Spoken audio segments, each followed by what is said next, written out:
Put that on my granny daughter, fuck I got to lie for.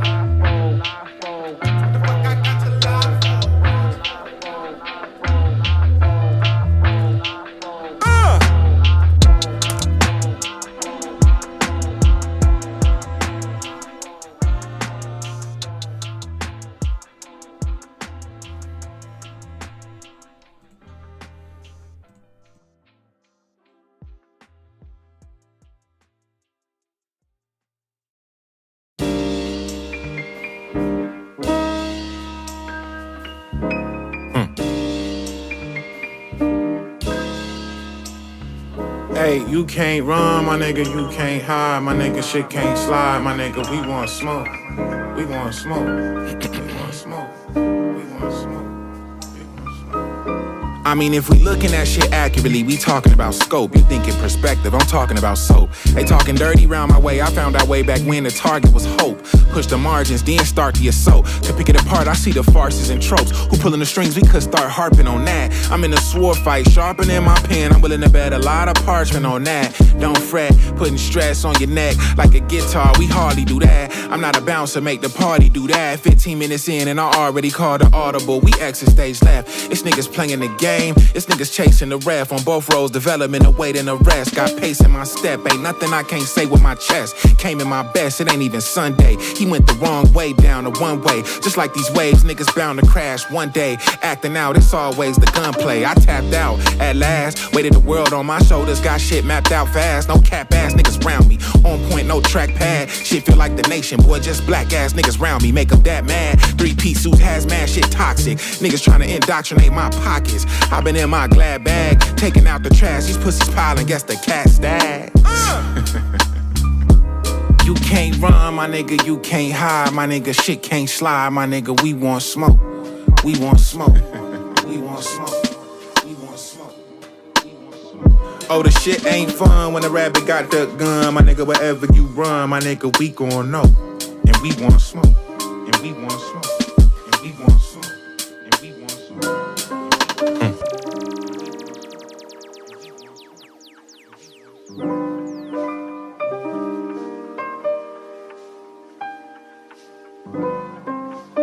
Been holding my horses, I'm no jockey though. They pressing my buttons, no guitar heroes, just super villains.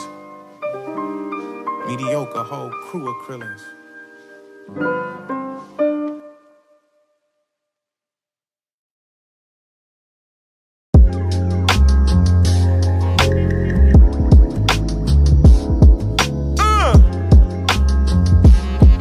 Hey, a bitch got me fucked up for real. A bitch got me fucked up for real. A bitch got me fucked up for real. A bitch got me fucked up for real. A bitch got me. Hey, I be in these meetings, they be offering me bullshit. I be on my soapbox like that bitch a pulpit. Tweaking all the fame and they be tweaking all these numbers. Funny how a million plays really ain't no money. Niggas hating, do I take it personally? Yeah. Motherfuckers talking about a first week sale. 28 days later, someone dropping niggas zombies. I don't do big features, that whole song and dance a comedy. Niggas say they fuck with me, but won't say it in public. Tell me you the best, say less, you won't say it in public. DIYers, thank you for your patience as always. Shout out to Mick Jenkins, our soundtrack for the day. Special guest in the building, ladies and gentlemen. Hey, bitch got me fucked up for real. A bitch got me fucked up, I'm fucked up. I don't want no hug, both my arms out, get closed. Don't forget, this is an episode of Flowcation. No fuck about no cosign. Yeah, I heard your shout out, nigga, what you really want. I already know I'm that, I don't care who don't. I'm just being me, my nigga, ain't trying to impress you. Got some cold for Christmas, motherfuckers know I'm pressure.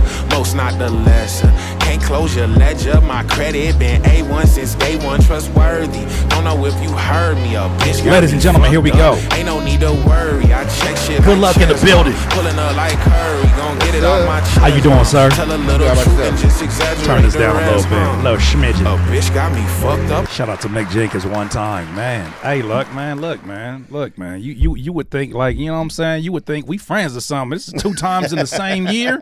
What? How we go all these years and look 2 times in the same? Right. No, but this one is special today. Let me say, ladies and gentlemen, you should already be well aware of Good Luck, formerly known as Bad Luck, especially from our interview that we had at the DIY stage downstairs.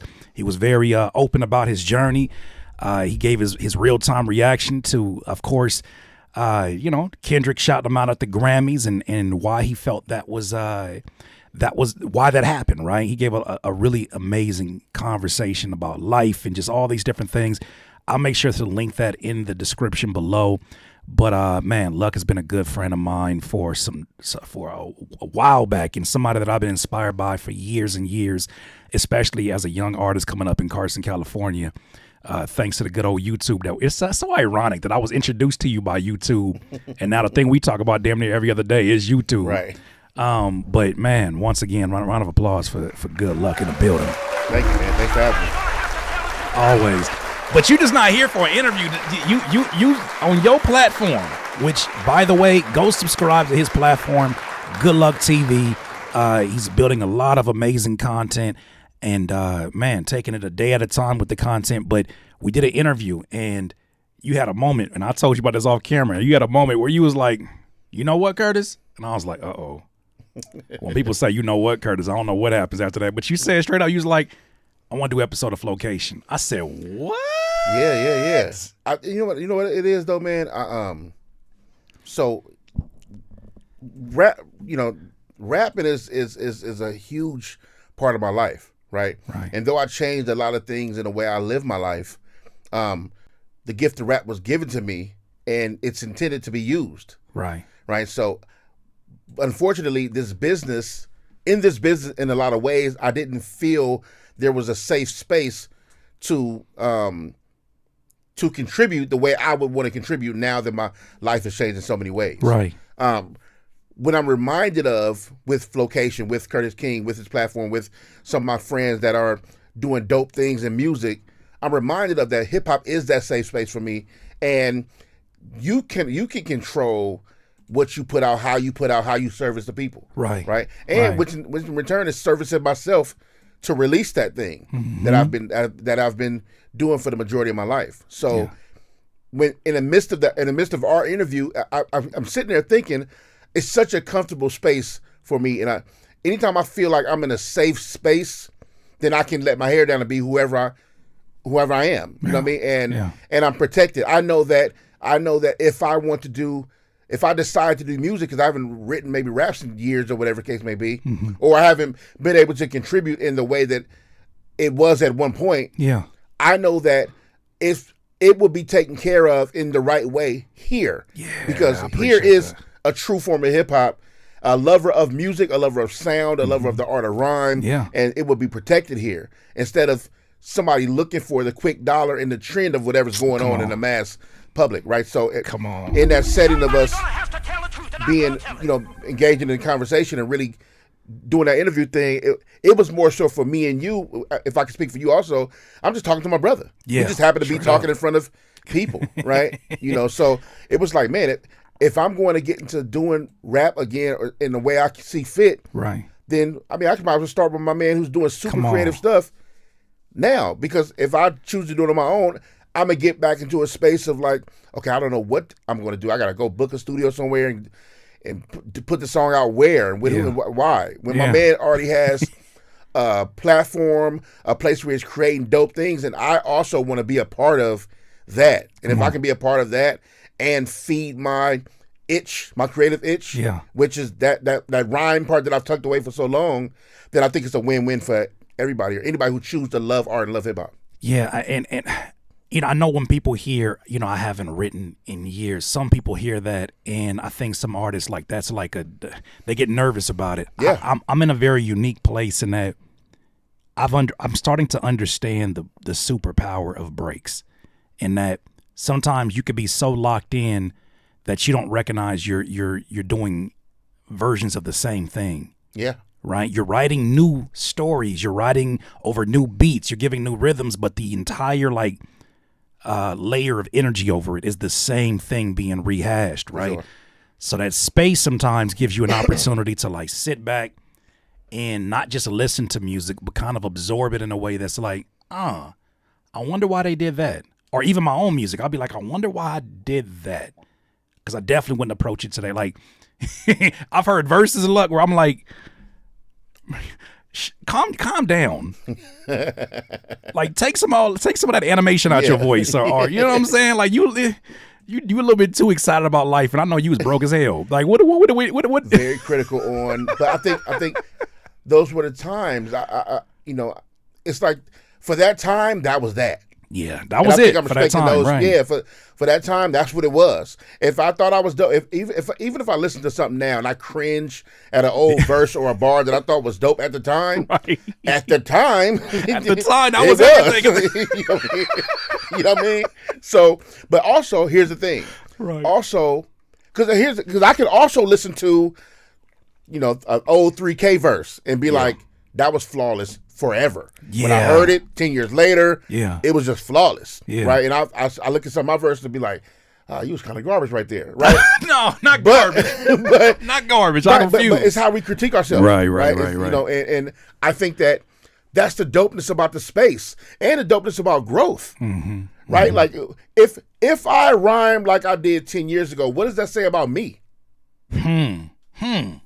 You know what I mean? Like, you been consistent? Yeah, you did for sure.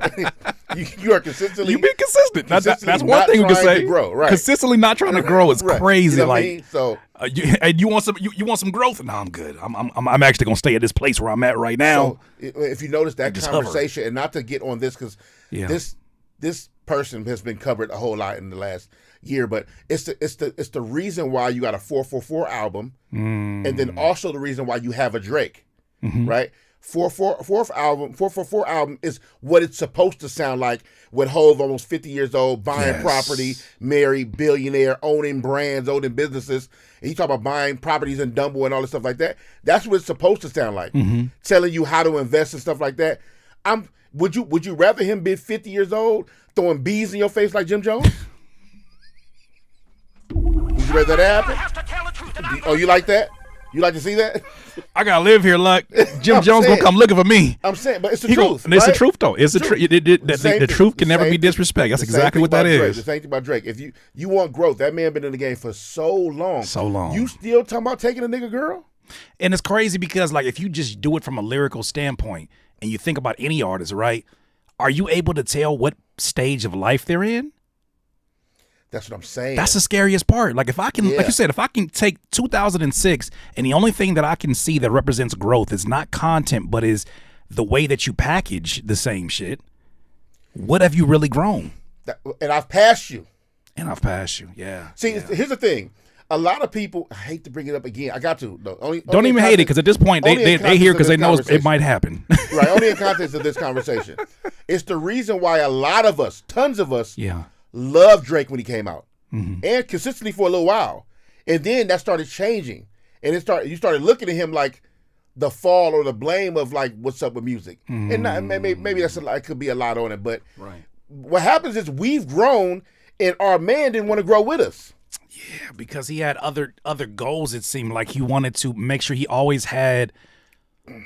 It's like he always had an emphasis on.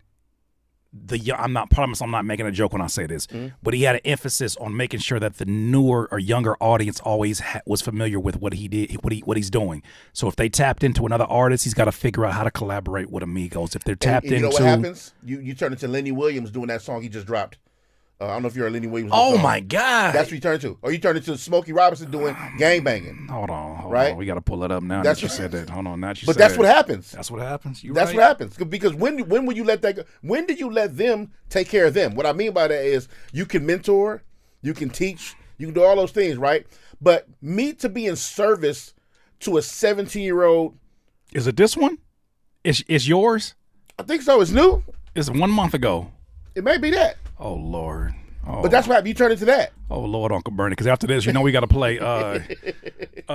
What's he a legend too? It pissed me off when I seen it. I was like, legend, man. Why they let you go out like this? That's what I'm saying. Who Smokey Robinson had a song called Gang Banging, and the other one about sex. Yeah, Eargasms. Yeah, Eargasm. That whole album's called Eargasm, right? Yeah.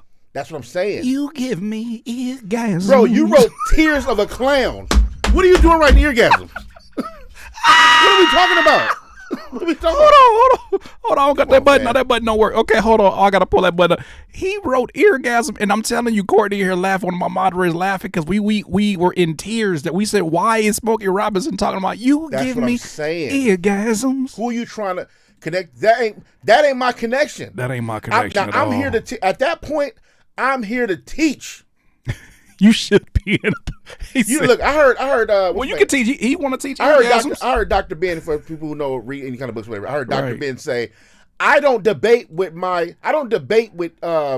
students, or I only debate with my peers. Yeah. For everybody else, I teach. Facts. I only debate with my peers. For everybody else, I teach. Yeah. Right. So when you become a certain kind of artist that's been doing art for so long, there has to be some kind of growth, because the people that came in with you, they still moving along in life. Right. So when I become older, why are you still talking about you cannot make a 2025 version of Marvin's Room? Fam, you look crazy. Where's your wife? Where is your wife? What are you doing? What you mean? You know what I said? I said this about specifically about Drake. I said he doesn't recognize when he became Unc at the club. He been dancing so long at the club that he like, nah, everybody here knows my name. He didn't recognize the class has recycled and everybody went home. That's what I'm saying. And he think he's still dancing with the same people. You don't know they laughing at you, not with you. That's the scariest thing to be, because it's like you don't have to be there. That's a choice to be there. Like I know you know this Avatar. It's like the when we were younger, the older dude in the club who would be in the back with a Hawaiian shirt and like he got the craziest fit on. He got drinks in both hands. He's offering to buy drinks, and people are like, they're not laughing. Like you said, they're not laughing with him. They're laughing at him. And he doesn't understand that. He thinks they're laughing like, oh, we all having a good time. It's like, no. Like, no, you look crazy in here. Hold on. Speaking of Lenny Williams, what you got to say? What is he bartending for? Why is he bartending? Why he don't own the bar? I met her in the club over a year ago. Why? She was on the dance floor. I stepped to the dance floor. Why is he talking to himself at the bar? Marvin Gaye, let's get it on. She said that's my favorite song. I said that's my favorite song. Stop it. He said stop it. Let me tell you something. What didn't happen. Let me tell you what did not happen. You weren't in the club last year. You weren't. Let's start there. Right? You were. There was a girl dancing to Marvin Gaye, Let's Get It On. That did not happen. What club not was that? Last year. What club? Where's you at? That's what I'm saying. Who's playing throwback nights? What's the throwback night you went to? So you think you're connecting. Yeah. We are laughing at you. You made one of the greatest love songs in all of time. Yeah. Because I love you. Right. And now we have to look at this. Because I club you. That's what I do love about. I love about rappers that we're very quick with it. Did he really say, I saw you in the club dancing to Marvin Gaye? Who are you talking to? Last year. In 2024, Lenny Williams was in the club and saw somebody on the dance floor dancing to Marvin Gaye, Let's Get It On. I got to write a song about this moment. What club was this? What club was this? That's what I'm saying. We got to grow up, fam. No, we don't. Because who going to make orgasms if we don't? Pause. Who going to make... Man. That's I heard this and I want it. Like, hold on. He don't even come up in the search. Hold on. You ain't nope. Orgasm. Who was that? Smokey Robinson. Yeah, Smokey Robinson. Oh, yeah, man. You give me orgasm. Gasms. That's what it's called. Look at that face. Why is it abbreviated? Why is it smoke behind him? Because one of his nephews went crazy on that After Effects and was like, I'm gonna make this look wild. I promise you, just give me the song. I know this cover needs smoke.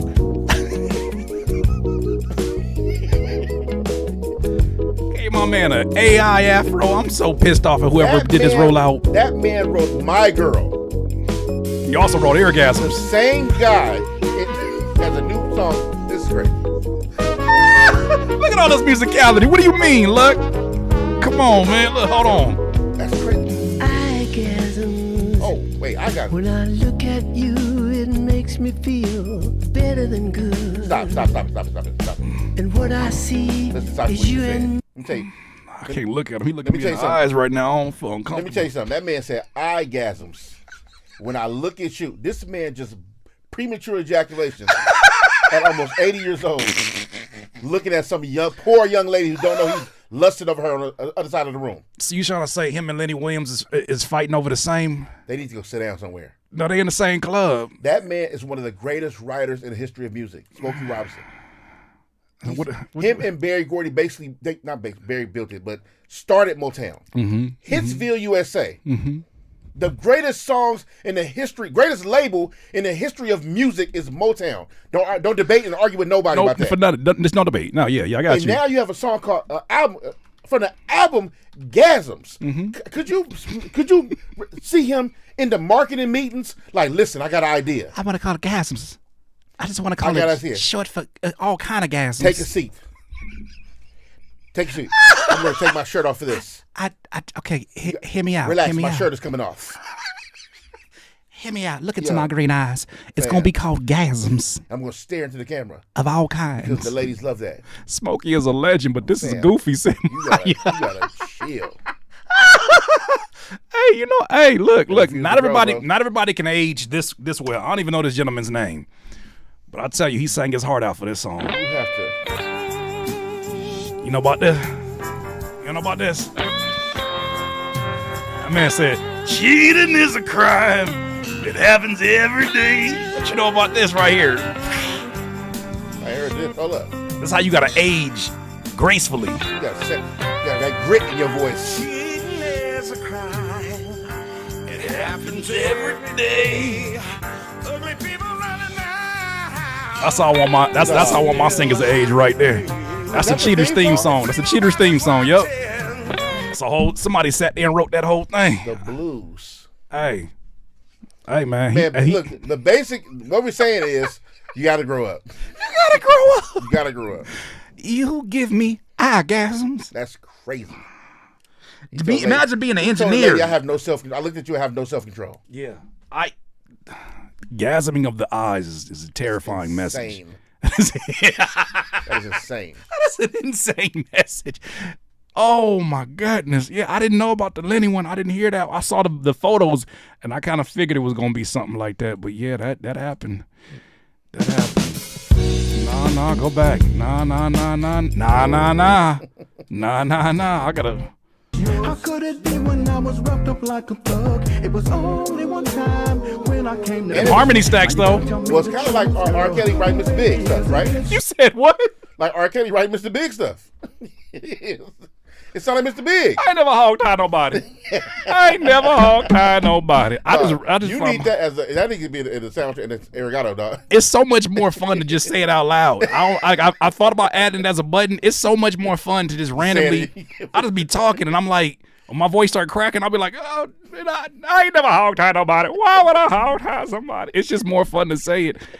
Oh my God, I did not know about this. Well, man, what else? What else is out there, ladies and gentlemen? First of all, Young Thug, stupid.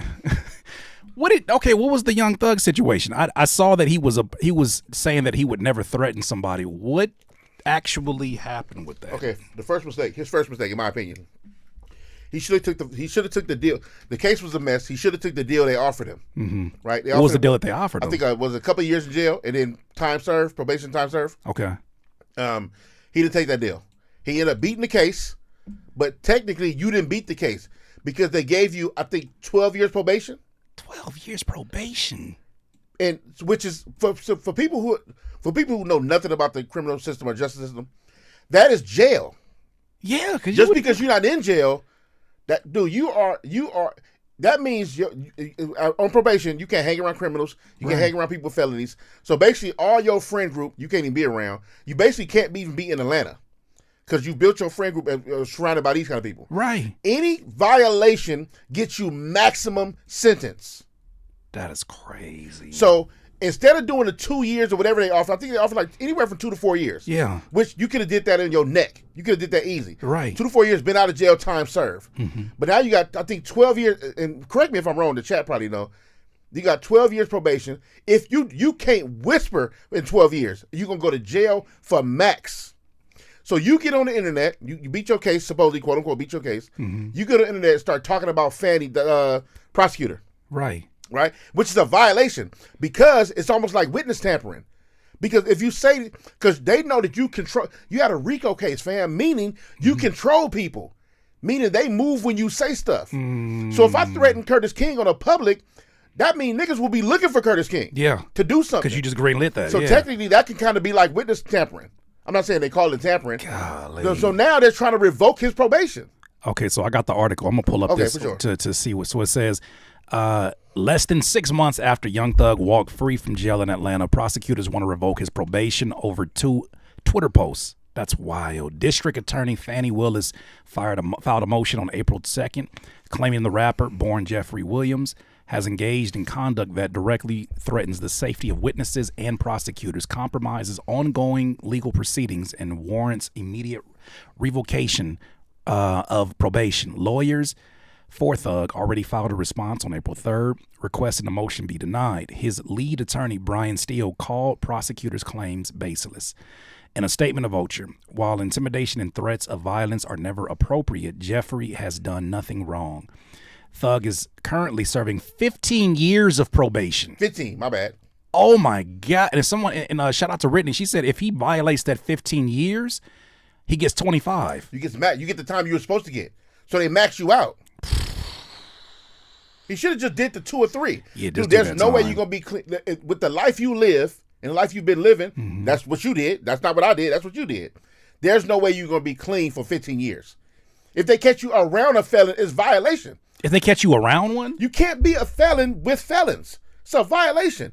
You can't run into the law. You can't have no run-ins with the law. That's a violation. How do you do shows and vet people? It's set up for you to fail. Probation is set up for you to fail. You can't have run-ins with the law, the police. Don't get pulled over and get into it with the law, whatever. That's a run-in with the law. They can violate you on the spot. Being around felons, a violation. Anything criminal, obviously, violation. It's a setup. So they're going to get you one way or another. That's the plan. So why would you agree to a 15-year sentence to not do jail? Well, the temptation of being able to be back home and kind of get back to some form of normalcy, I'm sure, was a temptation. Especially after being in what they said was the longest trial in Atlanta history. But the setup is they was waiting for you to mess up because they know you. You have a history also. We know the person we're talking about. Yeah. And when you give somebody a 15-year probation sentence, I mean, basically a sentence, you know that's for you to violate because you're going to violate. Yeah. You have to literally change your life, change your friend group, move out of Atlanta, change everything. And you can't just move out of Atlanta and change everything you want. No, you can't, because that's part of the success that you share. That's what I'm saying. So, and you can't even, like, my thing is you can't even interact with people who are not felons because you know that they have more leverage than you if they come in contact with you. So now you got people that probably want to test you or push a button, hoping that you crash out and violate your probation. It's a trap. And let's just say if, I don't know him, if your reputation precedes you, you're not going to be under control. You're not going to be in control of none of these things. You're going to trip. Yeah, it's a done deal. They said Thug's probation won't be revoked. Also, the judge leaving a nice footnote to tell him to shut the F up moving forward. Okay, so that's the updated one on that. Oh, my goodness. That is outrageous. And here's the thing. That lets you know you ain't in the clear 15 years, bro. Yeah, that's the 15. Like, you cannot ever get back to the form of lifestyle that you had before. That's a sentence. That's a sentence. That's a sentence that allows you to implant. To me, that can be at times more torturous because you're outside and you're like, why do I feel so restricted from doing anything? For sure. When I could have literally been in the cell. Yep. And just face the reality of it for the next 2 to 4 years. But I know that's not an easy time. It's easier said than done. I'm not saying that anybody can just go do knock out 2 or 4 years, whatever. I forgot what the time was. But what I'm saying is, if you asking me, what's worse, 2 or 4 or 25? Yeah. Go do the 2 or 4. Yeah, because to me, the paranoia that comes with not slipping up and still trying to actively be a part of an industry that is made for you to slip up. It's not even realistic. Your whole everything gotta be. You gotta hope you beat a bunch of cases. Yeah. A bunch of violations. You gotta hope a bunch of violations are overturned. Because how do you even? You can't roll with the same entourage you had before. No.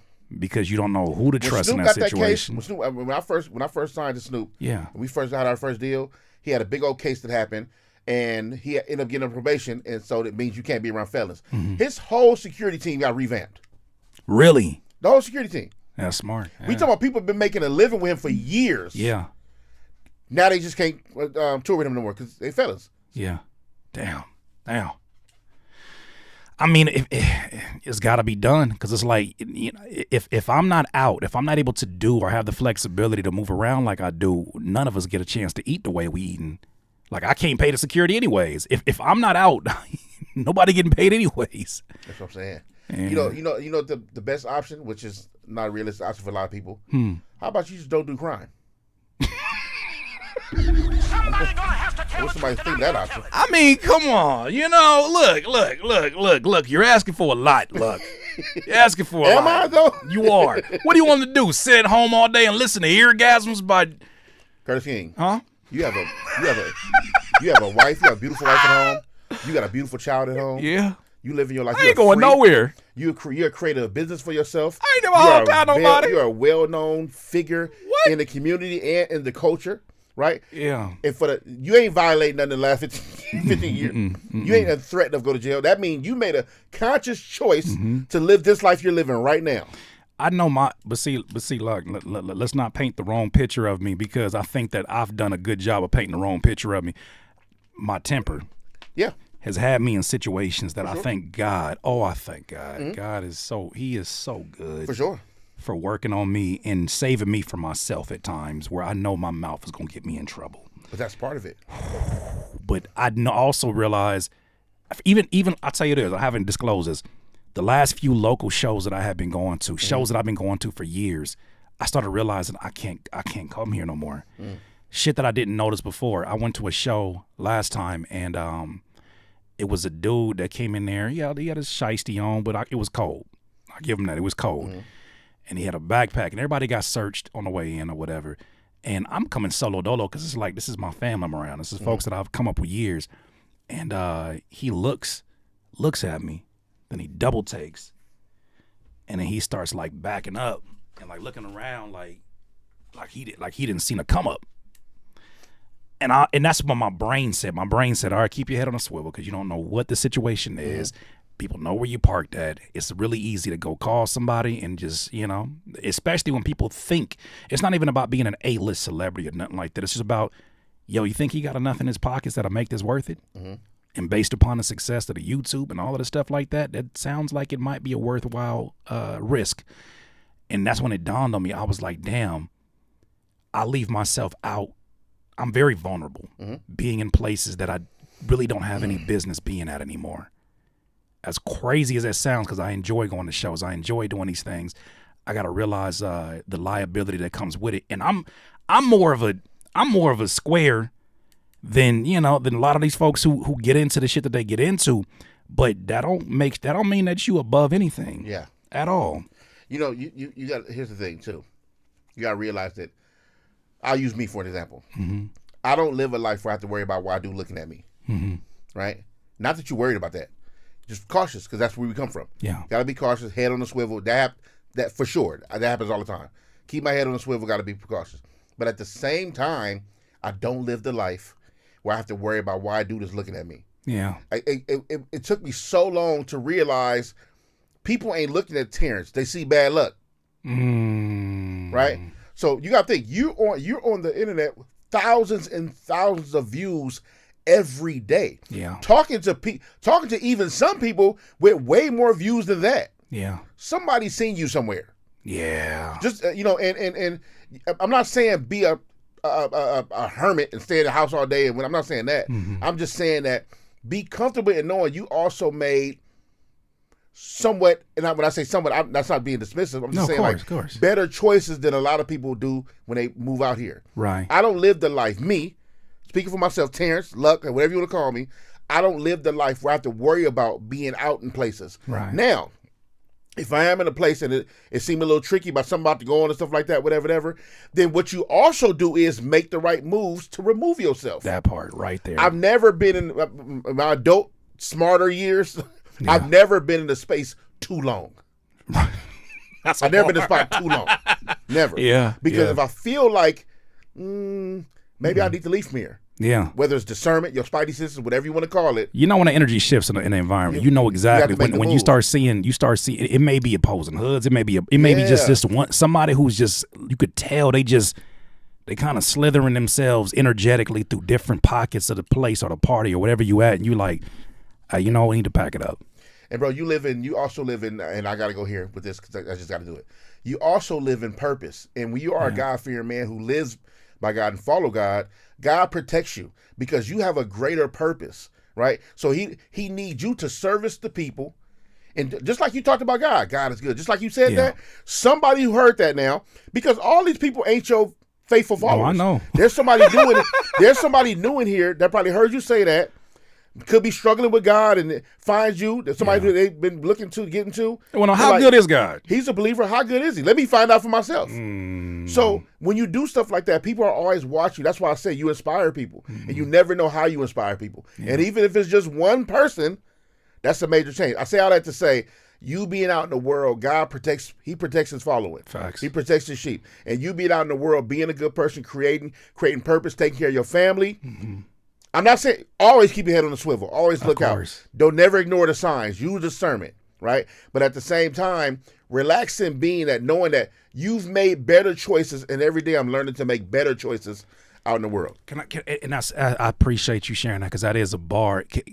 Can I give you another angle of that though? For sure. So I've been popping out for my entire 20s, my teens, my 30s. Now I'm 40.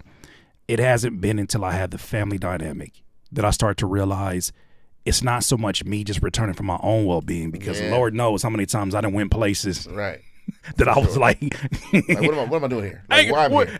In the moment, I didn't care. The moment I was like, I ain't ever hog-tied nobody. I should be good, right? In the moment, I'm good. But now it's to a point where it's like, nah, dog, you got to make it back home. Yeah. Because they're relying upon you and the foundation that you set. You got to make it back home. For sure. And it makes me think twice about it's never, you know what's crazy? Like, it's never a matter of being scared. I don't maneuver with that energy. I can't say I love God and I trust God and be fearful. It's never that. Like, I never want anybody to get that feeling. If it's my time, it's my time. Yeah. But I also am in the same way where it's like, I can't take the same risk I took in my 20s that I can take here now. I got responsibilities, and it's not just me no more. When it was just me, dog, I was taking risk with my diet. I was taking risk with where I was driving. I was humping in places I shouldn't have been in. Yeah, I was in all the idiot stuff. When you're looking for stuff, it shows you how we have to change the way we value ourselves. Yeah, you know what I mean. Everything I do, I think about my wife. Everything, babe. I got to go to Marietta. It's a long drive. You know, I'll be tired. I'll be driving in the morning sometime, whatever. Just pray for me. Stuff like, I have these kind of conversations. I'm always thinking about my wife, babe. I'm gonna call you when I get back, or I'm gonna call you when I leave. Let you know. So if anything happened between those times, I'll stay connected. She know what's going on, but I'm always thinking of her. Always thinking of my wife. Just, I'm sure you do. That's what you do when you got family. Yeah. You care about people. You got to let them know, because that's who I'm living for these people. Yeah. I'm living to take care of these people. You know what I mean? So I get it. Absolutely. And that's something I shouldn't say I've never had to walk with that, but it's something that I'm more conscious of now, only because, you know, at first it was moms, and I hate to say that, because I'm like, not that I didn't care about my mom saying like, you better make it back home safely, but it hit different now, being that I'm the man of the household in this dynamic, and I'm like, okay, you know what? How badly do I need to be there? Am I getting paid to be there? Fam, right? Like, because my wife asked questions that I've never had nobody ask before. She like, are you getting paid to be out there? It's gonna get worse than that. What about the times you got to turn down money? What do you mean? So, you mean to go to places? That's a level. Yeah, that's a level, right? Yeah. Am I getting paid to be there? That is a level. The other level is the growth comes in. You know what? That money ain't worth whatever I got to go through to do that. No. Especially now that I figured out, and this is what I didn't realize. This is what God was building as an end result for me here, right? And that He was going to create an ecosystem that allows me to do everything that I can do with leaving and be able to generate it from home. I didn't know that's what it was. When we moved, it was just a matter of, we need more space for my wife and my son.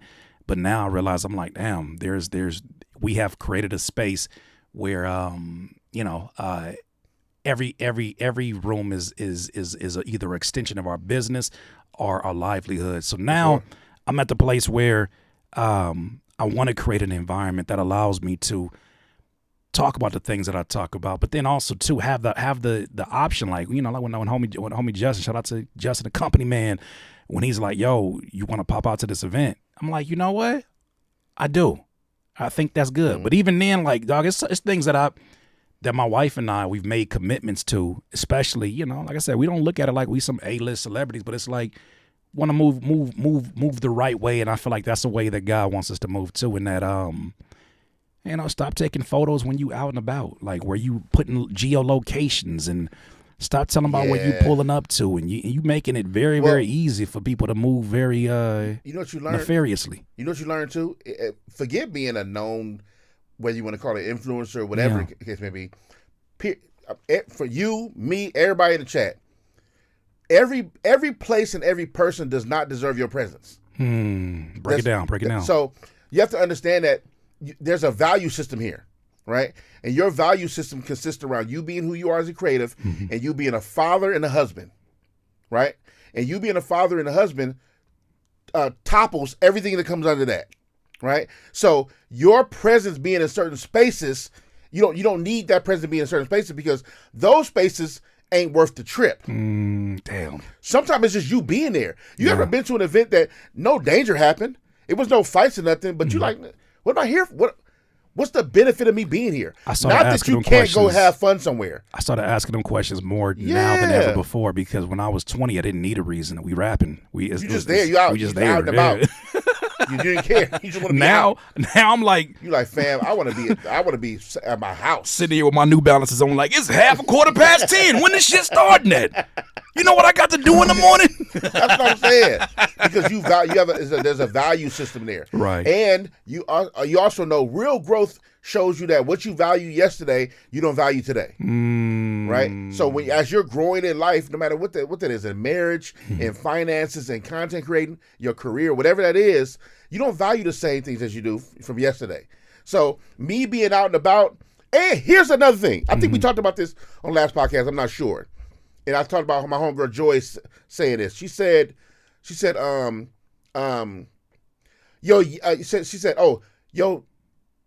your yeses don't mean nothing till you can say no. Your yeses don't mean nothing until you can say no. Until you can say no. Okay. Your yeses mean nothing until you can say no. Think about the people, whether it's family, whether it's cousins, whatever. They ask you for everything. Hey, Curtis, you think you could do a photo shoot? You think I can come on your podcast and do whatever? Yeah. They so used to you saying yeah. The minute you say no, it's World War III. Yes, it is. Oh, you ain't family. Oh, he think he all that. Oh, you got your little YouTube channel. Now you don't want to. You just said no one time. Your no could be a legit reason, like, hey, you know, man, I can't make it. I'm in the hospital. My leg just fell off on the freeway. Yeah. I literally can't make it to you because my car blew up as soon as my leg fell off. They'd be like, this nigga think he all that. Yeah. Your head didn't got all big. You Hollywood on me now. Your yeses don't mean nothing until you can say no. Once you say no, once you set the tone. Yeah. Right? Not this tone for always saying no. The tone to respect where I am in my answers, or where I am, how I feel about something, or where I move. Respect it.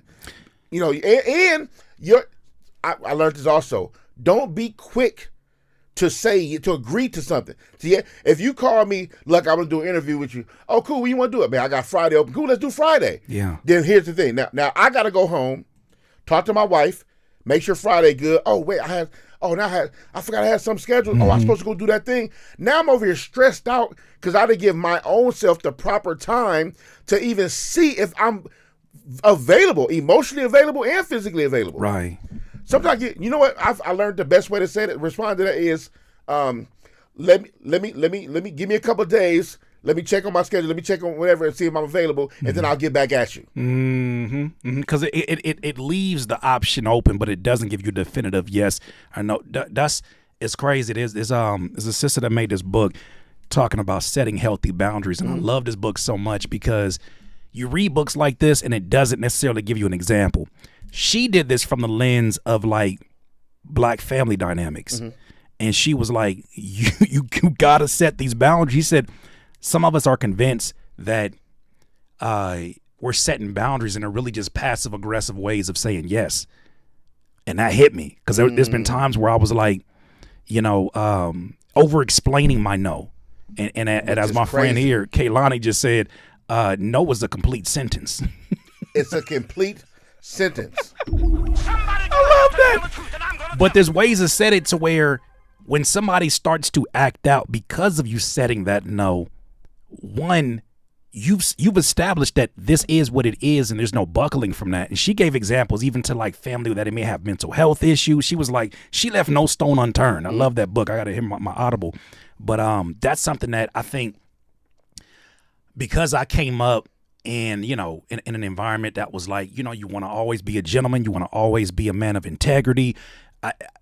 To me, I kind of like blended that and glued that together with being a nice guy. And then I realized, like, I don't even like nice guys. Cool J says something. Matter of fact, let's react to this for one, because I really want to get your input on this. Cool J said there's a difference between being a nice guy and being a good guy. Being a good guy, yeah. Oh, I thought that was such a gem. I want to share this with all of y'all, because I think this is what gets a lot of folks in trouble. It definitely got me in trouble to where I had no ability. I shouldn't say no ability. I was not taking advantage of my ability to say no, because I felt like I owed it to people for whatever reason. We be too worried about how people feel. Let me tell you something. Yeah. If people argue past your no, this week we have this week you have to hold yourself accountable. Mm-hmm. When people argue past your no, that's because you've set the tone for your boundaries. Damn. Yep. You've set that tone. Let me give you an example. If I ask, I'm trying to do interviews now, right? So if I ask some super famous person, let's say whoever, I see Beyonce somewhere, and I'm like, hey, Beyonce, I do live streams now. I would love to, you know, get you on a live stream, record, whatever. And she's like, I'm sorry, I can't do it. I'm too busy. No, oh, you know what? Thank you. Thank you, Queen. I appreciate that. Well, how does she get the initial respect of a no right off the back? Why didn't plow through like I did with you? Yeah. When you told me you can't do it, I'm like, nigga, why not? You too busy for me now. You just be at the house. I can pull up. I can do right after you do your other stream. I can do. And that's not how this works. Because you've set the tone. I've set that tone. People, if the tone has been set, people don't talk to you like that. Yeah. They don't. Yeah. So you've set the tone for how people are approaching you and them boundaries. That level of accountability, though, that's a tough one. I know that was a tough one for me at some point in time to like recognize that. I saw in a book one time, look, it said, what do all your bad relationships have in common? What's the common denominator? Well, you. And I was like, you? No. See, what happened was they was all from this side of the city, and then they was all acting like this, and it's like, no, fool, it's you. You are the common denominator. So whatever you say about them that is so, you know, outrageous and, oh, they did me this way. No. You're the common denominator. What do you keep saying yes to? What do you keep not saying no to as well? One of my good friend of mine, which I won't say her name, from the hood, from the streets. You know, she was talking to me one day about the guys that she picking the wrong guys. Right. I told her, well, your last 3 different guys were all from your projects. Right? Not gonna say which projects she's in, but they're all from your projects. I said, the last dude you talked to, when you asked my other friend about him, ooh, who is that right there? My friend told you first thing he said out of his mouth was, and I'm gonna say this, and I'm not gonna curse. Mm-hmm. He says, you can if you need to. I don't care about no censorship. For lack of a better term, and I need to say it without cutting it up. This is what he said. He said, he hits bitches. Damn. That's the first thing he said. We talking about gangsters, right? Yeah. That talking. He said, if you mess with him, he hits bitches. That's what he said. The first thing he said. That's the introduction. That's what he said. Just letting you know. Yeah. Off top, this what he do. Yeah. Right? She pushed past that because he fine or whatever the case may be. Lo and behold, she done touched every wall in that house. Ah, damn. Sad story, but a real story. Yeah. Right? Yeah. Because sometimes people let you know it, but people want what they want. Sometimes, even like your boundaries, you have to set the tone for how you want to move. And a lot of the things we deal with is she don't deserve to be hit. Never. Never. Yeah. Never. But you also can't keep choosing these same kind of guys because you keep getting the same results. And eventually, I start telling you about yourself and stop talking about these guys. Because it's like, you know, it's the most sobering experience when you come out of a relationship, especially a toxic one, and you're convincing your mind it's the other person. And it's like, no, some level of toxicity exists in both of you that kept you together and kept you at odds at times, and sometimes, you know, on the same page. It's really sobering when somebody tells you something about yourself and you're like, nah, that's just because you're toxic, than a complete stranger. there are no mistakes in. Here's what I mean by that. I gotta say that too. Yeah. There are no mistakes in how you choose your person. Now, what I mean by that is, yes, we make mistakes on the lower surface level. Yes, we make mistakes. We ignore things. We don't see certain signs. Sometimes people are just good at being sociopaths. What's the narcissist? Narcissist. That's the trendy word, narcissist, right? And people are lying about who they are, right?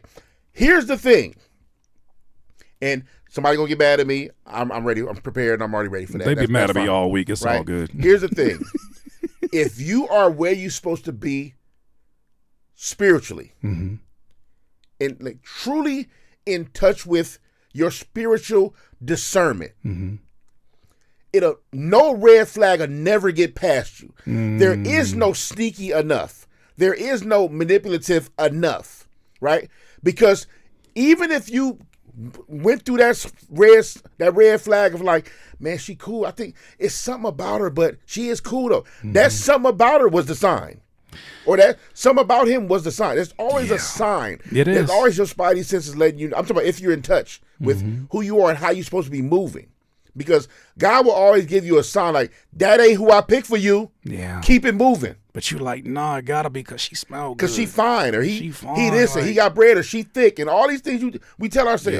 Yeah. All these very surface things. Very true. Right? But in your stomach, something told you, From day one, too. That's the scariest part. From day one. You already know. You seen it. You was like, yo, what is that about? But you like, that she just got a cute little quirk. No, she don't. That's fam, listen. You finna figure out in 3 months. We can get real shallow. You ever opened that email and from you don't know who? Yeah. And you know you ain't you know you got nervous when you seen that link. Something told you don't hit that link. Don't hit You're that probably link. a scammer. Don't hit that link. Yep. Don't And hit you it. was like, but Amazon do owe me, I think, some money. Nope. And then boom.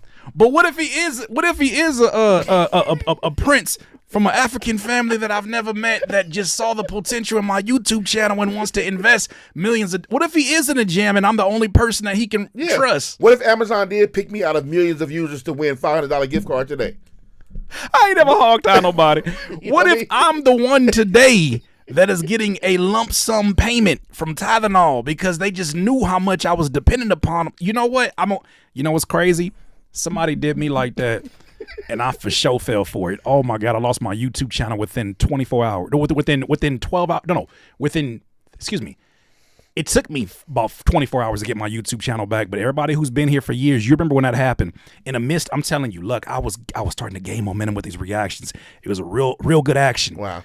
And I started getting somebody reaching out to me that was like, yo, we want to sponsor you.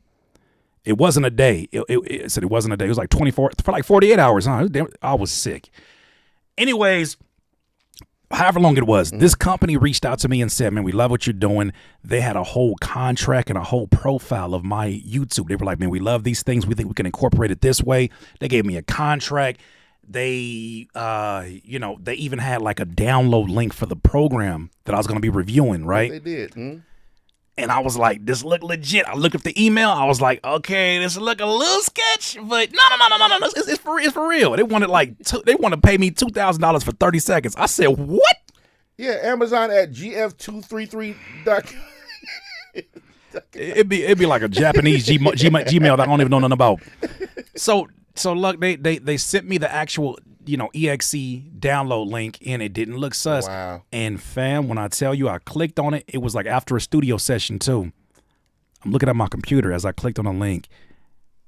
Every single window attached to that email start closing out. Boom. And then I started getting a bunch of text messages that said, two-step authentication. Wow. Everything. And I'm telling you, over the next however many days it was, they start running up ads on my Facebook.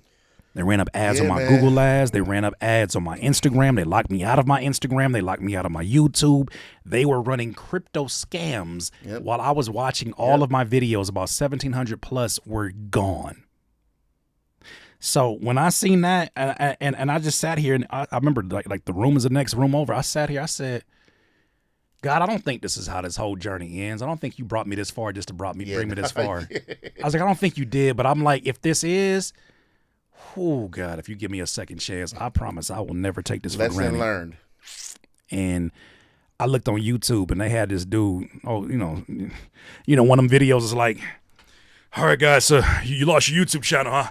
I got a foolproof way. I'm like, this nigga don't know nothing. I ain't getting my YouTube. He's like, all right, step one, you're going to go on Twitter, and you're going to @YouTube team. I said, yeah, no, I'm out.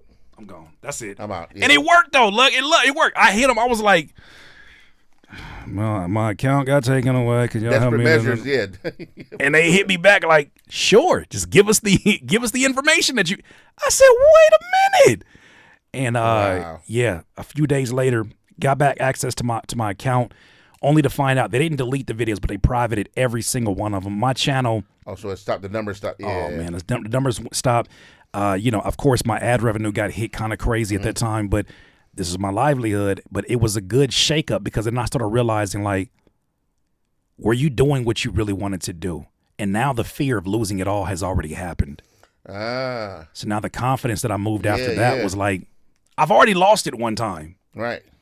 I got to move smooth. I got to move a lot more, a lot more wisely with these things. I got to detach my email from that email account that they send it to. But at the same time, I was like, go for it. You've already lost it before. Yeah. Terrible feeling, but yeah, the signs are there. The signs, like, back to your point, 100%. The signs are there. I want to share this video clip real quick. I just found it. So this is LL. Nice guy. I'm a good guy. Let me go ahead and There's a refresh this difference. again. Here we go. Nice guy. I'm a good guy. There's a difference. Like, if a little old lady is walking down the street and some guy grabs a pocketbook and you grab the guy and break his nose and break his arm, you're not a nice guy, but you're a good guy. You know what I mean? So there's a difference. So in life, it's all right to say no. I'm not in this to be nice. I'm in it to be good. You don't have to please people. What it is you put your oxygen mask on first, then you help the person next to you, right? So it's the appropriate selfishness. I always tell people, I'm not a nice guy, I'm a good guy. There's a difference. Like, if a little old lady is walking down the street and some guy grabs a pocketbook and you grab the guy and break his nose and break his arm, you're not a nice guy, but you're a good guy. You know what I mean? So there's a difference. So in life, it's all right to say no. I'm not in this to be nice. I'm in it to be good. You don't have to please people. What it is you put your oxygen mask on first, then you help the person next to you, right? So it's the appropriate selfishness. Always. What's your first initial thoughts when you hear that? Because I feel like it's really in line with what we was talking about. Yeah, I agree fully. I think you have to understand there's not necessarily a need for both, right? Because in certain spaces it doesn't serve you to be a nice guy. You know what I mean? You learn that early on when you're a young boy. You start liking girls. Oh man, right? It doesn't serve you to be a nice guy. Now, here's the thing: that technically, by definition, you're supposed to be the nice guy, right, to the girl, and then you realize that the girl doesn't like the nice guy, and then you get hurt, you have your heart broke, and then you turn into Kevin Samuels, right? I know that was a very very fast upgrade. I didn't mean to laugh like that. Rest in peace. I ain't never hog-tied nobody, but yeah. Rest in peace. Oh man, but I just fast track you to the final version. Or you end up being, you know what? Let's not even give him that much credit because with him at least he knew what he was doing with that platform. Sure. Let's say you end up being an attendee to a Myron conference about how to get women. You know what, man? Let me tell you something. I never said this out loud. I said it. I said it out loud. I despise him. Really? Yeah, I don't care for it. I don't care for it at all. I despise him, and I don't think there's ever. First of all, let me get myself together. I'm a Christian man. I'm supposed to be feeling the kind of way about a human being. And let me not be trying to drag you into that kind of. Yeah, but when you said the name, it just your whole energy shifted. You said, listen here, because he has too big of a. I don't want to sound like a hater either. Yeah. No, you know what? I think. Oh, here's the thing. Yeah. Hate.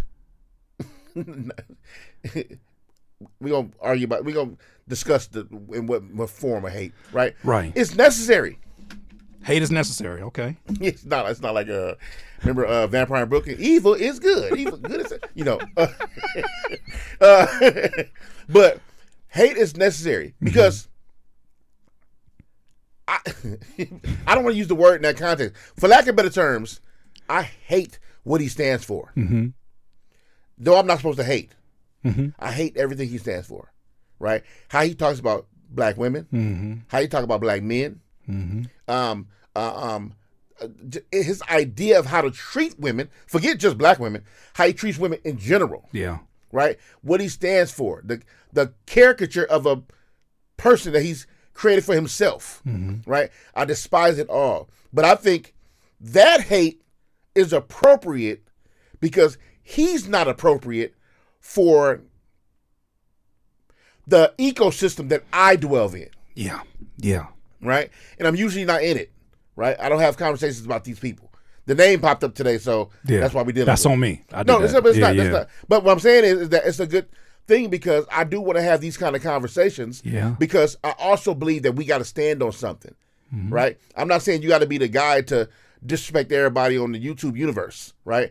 I just mean that if I don't have to go so hard necessarily with tearing people down. Yeah. But at the same time, I have to let it be known that I'm far from a representation of what he represents, right? I don't ever want to be in the same kind of, even like I said, ecosystem of that kind of person, right? And I need to let it be known loudly, in a sense, because who am I? I'm nobody in the YouTube universe. But what I'm saying is, I got to let it be known loudly, like, nah, we don't stand for that. Yeah. We don't stand for his type, his kind, and I hope he changes. One way or another, I hope it changes, but we don't, because I've heard him disrespect my women and our people and just women in general too much. We ain't with none of that. Yeah. That's out. That part. That's out. So, yeah. So and I believe that I don't wish that on nobody, but everything that happened to him, that page and everything, whatever, it was inevitable.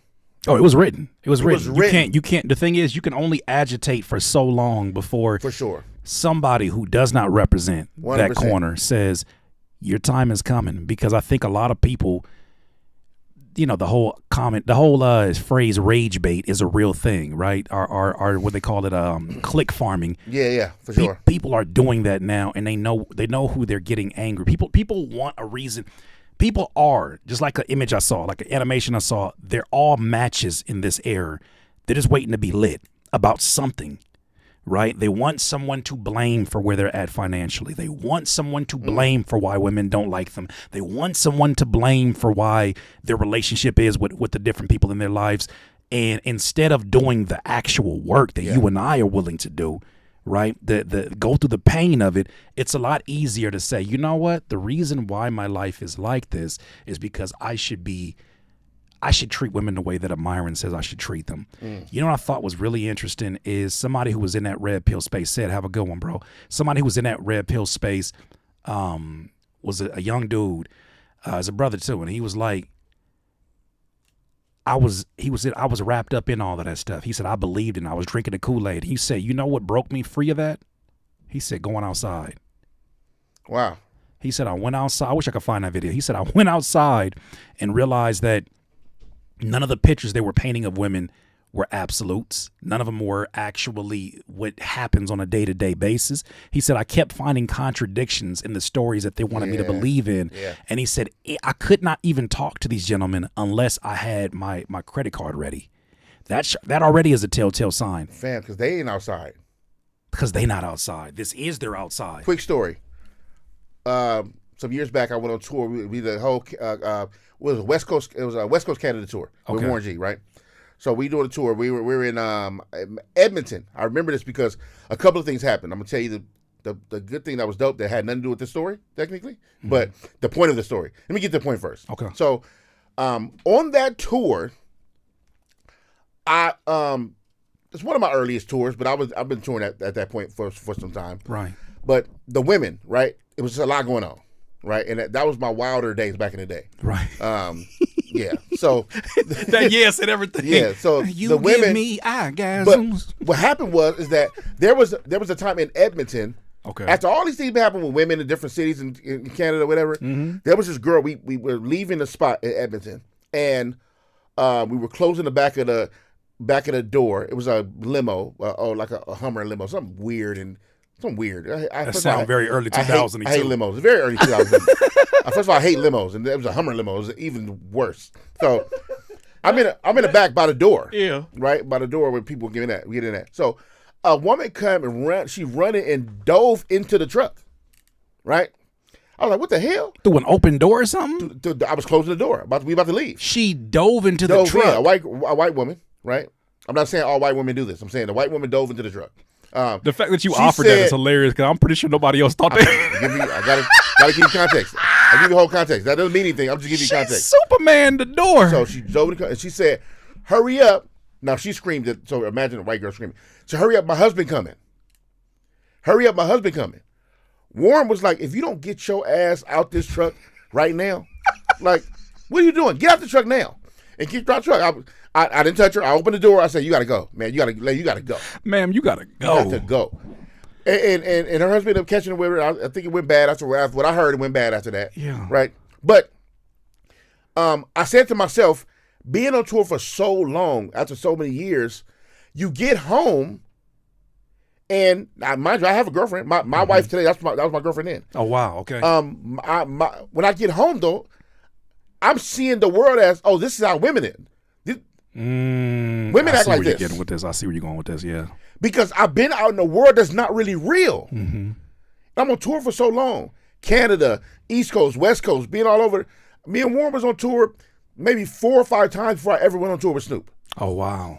And so you get an idea of like, oh, okay, I've seen every type of woman on tour. Mm-hmm. This is what we telling ourselves. Mm-hmm. But you may have seen different colors and flavors or whatever the case may be. Black, white, Hispanic, Puerto Rican, Asian, Russian, all these women. And they're all doing the same thing. I don't need to say what they're doing. They're all doing the same thing. Right. Or trying to do the same thing. So when you get home, you like, oh, women act like this. Mm-hmm. Because of that bubble that you've been in. Because that bubble you've been in. And you start to tell yourself, when you deal with women, what you're not gonna put up with because you know what they want and how they act in real life and whatever. It'll start feeling some paranoia that didn't even exist before. So I'm tying this to your man's story. He had to get outside. Yeah. I had to get home, have real conversation with my girl at the time, and be out in the world to be like, oh, that's just touring. Yeah, that's not. And these are specific women going to do and be around specific things. Mm-hmm. It's not an absolute. These are not women. Mm-hmm. These are a specific group of women that go to a specific type of event. To go to do a certain type of thing. With a specific goal. Yes. Yeah. And when I got home, I'm like, wait a minute. Let me snap out of that. Yeah. That's not that. Yeah. Here's the thing though. When you've been, I told Warren this one time. I said, Warren, I remember this is a true story.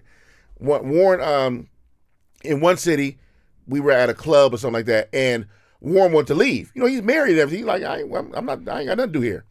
He wanted to leave, but we telling him, nigga, we ain't married. Yeah. Like, if you leave, they leave, right? That's what we tell ourselves. So, I'm like, you ain't married. He said, man, and so Warren made this comment. He said, you niggas, y'all know how to get no girl. When I was your age, I said, nigga, you been Warren G since you was 17.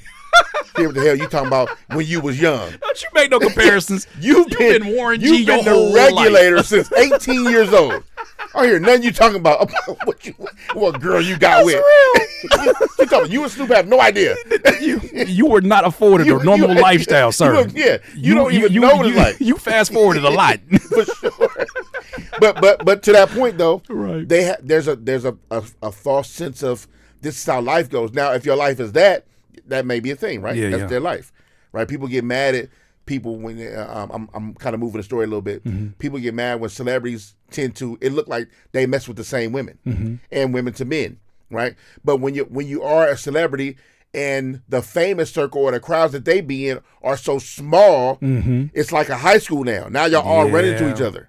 Damn, and when you start hearing about like certain women's name who get circulated, like oh she was with him, you start realizing how much some of that paranoia, and also too, I think a bit of laziness in that you don't paranoia and a bit of laziness in that it's a lot easier to talk to the women that are in the environment as opposed to going into different environments where you may not necessarily be even as known as you are. Well, I don't even know if it's a lazy thing because they're looking for specific things. Look, if this woman, look, there's no coincidence.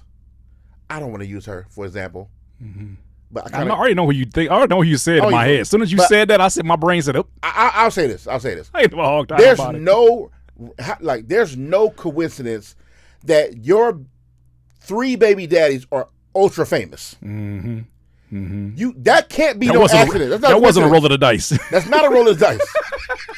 These 3 niggas are and in different fields too, like of entertainment, right? Snake eyes again. So no disrespect to her, right. If she a mom taking care of kids, no disrespect to her. Yeah. Just don't play me with coincidence. Yeah. But what I'm saying is that, bruh, when you are famous and you're at the different parties and clubs and whatever or events, these same people are there. The women are still beautiful. They still cool. They still know who you are. So everybody know how to act when you're around. When you are LeBron James, people act different when LeBron James is around, right? So it's easier to run into some of these certain people. Yeah. Now, when I say lazy, when I say it's not necessarily lazy, it's because a lot of these people aren't looking for wives, and a lot of these women aren't looking for husbands. A lot of these people a lot of dudes want what they want in women, and a lot of women want what they want in these dudes, whether it's sex or materialistics, whatever, right? But a lot of these people aren't looking for wives. So what happens is, if look, how many times will you see a celebrity and then you don't know their wife or husband? Unless they've been married like a Denzel for like dumb years, crazy years. Yeah. Usually it's two famous people because your friends are famous.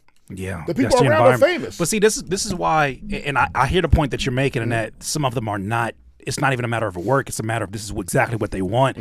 I also know the same thing existed even in my space of independent hip hop, in that you end up usually dating the ones that are always in your work environment. Yeah, and to me, they're around. To me, that's a lot less work than going to church and getting to know somebody, or going in an environment where, you know, you can't just rely upon, I just did a show right now and I'm the guy after you see me come off stage. To me, I looked at that as laziness, because it's like, there's a much broader world out here. For sure. But I'm only dating people that are in close proximity, not just for convenience, but because I don't want to do the work of having to reintroduce myself in these situations. I've been in that. That's why I say I think it's for some people, right? To your point. Who settle in that situation, I should say. And not to cut you, here's your point. Here's your point. Here's a point, a perspective.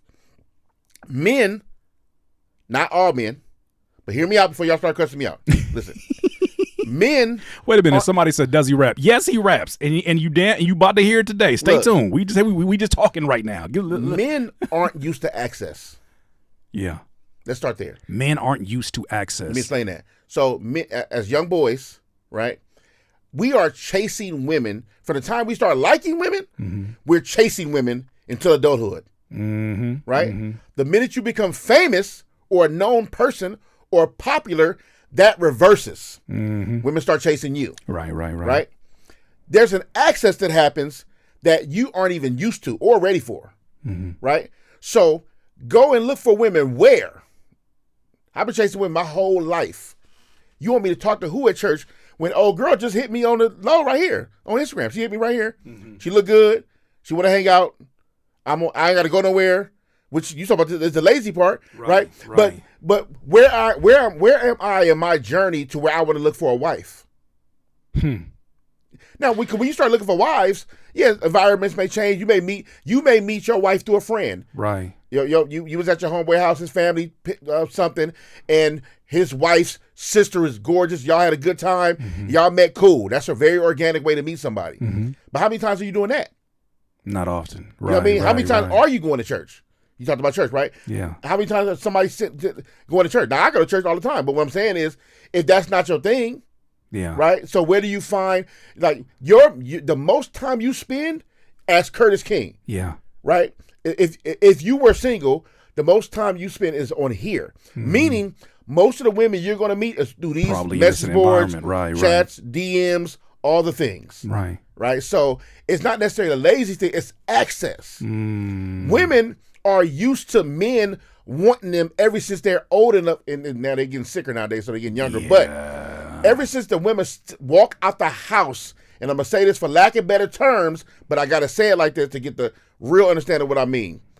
Ever since women been able to walk out the house, niggas been throwing dick at them. Yeah. In high school, it didn't dawn on me until I got older. I was like, the whole time I'm seeing like some of the homegirls, and they walking down the street, and these older dudes in they vans and they trucks honking at them. And I'm not even picking them up, but just honking at them and like you know, hey, come over here.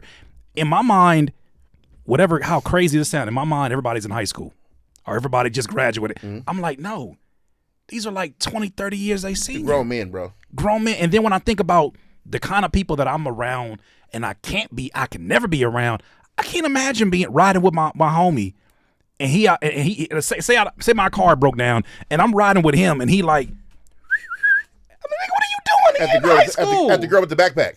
What's a backpack? What the fuck are you doing? Like, what are you doing right now? Like, what exactly do you think? You got me in the car with this. One thing for sure, that'd be my last trip with him. That'd be exactly that part. But it happens, right? And I think dudes are used to access. So when they become, and you can tell who like celebrities who aren't used to getting women. Mm-hmm. Oh yeah, you can. Even the ones who look like they get women now. They get excited like they. You can tell who. Like, even through the music. We're not going to name others again, but we can tell who didn't get women. Right, but every time you say that, they only thinking of one person. Look, but what I'm saying is that not just him, but not just him is crazy. But I'm saying we have exchanged no names in the last 30 minutes. You can tell who don't get women. They're not used to the access, right? And so they start doing clown stuff, right? And a lot of women ignore it. Like you notice how men will say, "Look how many dudes have been outed." That we say oh they corny for what they're doing, and then we're called haters, and then that dude end up getting exposed for being a manipulator, a chauvinist, a narcissist. He did his wife wrong. How many dudes got exposed for that? These dudes are be pandering, right? And when we say pandering, there's a bunch of pages where guys are talking relationship stuff that are giving sound advice in relationships and talking to women and men, holding both sides accountable. There's a bunch of pages, but these ain't the pages we talking about. When guys be like consistently say, "Oh, this nigga's pandering, he corny," listen to the guys. They know what they're talking about. This dude's going to eventually be exposed for being a narcissist, lying, got babies, got families on the other side of town. It's going to come up. Because we got avatars in our friend groups. We not even friend groups. We got avatars in our associate groups. People we come across where it's like, oh, you like a Lonnie, or you like a Mike, or you remind me of this one nigga I came up with. You just like him. Like that's the thing about it. With for me, I'm gonna just say with a Drake. I've seen Drakes before. I've seen many Drakes before. We never got along. That's where I felt the most. I'll never forget.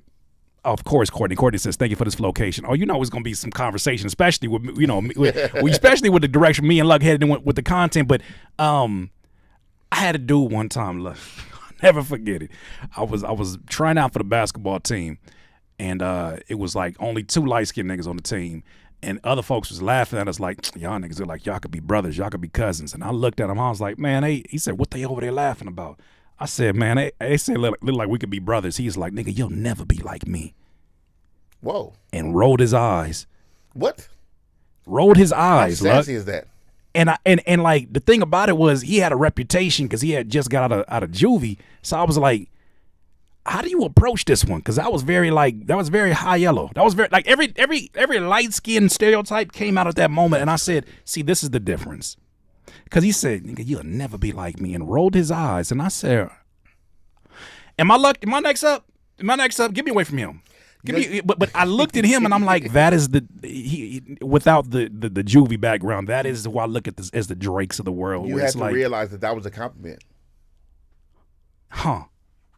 How do you see that as a compliment? I think I know where you're going with that. Because you're right. I'll never be like you right as hell. You're right. You are absolutely right. Thank you. You know what? You make a great point. You make a valid point. See, I wasn't as witty then. He said that, and I was really like, there's no other word in the definition except for kerfunkled. Because you know what he was trying to say. I was flabbergasted. I love using words I don't really use like that. Yeah, I ain't never used that. I'm kerfunkled. Beknownst to me. Beknownst to me. Yeah. I was dumbfounded at what he said. Now that's a quagmire. That's a quagmire. Quagmire is perfect. That's perfect because he said that and it got quiet. And I'm like, we outside. It shouldn't be this quiet. But he said that. He said, nigga, you'll never be like me. And rolled his little sassy ass eyes. And I said, yeah, don't put me at the back of the line no more. I learned very early in elementary that clowns don't only work in the circus. Very early. Very early. Where's your paint? Where's your paint? Where's your paint? You are out of your uniform, sir. You are fooling people. Where's your paint? Where's your wig and big red nose? You can't go around here like this without your... Tafase said, you got it, queen. You got it. Right. You got it. Hey, you know what? You right as hell. I could never be such a queen like yourself. Golly, yeah, but that the thing about it is you see people and there's times where I've seen people in a way that their popularity won't allow other people to see them. Their popularity supersedes. And they'll fight you about it. And they'll fight you about it. People will fight you as their family. Like even with the whole with the situation with Kanye, I got a theory and I'm sticking by it, and I'm going to say this until y'all think I'm crazy. That nigga's fake crazy. Oh, 100%. What you mean? Well, you agree? 100%. Okay, explain to me why you agree. Because I for sure thought you was about to be like, I don't know about that, Kurt. No. He out his mind. Because I understand because he plays crazy. Like he can't control his emotions and his mouthpiece, like almost like a controlled Tourette's. Controlled Tourette's. Oh, right? That's such a good way to say it. So, but first of all, I know. Here's the thing. I know you're making this stuff up, but I also know it's for the reason you're making it up makes you the clown. That's what makes you an idiot. Because what you're trying to do or promote or push through, that's what makes you clown. That's what makes it a clown act. Yeah. Right? So it's like I am afraid. Let me tell you something. I'm not afraid of many gangsters. I'm not afraid of where I go when I leave this earth. I'm not afraid of my wife leaving me. I'm not afraid of many things. I'm definitely afraid of people that would do and say anything. I'm afraid of people that would say anything for content or likes or clout or whatever, just to be seen. People that would do anything for attention are scary to me. Why is that? Because you never know what they'll do and say, and they don't care about who's around or who it will affect. Think about this. Somebody who plays click farming and all that stuff like that, right? You will say something on the internet or out in public, whatever, just to get views or likes or clicks, and it don't matter if you're hated, right? But at the same time, people will tell you, I don't need validation or I don't need to be liked. Right? I just talked to the homie about this. The same niggas that say I don't play them internet games only share that message on the internet. What are we talking about? I don't be on them internet games. Hold on, let me upload this. I don't be on them internet games. What are we talking about? Continue. I've watched full-fledged gang bangers, not members, gang bangers say in that phone, in that burnt phone, that blurry phone, San Andreas graphics. Terrible 480p San Andreas graphics. Yeah, I know what you're talking about. That 8-bit Sega graphics. 8-bit Sega phone that you niggas playing the internet. I don't play the internet games. Like you playing this the game. You playing it well. You're a pro. You know what? You pretty efficient. You're efficient. How can you do something? You don't care if people hate you, but you don't care if people hate you, right? To get whatever you need to get. Yeah. But you also don't care if they like you. That's scary to me, because I could be on your podcast, I could be on your stream, do a dope interview, we can make music and all that, and then tomorrow I say we are niggers and the KKK and I'm with Trump and all that. You'll be sitting here debating like, I want to delete my whole. Why did I bring him on? Why did I have him in my house? No, the first question I would have is not about me. The first question I'm having is, yo, what's going on with LUCC? Yo, he met my wife. I gotta call you then, because I'm like, yo, what's good? Like, you good? Like, I get what's going on. Here's the thing. Say if you talk to me, and I tell you it's just an act. Right. Now I'm really worried about you. Yeah, because then it got worse. It didn't get better because you said that. It didn't get better because now I'm thinking to myself. Now that you make that point, that makes a lot more sense. Because now I'm thinking like, where are the boundaries on this behavior? Where is the moral code? Yeah. You cannot. I have a wife and a son and a life and friends that care about me. I have a church that loves me and a God that loves me, right? Right. I cannot be around people who do not protect that, right? You have to value that for me, for us to have something. Yeah. Right? Curtis King, you allow me to come into your home. Right. I don't take that lightly. Right. This is your sanctity. This is your home. I have met your wife and your son. I do not play with that. Yeah. I don't. It says something about our relationship. Right. For that to be a thing. Right? So I know that you value me And how I look at that, I'm telling, that's how I value you. I understand what this is. It's not just us sitting here chopping it up on the internet. This is this is where you lay your head, right? Yeah. So I don't play with that. So if I need to be. Here's the thing. I need to be very responsible with how I choose my words out in the world, because not only do I have a wife and a son that loves me and a God that loves me, right? I have friends like Curtis King that care about me, about my well-being. Yeah. And what is he doing? Yeah. What are you doing? Because there's a moral code that we understand that exists between the both of us, and we standing on the right side of it. And I cherish that. That's why we build. That's why you mentor me in this space with the streaming. That's why you help me out every chance I get, every question every I time. call. No, not even a question about it. Not even a question about it. But it's so for me to sully that for attention. What does that say about me as a person? That's nasty work. I'm 45 years old. I don't want to be. And I use Jim Jones as an example, and I'm not really hating on him, but it's just sad. But I get the point that you're making. I don't want to be no 45, 50-year-old niggas gang banging on dudes in the camera. Bro, you got a full set of gray hair throwing up bloods in the camera. And let me keep it fair. Yeah. Let me keep it fair. Yeah. Snoop is older than him. Huh. Yeah. Right. There gotta come a time where people can look at me and hate me for whatever they want, for whatever reason. I don't know whatever. But I have to stand on, but Luck stood for something. Right. He was trying to do better or trying to be better. He's a husband who loves his wife. He's a father who loves his son. He's a man of God who loved God above all, and he treated his friends with love and respect. When I leave this earth, I want people to know that. Yeah. Right? Yeah. I don't need you arguing over clown shit I did. Because he was a clown, he a liar, he was a conniver and a sneak and that stuff don't go nowhere. In this age, nowhere. like there was a time where people could only share stories from firsthand accounts about what somebody was wild in the 80s and the 90s. You hear a lot of that stuff, especially with all the Rico stuff and everything. But you're hearing a lot of them stories, but it's no video to back it up. Now there's video to back up every single one of them decisions that you made, and it don't never go nowhere.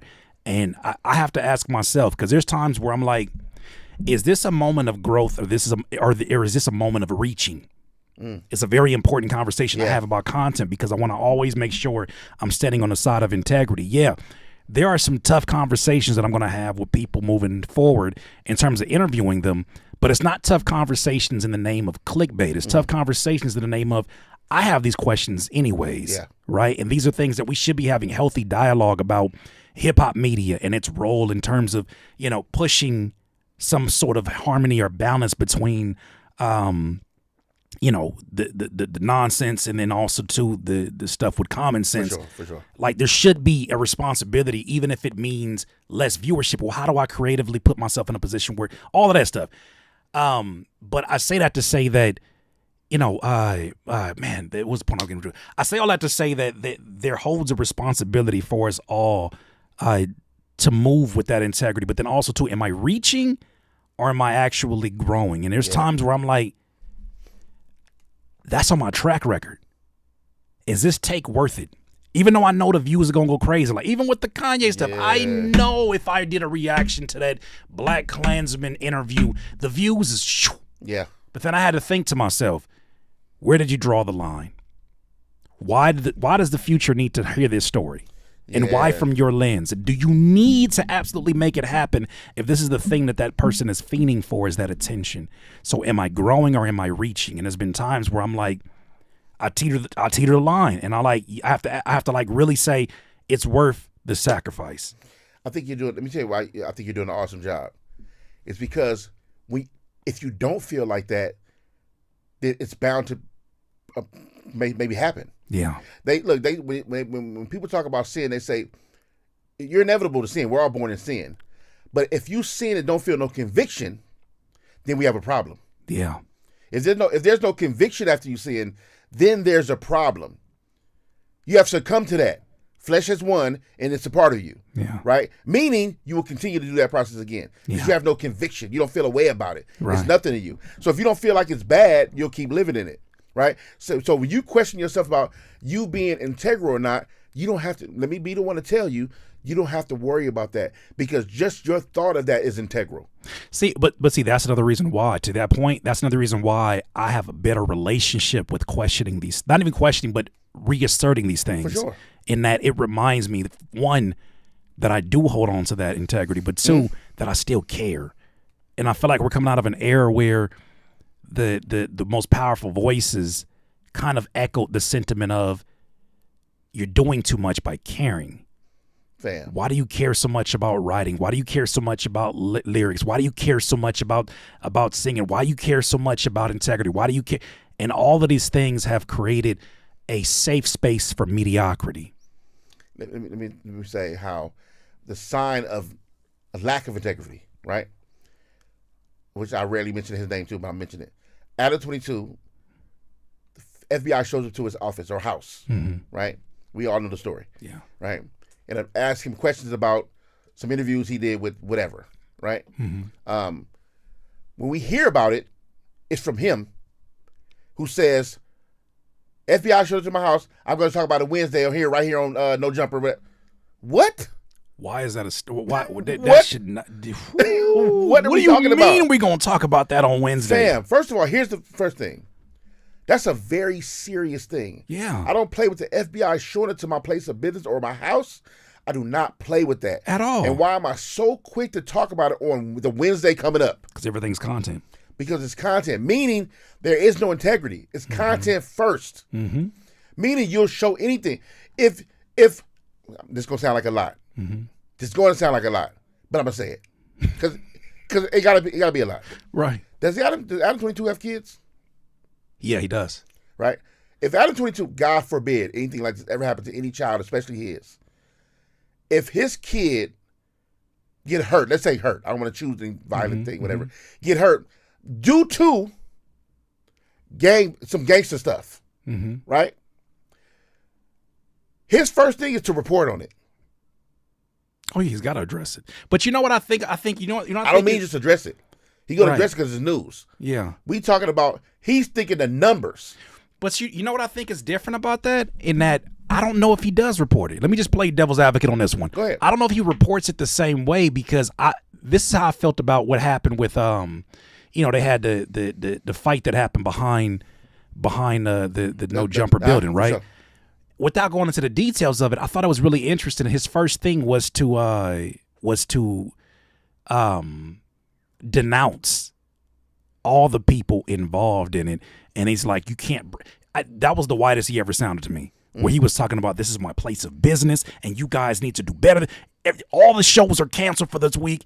I feel like the closer it gets to home, the less hip hop it gets in the way that he starts having these conversations. So I wonder, even if that did happen, because it happens to him and his bubble that is outside of all of the gangster talk, all of the street politics that he feels like he can just dip his feet in and then get away from, I wonder how much that becomes a change of tone of, no, I'm actually not going to cover this because of how close it is to me. But then at the same time, to your point, he had his wife out there acting, doing the shit he was doing. I'm going to tell you, I don't believe that for 1 second. Really? I don't, because I've seen violent things happen inside the building on camera. Right. People have rushed him. Remember, old boy came in there with the gun. The security had to come in there with the gun. Like, we talking about more violent situation. I mean, obviously somebody got beat up outside. People got beat up inside. Yeah. And y'all talked about that till we got tired of hearing about it. Yeah. People that this fight. Is true. Because they were recycling the story between shows. It happened so many times. People have got beat up in there. We saw so many times people got beat up in there, rushed, guns got pulled out, gangsters that showed up to your event. I mean, to your spot of business. Yeah. Y'all reported on that like it was breaking news. I believe there's no boundaries for somebody like that. There's no boundaries. Your wife. We don't even talk about that. We already know. Yeah, we already know. That was a thing. Like, you know what I mean? Like, so I'm saying, like, the fact that we can say that everybody knows exactly what that leads to. What's crazy is content is king in them, and that's a very dangerous thing. You know why it's not dangerous in Curtis King field? It's because Curtis King don't report on that kind of stuff. No. There's a concern in how when we clown it. Yeah. Right, but that doesn't get dark. Right, no. And usually it's not loss of life or even somebody going to prison, right? So I don't have to worry about Curtis King and how he reports on anything. Yeah. Because I know I'm dealing with somebody with some integrity. Because here's the thing, also, how many things that they don't know that how many things Curtis King didn't report on that came across the table. Bro. Every day is someone in there going on. Bro, and like even with the whole, like I said, this channel, and some folks have called like hypocrisy on my end for not reporting anything on the Rico situation. And I'm like, dog, it's names mentioned in there that I thought would never reach the internet. They don't understand it's so close to home. It's so close to home, and it's like I laugh when I think about Day saying, "Nigga, I gotta live here. Right. I gotta live here, Craig. Right. Can't be getting into it with them." Like, I understand those sentiments to a certain degree, where it's like, y'all, for the longest, I didn't do. Look, I think I talked to you about this. For the longest, I didn't do any stories involving anybody else's name. Yeah. Because I had a homie. He was he was a blood. Yeah, he had a homie that I seen him in. I grew up with him in Carson, but then I also saw him in college, and he told me.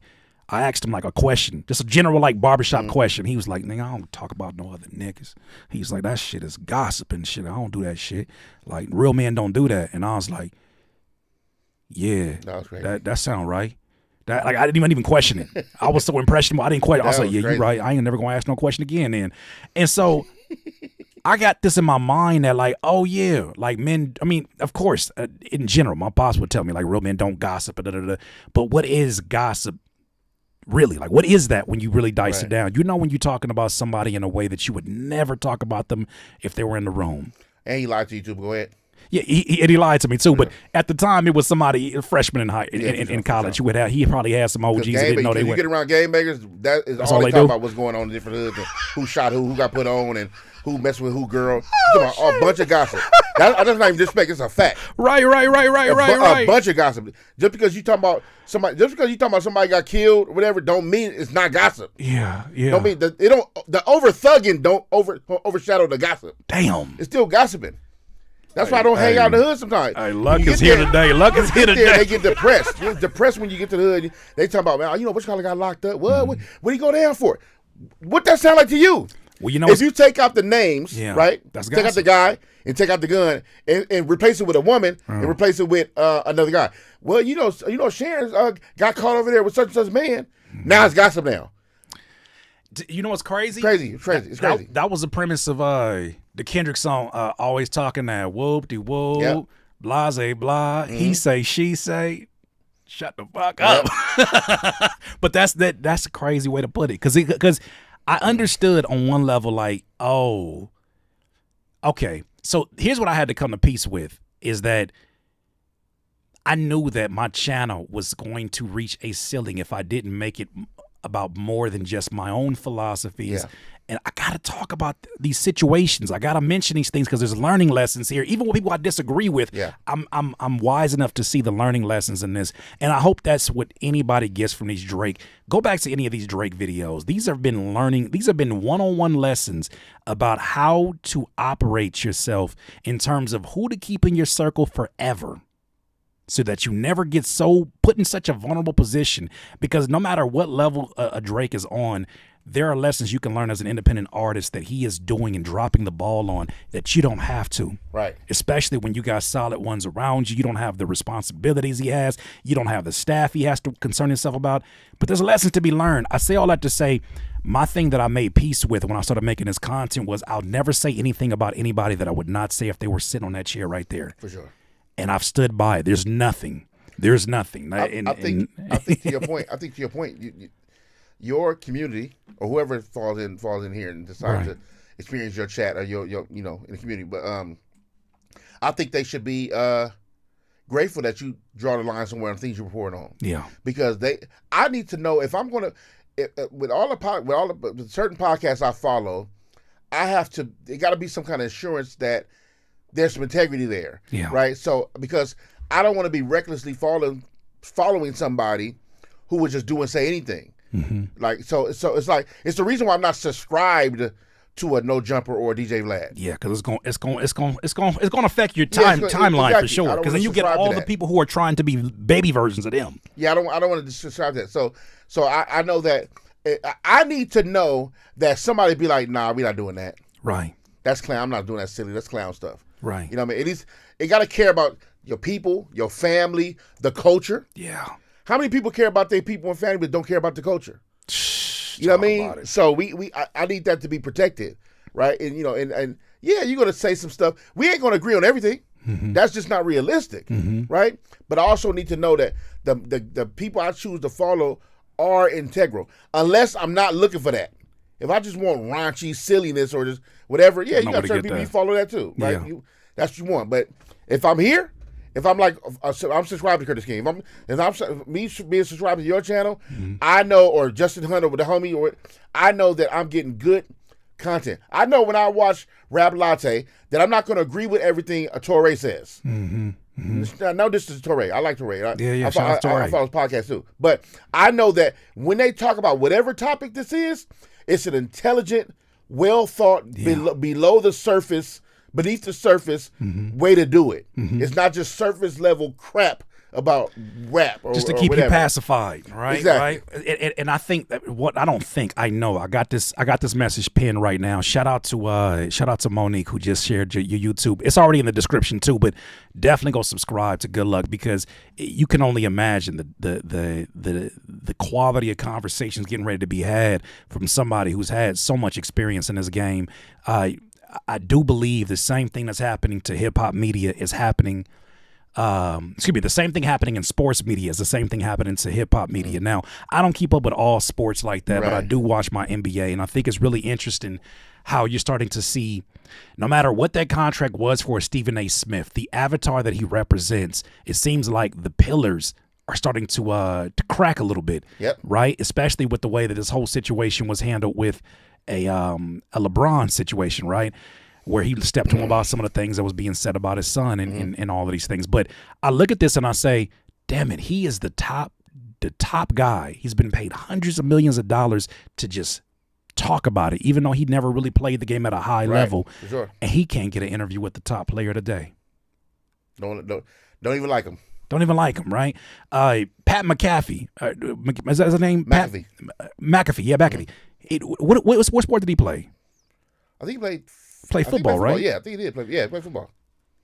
You don't think that's a coincidence that he sat? Like, I know the whole dynamic of he should have sat down. I heard who did I hear that? I forget who said that, but there was a dynamic of he should have sat. He was a Colts kicker. Yeah, shout out to Erica M. You always on top of the game. He went and sat down with an athlete after launching his podcast with Steve Nash, another athlete. Yeah, that wasn't why LeBron went to sit with Pat McAfee though.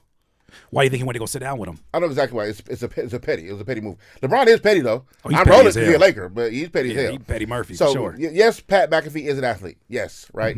But he sat with him because Pat McAfee and Stephen A. got their thing. They little beef. Oh, I didn't know that. Yeah, because when Stephen A. was trying to get his deal, that $100 million deal he got now, right?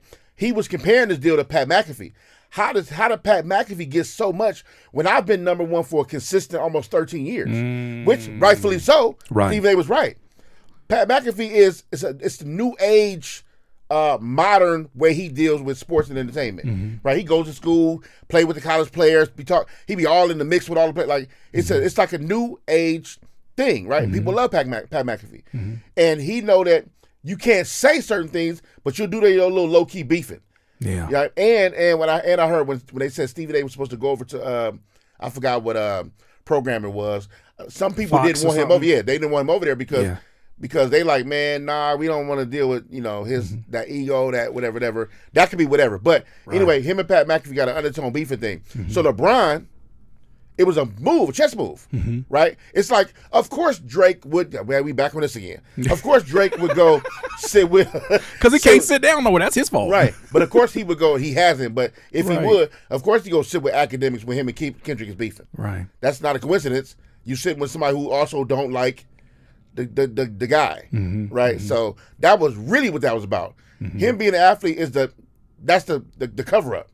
Well, right? well, I even if that is the cover up, right? My point is this: people are showing up in droves, even independent of that LeBron interview. They're showing up in droves to talk to practitioners. Yeah, for sure. that have a voice in media. That's why we have, Gil's Arena and All the Smoke and right, for sure, and KG's pod and Knuckleheads podcast and all. For sure. There's a reason why you're looking at Gil. I'm sorry, Gilbert Arenas, right? Yeah. With Gil's Arena. Mm-hmm. There's a reason why he's able to do this from his living room, and off his own Wi-Fi, and be doing numbers that are competing with the live streaming numbers of an ESPN, which is insane to even think about. I'd never forget there was a point in time when Kwame Brown was going live, and he was rivaling the ratings that ESPN was getting when he was having issues with Stephen A. Sure. It got so crazy, Stephen A. had to say something at his job. Yep. As Kwame is on his farm with all his acres, he's addressing his issues from a cell phone, while Stephen A. in front of all of these damn big ass expensive cameras, big production, and people are like, content is content. We're in the TikTok era where I don't need it to be produced to be good. This is what you told me when I'm trying to learn live stream. I'm getting to learn everything. Right. You like, look, you really can just go from your phone. Now I already had a camera, right? But also you like, man, you really can go for your phone because these people just want good original content, and people would love to grow with you. Mm-hmm. This is what you told me, because they don't need to see. It's like this a mistake rappers make, a side by analogy. Mm-hmm. Rapper come out with a single, right? Broke as hell in a project with all the homies, burnt t-shirt on, dirty, right? But the song is, you remember 300 by Chief Keef, right? Shit I don't like. Remember, right? Yeah. And or Moray. Look at Moray's first video, right? Yeah. When he broke his hell in the hood, whatever. But the next video, iced, big Benz, some loft you can't afford, like all this stuff, whatever. I'm like, damn, what happened, bro? They can't grow with you. You went from super broke, everybody with you on another level, then you left them immediately, right? Same thing. It's the same thing. You got and so if I'm sitting in front of my camera with the blurry, not good quality and all that stuff like that, and people are pouring in comments and whatever, they just looking for the content. Yeah. People are just thirsty for good content. Yeah. Here's the thing I do want a side note to say to you before I forget, because I thought about it as I was saying this. The reason why Curtis King or Justin Hunt is so important and so critical to this arena, right, is because compared to by the numbers, there's not a lot of integrity in quote unquote hip hop media, right? So it needs faces and voices of somebody who actually cares about the culture. Yeah, it needs it, right? Because people know they can go to you when they go to United. What's the name? Coach United. Yeah, Coach United. What's when you do? The Collective. The Collective, right? Yeah. So when people go to these, they're teaming up to go in here and listen to what you guys got to say. They know they can trust the voices. They can trust that they'll be left with new thought, right? Different perspective, right? And not a lot of clown shit. Yeah, we be joking and laughing and all that stuff. Like, niggas is funny. That's what we are. That's not going nowhere. That's not going nowhere, right? We funny. So you gonna get that. I can't get through Drake legal documents without laughing at something. That's what I'm saying. It's funny, right? But also we know that there when people leave here, when you sign off, and people go their different ways. They got something they can take with them. Yeah, they're not leaving here empty. Yeah, for sure. Yeah, and I appreciate you saying that because that is something that I feel like something clicked when I had my interview with Mick Jenkins, in that I'm like, man.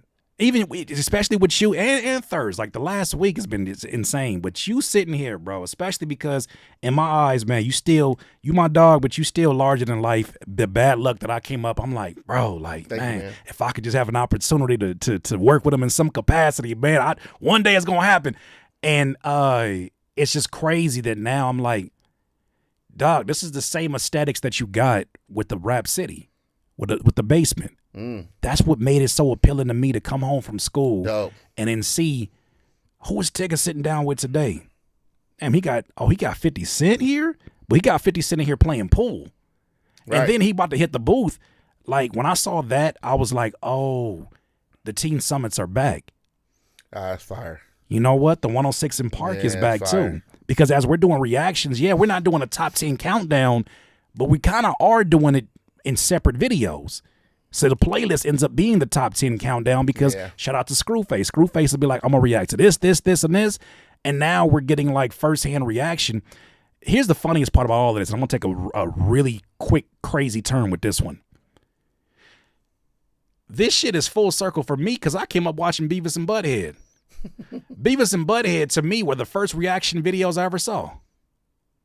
Yeah, wait. Remember when they sat down and watched music videos and gave commentary in the middle of it? That's the first reaction. Them and even Mystery Science Theater. Remember Mystery Science Theater? For sure. With the silhouette behind them? Those are the first reaction. And I'm like, I came up seeing those. So now this is such a natural progression because we... That was like Siskel and Ebert. Siskel and Ebert, yeah. But like in real time, right. Now it's like, yo, what's stopping us from being that? Oh, because we're thinking that we have to make it, huh? I just know how old we are. Oh yeah, I don't. At this point, I don't care. Siskel and Ebert fan. Yeah, I don't care. Let them have it. Yesterday they was firing me up because I pulled up my New Balances and I said, you know what? I don't care anymore. I'm embracing this. I paid good money for these. Enjoy it. You know how much it took to get here? Enjoy. You know how long? First of all, I'm here. Thank God I made it. You wake up one day like, back pain. I walked around Disneyland on Monday. I said, good thing I had these New Balances on. Hey, you appreciate comfort. Hey, that's how you know you get old. Oh, these comfortable. No. You know the moment it clicked for me. That's funny. You know the moment it clicked for me was when I went to Bath and Body or whatever, the Beyond, whatever this shit is, and I got a back scratch, the brush to wash your back with, and I started getting excited. Look, I said, what is it? I said, man, I can go like this, what? And I could probably put the lavender, and I said, oh no, bro, you've become it. You are here now. Welcome. I looked forward. I said, look, I look forward to utilizing my back scratcher. Bro, I get it now. What? I get it. This ain't, it snuck up on me. But what I said earlier, the things you value yesterday, you don't value today. I promise you, it was just yesterday. I was just shooting hoops, listening to Music Soul Child. If I would have knew the girl next door. I promise you that was yesterday in high school. The whole album is fire. Let's talk about that. The whole album is amazing. The whole album from top to bottom, every song is fire. He needs to get all of his roses. For sure. But yeah, bro, I looked, I said, Nick, am I getting excited about this backwasher? Yes, I am. And you deserve it. You know what? That's another thing. I do deserve it. Thank you for reminding me. I deserve that. Man. All this work I've been doing. Like, yeah, it be certain mornings my wife, she could see it on me. She like, nah, my wife is a comedian, low-key. Don't get it twisted. I know she be real quiet when you come here, but my wife is a comedian. She told me one time, she said, because when I get migraines, I do a little of this. Like, you could just see it in my face. Mm-hmm. I don't have a good poker face. I'm in pain. We was in the grocery store and she seen a carton of milk that was broke. She said, and I look like you when you got a migraine. A carton of milk? It was slumping like this. And like it was so funny that I was so dumbstruck. And you also had a headache. And I had in a moment I didn't. Right. But when I seen it, I was like, first of all, the accuracy is way too good. It was so funny it was so funny and it was so shocking. I had no response. She did it to me again. We first started dating. I said, this is how I knew she was gonna be my wife. Bruh. I said, did you use my Tom's toothpaste? And her own Rick James, what she said, nigga, nobody want that hippie toothpaste. I said, no, not you being me. You are me, man. Bruh, if you can't clown with your wife, oh my God, why even be married? What are we doing? Why am I signing up for this lifetime commitment to not laugh? Why would I say I do to somebody who's not funny? She said, don't nobody want that hippie toothpaste. That's hilarious. Okay, it is hippie, but like you don't gotta say it out loud. Oh man, hey, look, you ready to cook up something, man? Yeah, man, let's try it. Man, let's look. I'm rusty. I would say I ain't worried about that. Been a while. Look. Been a while, but we gonna do. I ain't never hog-tied nobody. Ain't nobody worried about that. All I know is you take your time. These amazing individuals that are here, you know, they sometimes they'll come in here, sometimes they'll leave, they're going back. Ain't nobody worried. Like my folks, my DIYers in here, they know how this goes. So, man, so I'm, I had my conversation already with Luck, and he was like, I was like, man, what you want to cook up, man? He said hip hop. I said, oh, you should have never said that. So what I'm going to do is I'm going to start with a sample. You tell me what's speaking to your soul, and I want to start cooking up, all right? Okay. I'm going to go right back into this folder full of, shout out to my guy at Loop Layer. What do I got? Let me just start off in here. Let me just see what I got here.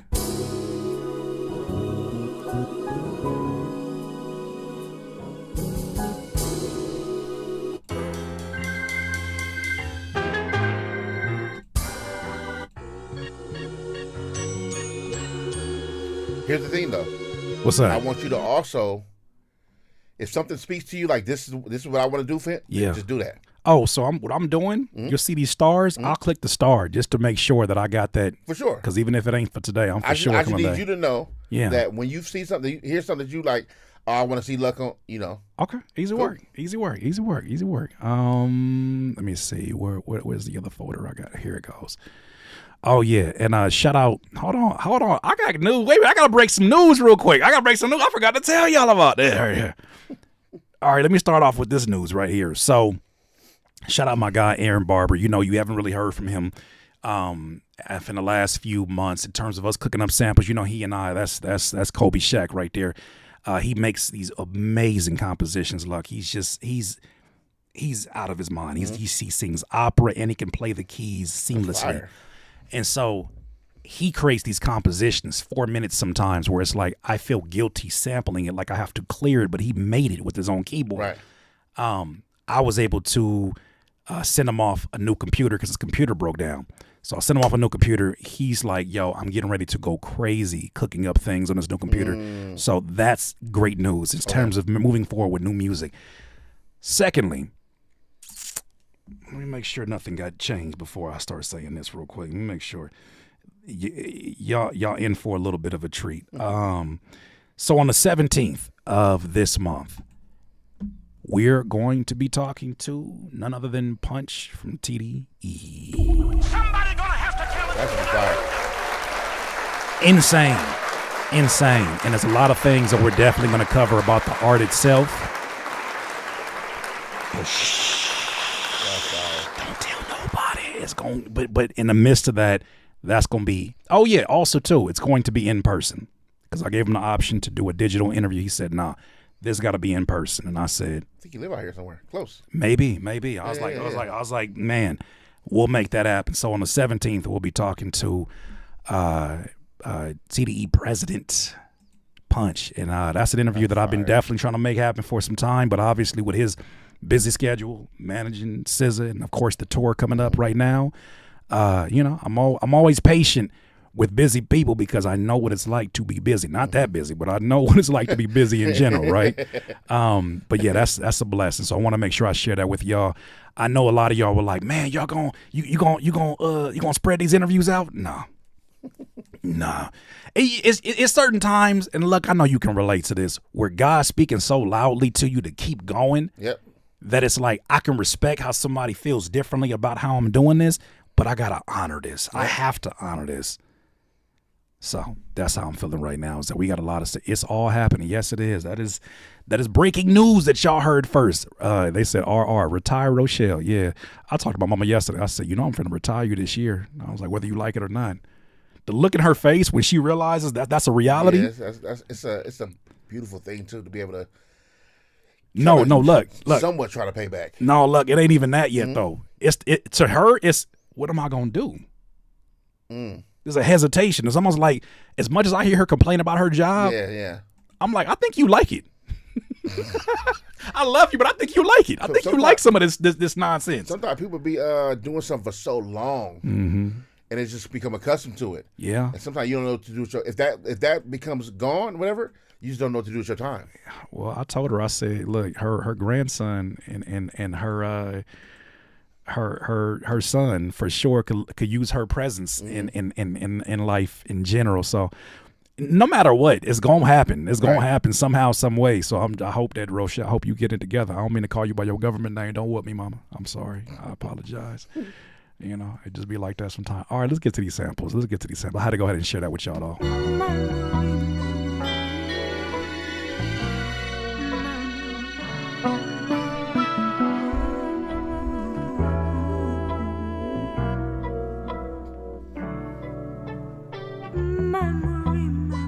I like that one. That's fire. Yeah, memory. I'm gonna just have that there.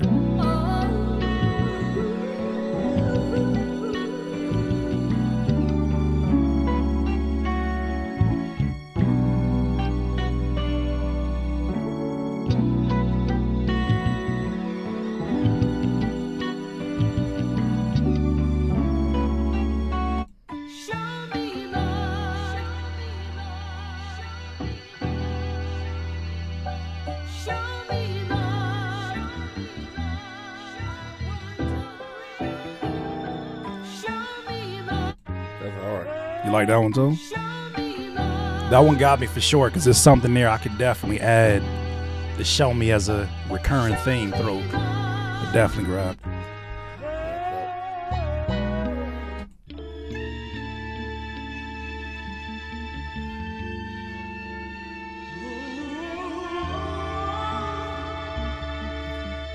Something about that feel like New Jack's. Here's a New testament Jack to the road life. Shout out to Debbie Dev. Say it again? Here's a testament to the road life. Me and Warren G. She said she texted me. Remember I met you and Warren at the train yard in Houston. Y'all rode the train to New York. We took a train from LA to New York, bro. 3 days. LA to New York. LA to New York. What? We stopped in Houston, met Debbie Dev there. You know she's gonna be a guest. You know she's gonna be a guest on here next week. Yeah, that's dope. Yeah, man, that's gonna be so Looking dope forward too. to that. Debbie Dev, I love you too. If you're listening, I love you, man. That's one of my real life, for real and real life homegirls. I love Debbie Dev so. If you talk to her, let her know. I promise the whole interview was not gonna be an obsession over this Drake versus Kendrick, but I gotta put the vitamin in the brownie. Right. Because she's talking about a lot of great stuff. I don't want it to be missed at all. For sure. Because her assistant hit me was like, obsessed. I'm like, I promise it ain't me. It is not me. Right. This one is for sure moving. I like this one, and then I want to do this one. This one is the one for me. I want to test it out in different keys too. Let's see what we got here. Let's take this, and I want to see what this sounds like in different.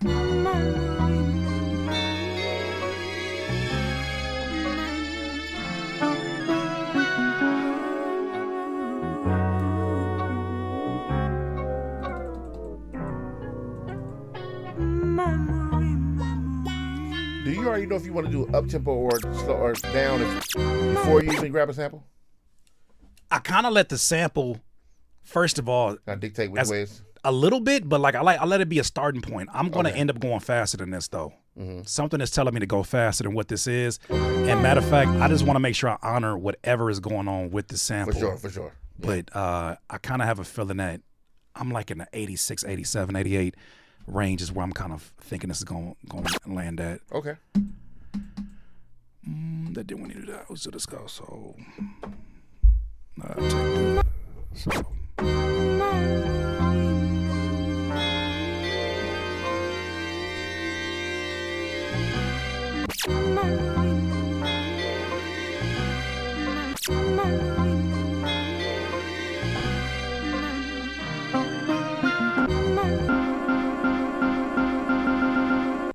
Everything sounds like special delivery when you do that.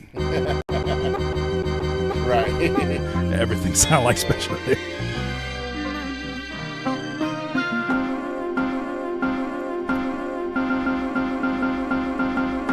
They wasn't there going crazy.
that's cold. I like that.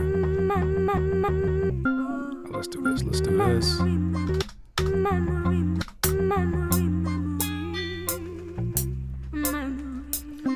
never watched you make a beat either. So I never watched you make a beat.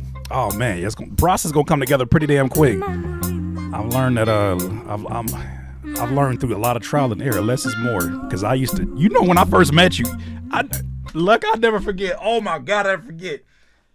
I played you a beat one time, and you was like, "Yeah, this shit hard." You said, "I don't know what niggas supposed to do with this though," because it was so much going on. It was I had like I was in my EDM trap bag, and he was like, "No, that shit hard, but like I don't know what niggas supposed to do with this." And I was like, "Sorry, let me go ahead and play you something else, man." That's funny. I never forget, because in that moment, you like I know it's just like you giving honest feedback. In the moments, you learn the most about it. Where it's like, now why in the hell did I play him this? I ain't never talked nobody. Why in the hell would you say that? Yo, where's our Smokey sample? We are not sampling Eargasm. Oh no! Today will not be wasted on that. That's funny. If you're here waiting for a Smokey Robinson sample of Eargasm, nah, we're not doing the gasms. The gasms sound like something that you got to go see. Lady and gasmed. He said with his eyes. That's what he said. That's basically what he said. That's what he said. I think you should go see your doctor for that one if you got to. Yeah. It sound like when you gotta get some control. You gotta get some control. Control yourself, Smokey. That sound like when they start reading off all of the damn side effects of some medication. Yeah. You might get eargasms, ligasms, eargasms. Control No, you gotta stop all that. You and Lenny gotta go sit down. I ain't never hogged out nobody. All right, let me see. Let me find a rim shot snare. I just want a one shot. Let's see what we got here.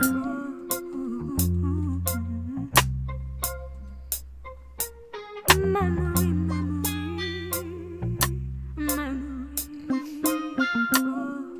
like this one. Let's go ahead and just take that for right now. All right, let's take this. And I'm gonna use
When you start Flowcation? Damn, that's a good question. Was it on YouTube? Definitely on YouTube. Probably like, you know who would know, Courtney, when we start Flowcation?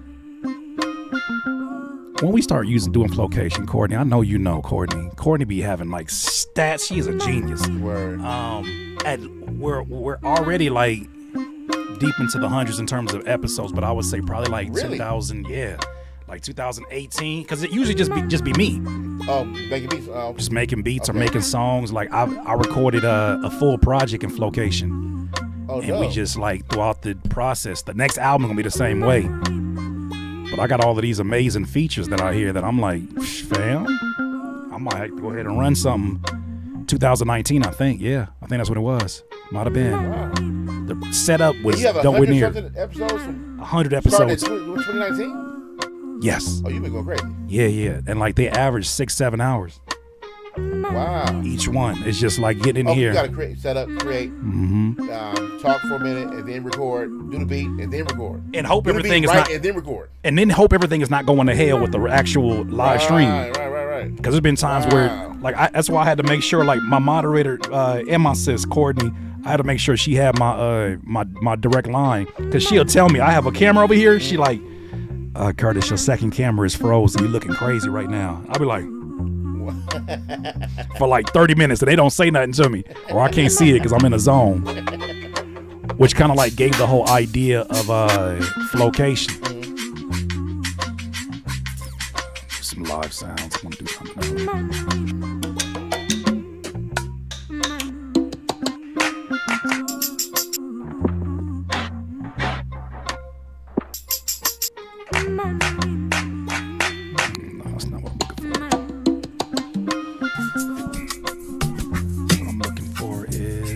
Let's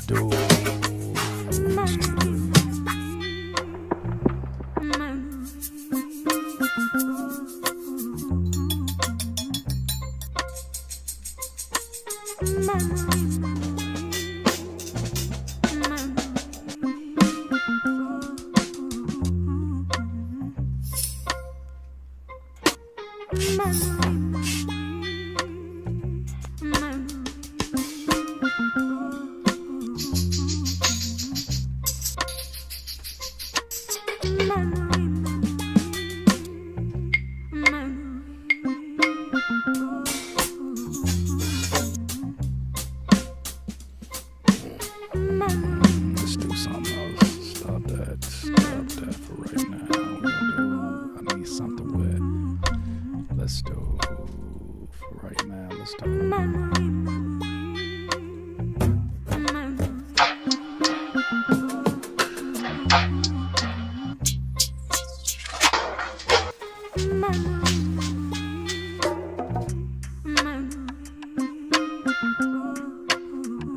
mad at that. I like that.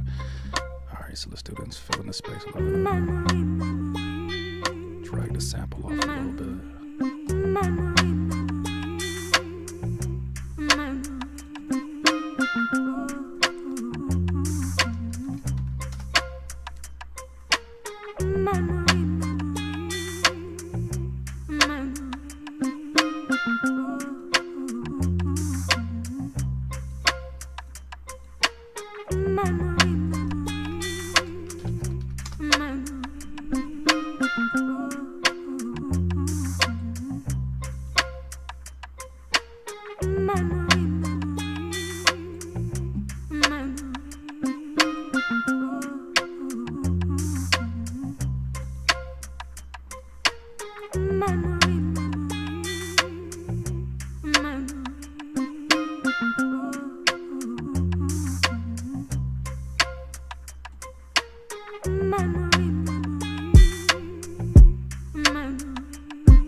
Let's run that. Let's go from the boom, boom, boom, it goes.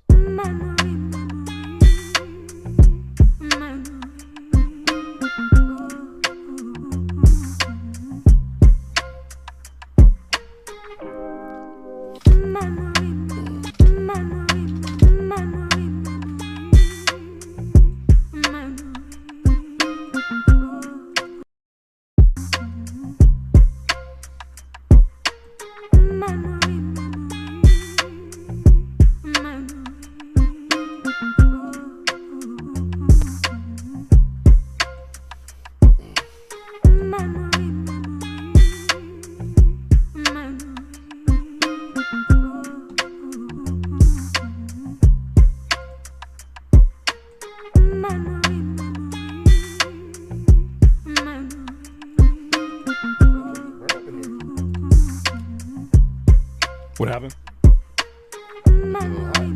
Oh, I turned the AC on.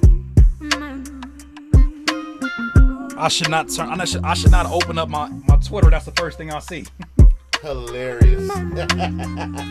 Stop sending me stuff like this, ladies and gentlemen, please. I don't want to see the man on my timeline. That's hilarious. I think y'all obsessed. That's what I think. Unless you sending me 50% off deals on back scrubbers, I don't want to hear it.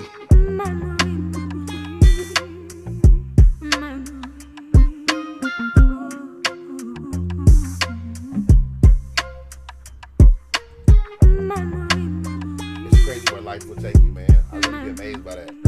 Because I didn't see myself writing, let alone I one day did a gospel song, and then when I do write my first raps, it's almost 2 hours away from home with the homie. Like, you think I envision this too?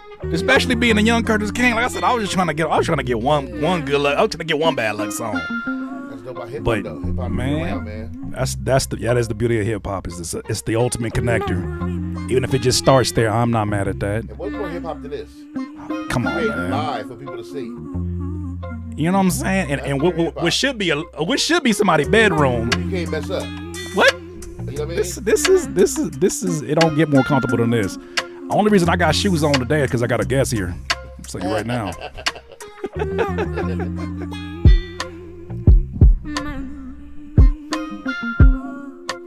I want to start writing, but I'm gonna see where she's going with it. So. I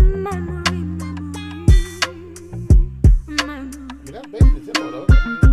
So I kind of want to start writing, but I want to see where she's going with it, though. Oh yeah, I'm not gonna do too much. No, like I'm building up skeletons so that I don't, because I know what it's like to be on that end of things where it's like, do I start? It's gonna be pretty much this. I'm gonna just start adding little things in the background. Appreciate you.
bro. Just do you. That sounds good. Appreciate it.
too much. Shut up. They ain't going nowhere. That's what you forever.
tough. Come on. Getting tough. Look.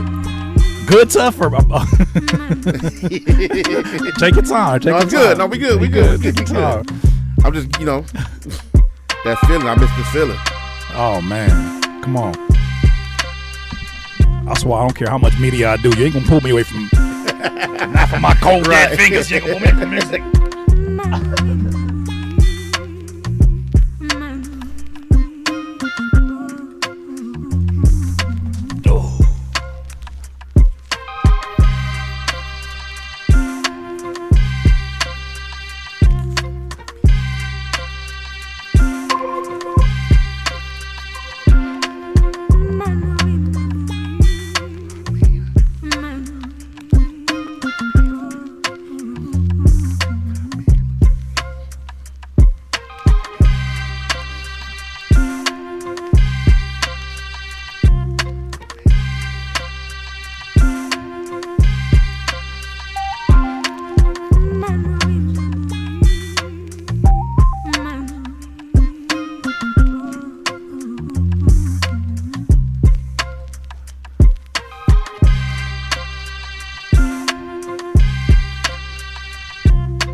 I just hate. I know the feeling on the other side where I'm like, now we create. Let this shit. You can't make it be and rap at the same time and not get caught up. So we got to keep going.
They can hear me? Yeah, they can hear you. Oh, okay. When we mute your microphone? No. Okay. This is real. This is what the process is. Flowcation to be exactly what it was. For real. It's all good. Whitney, you better stop calling this adamantium water because it come in a can. Relax. Why is that so funny? They don't come here. I thought they came here for my content. They come here to clown me. Gonna call us adamantium water. Adamantium water is hilarious. Whitney, relax. We got guests in the building. Relax. He about to power up. I'm sick of y'all. Water's in need. Okay. So how long am I supposed to be going? Huh? How long am I supposed to be doing? How long am I supposed to be? As long as we need.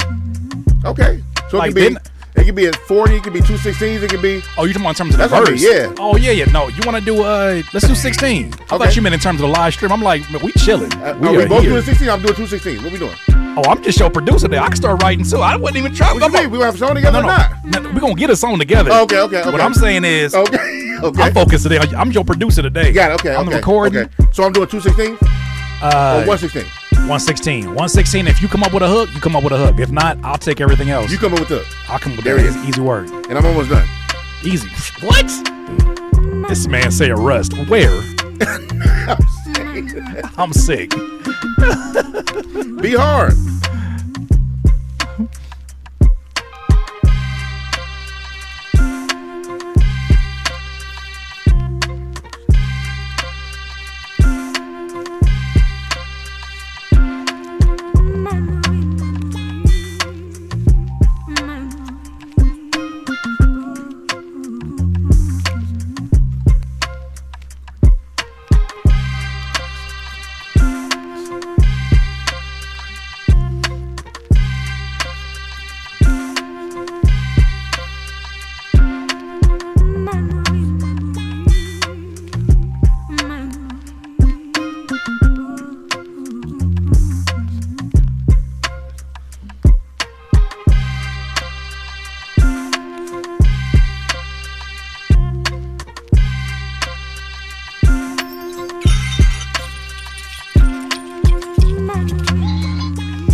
These are good sounds. These are good sounds, ladies and gentlemen. I miss that feeling, Come man. on, come on.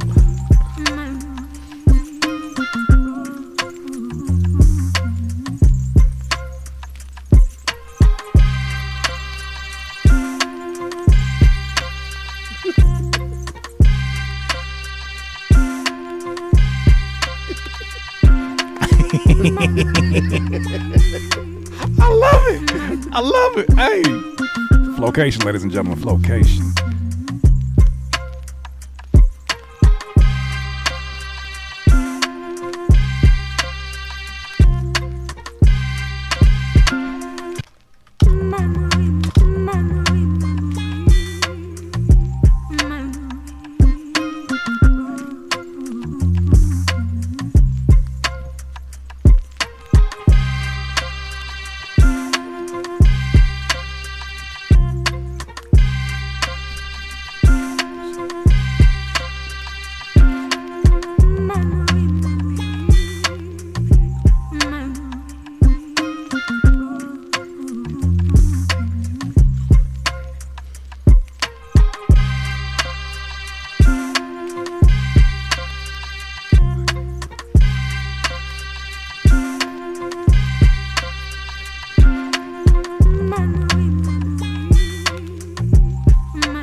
Yeah, I need that. I need that for the second half at least.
So you got it? No, I'm almost done. Okay, now you good.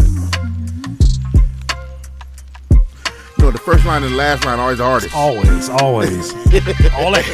First, do I want to go off on this journey that I'm about to start off? The last is, am I capping this off the right way? All this hard work can go to waste. That's the word. I killed it up into that last line where I said, y'all know how I'm coming with it. Like, and that's just the way the story goes. Yeah, like you can't do it. You can't do that after a hard verse. Like, yeah, what was my last line? Yeah. No, we can't do it.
Got it.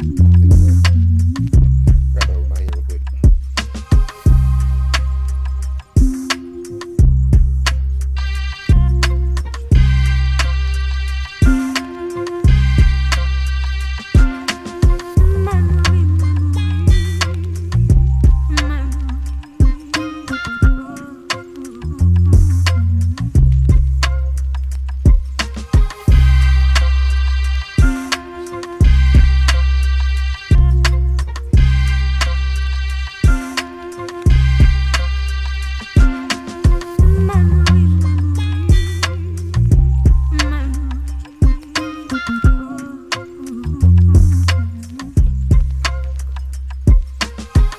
Yeah, I'm done. All right, there it is.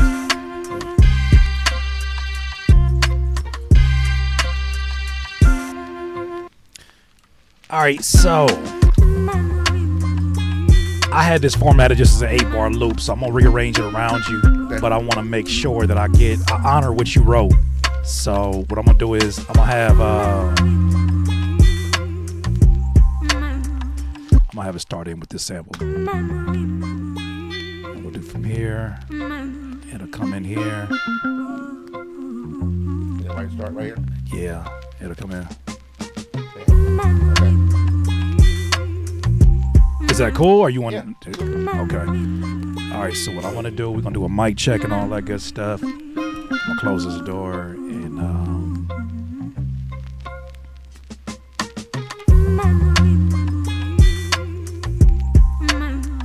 All right. Little rusty. Little rusty. oh shit, here we go again. Been a while. Let me get my breath control together. Let me get everything together. As this series grows, look, I'm looking at you, LA Vocal Booth. I'm trying to get that sponsorship. One of two things is gonna happen. Either I'm gonna get my money up and I'm gonna get a booth in here, or y'all gonna see the rap city that this could be. One is gonna happen. One or the other. Either way, we're gonna have to get to know each other because it's gonna happen in here.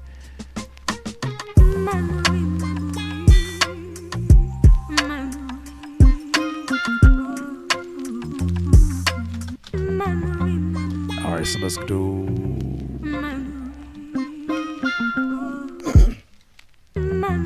Mic check. Mm-hmm. All right, so we got that, and I'm gonna just run this right here. Boom, boom. Okay. Oh yeah. You see how? Oh yeah, we're gonna take this off for sure. Okay. You see how I'm gonna hold this? Extra clarity. Oh, that's cool. Yeah. Also, let me know. I got a stand, and it's like an arm that go up. Oh, that's cool. For the That's cool. phone. Okay. That should be cool right here. All right, so let's get a sound check and all of that. Oh, let me readjust this too. Mic check.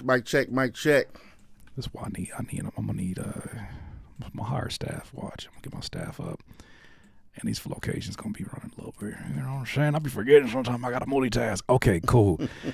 Let's get this right here. All right, let's do a mic check for this, and you'll be coming in here. Your vocals are lit, ready to go. All right. Yeah. Yep.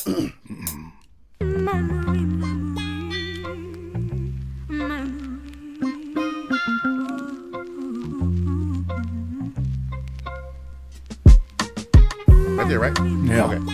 Same spot. Ooh. Uh-oh. I skipped the whole thing. You don't need that. All right. Give me a second to get into it. All right. I was setting in autopilot. Pot up by one more time. I was setting autopilot. Pot up by my transgressions. Okay. How you doing in top volume wise in the headphones? A little louder. Yep. All right.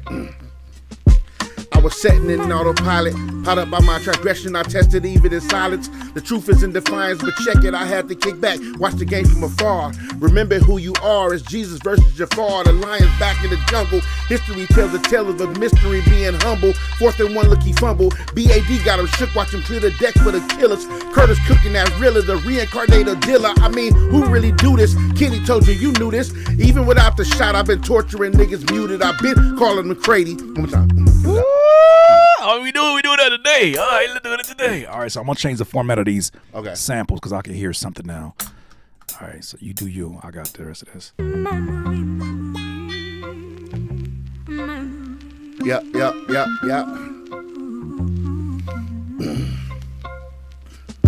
I was setting in autopilot, pot up on my transgression. I rested even in silence. The truth is in defiance, but check it. I had to kick back, watch the game from afar.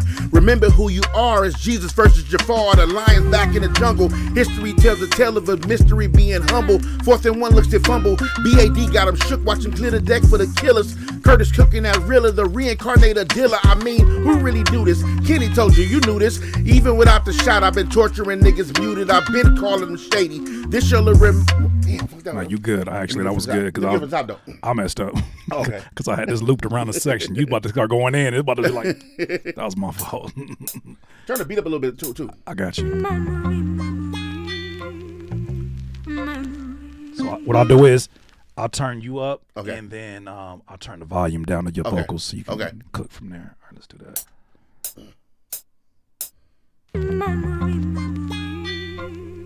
Yep.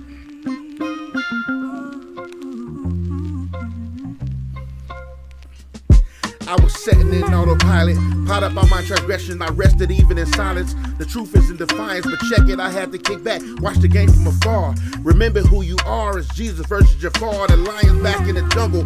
History tells a tale of its mystery being humble. 4th and 1, look, he fumbled. BAD got him shook, watch him clear the deck for the killers. Curtis cooking that Rilla, the reincarnated dealer. I mean, who really do this? Kenny told you knew this. Even without the shot, I've been torturing niggas muted. I've been calling them shady. This shall look. Keep fucking right there. This been calling them shady. Let me see. I've been calling them shady. I've been calling them shady.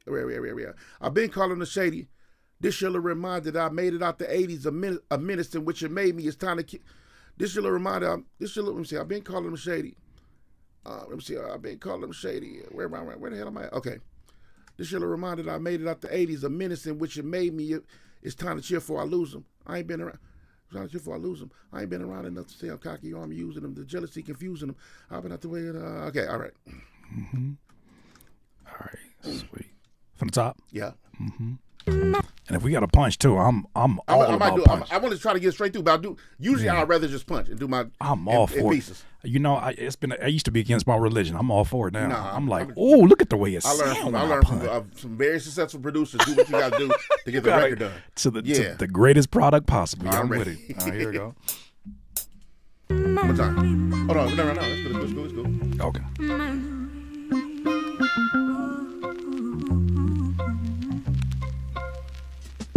I was sitting in autopilot, pot up on my transgressions. I rested even in silence. The truth is in defiance, but check it. I had to kick back, watch the game from afar. Remember who you are. It's Jesus versus Jafar. The lion's back in the jungle. History tells a tale of its mystery being humble. 4th and 1, look, he fumbled. BAD got him shook, watch him clear the deck for the killers. Curtis cooking that Rilla, the reincarnated dealer. I mean, who really do this? Kenny told you knew this. Even without the shot, I've been torturing niggas muted. I've been calling them shady. This your little reminder. Yeah. Oh yeah. It's happening. I hear it. You pick it up. Hey, look. It's been a while. You ain't supposed to just jump on the bike and act like you ain't been on the bike. Right. That's not how that works.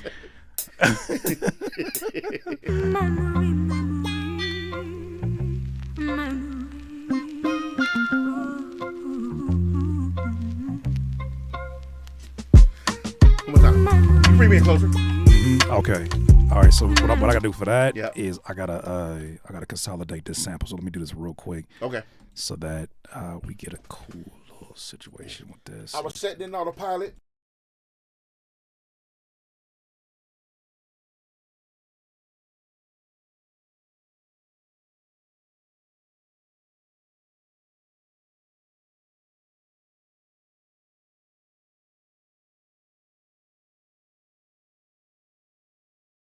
Who really do this? Kenny told you knew this. Even without the shot, I've been torturing niggas muted. I've been calling them shady. This your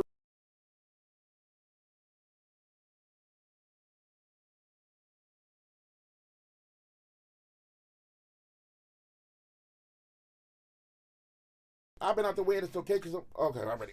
I've been out the way and it's okay because when I'm ready for that, okay. Yeah, I'm just getting this situated so I can get easy cuts on the bass and all of that without having to be concerned with there we go. So we got this.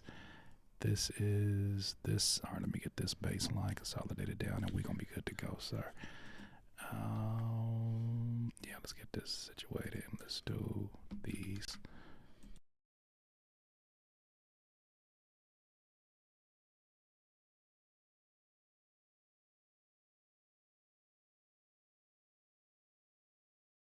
Fumble. BD got him shook. Watch him clear the deck for the killers.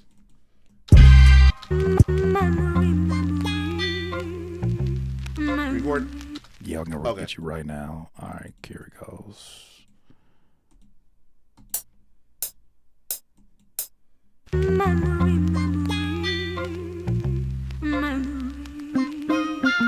after this, I'm gonna stop. I'll be just going somewhere. Okay. I was sitting in autopilot, caught up on my transgressions. I rested even in silence. The truth is in defiance, but check it, I had to kick back. Watch the game from afar. Remember who you are as Jesus versus Jafar, the lion back in the jungle. History tells a tale of his mystery, being humble. 4th and 1, look, he fumbled. BAD got him shook, watch him clear the deck for the killers. Curtis cooking that Rilla, the reincarnated dealer. I mean, who really do this? Kenny told you knew this. Even without the shot, I've been torturing niggas muted. I've been... Let me bring me in somewhere around here. Matter of fact, let me hear that first. It sounded like I was rapping too fast for the beat. I gotta hear it again. I was multitasking over here doing too much. All right, let me see. Let me see what this is looking like. Hold on, let me make sure I do. Damn it! I did something wrong. Hold on, let me one more time. I already know moving too damn fast. All right, cool. So let's just, so what I'm gonna do is I'm gonna consolidate this down.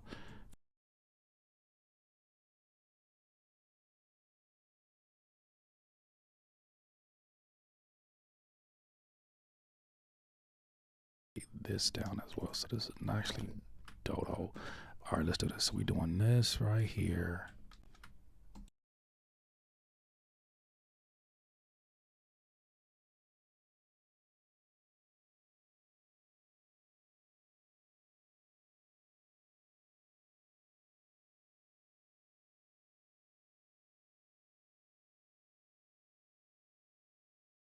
Do that, and unfortunately,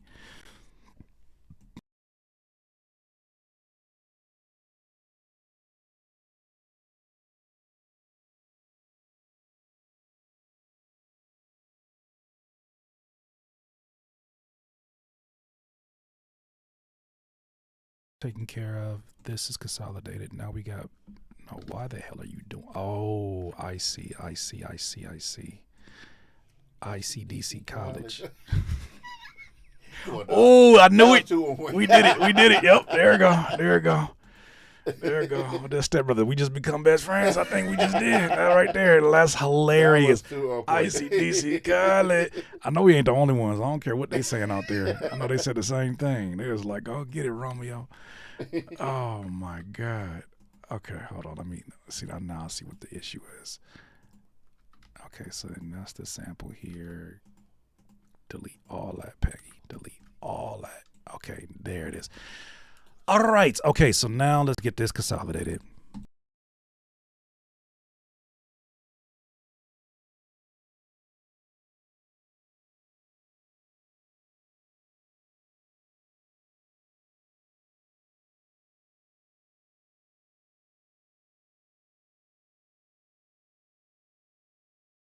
What? My ICDC don't get me nothing today? What you mean? But they wanted $60,000 when I went there with my pops. He said, let's go. $60,000? DeVry wanted $60,000 because this fool almost got me in the middle of a career day at high school. He was like, oh, shoot. He was like, what you do? I said, I make music. He's like, come over here. I want to show you something. Oh, shoot. The future is going to be polyphonic ringtones. And I believed his dumb ass too. Wow. I was like, wait a minute, I can make my own I can make music for a living with polyphonic ringtones? Wow. He said, come on down to DeVry. And I said, hell yeah. I took my pops. Luckily, my pops was already in the educational field. And he said, I never forget, because my pops looked like Malcolm X, but he talked like Furious Styles. He's like, $60,000 for what? Right. He looked at me like I was supposed to be on his tip. Like he said, right. For what? So you can compete with Soulja Boy, Kiss Me Through the Phone? Pops had the vision. He didn't understand the rap, but he had the vision. Oh, my God.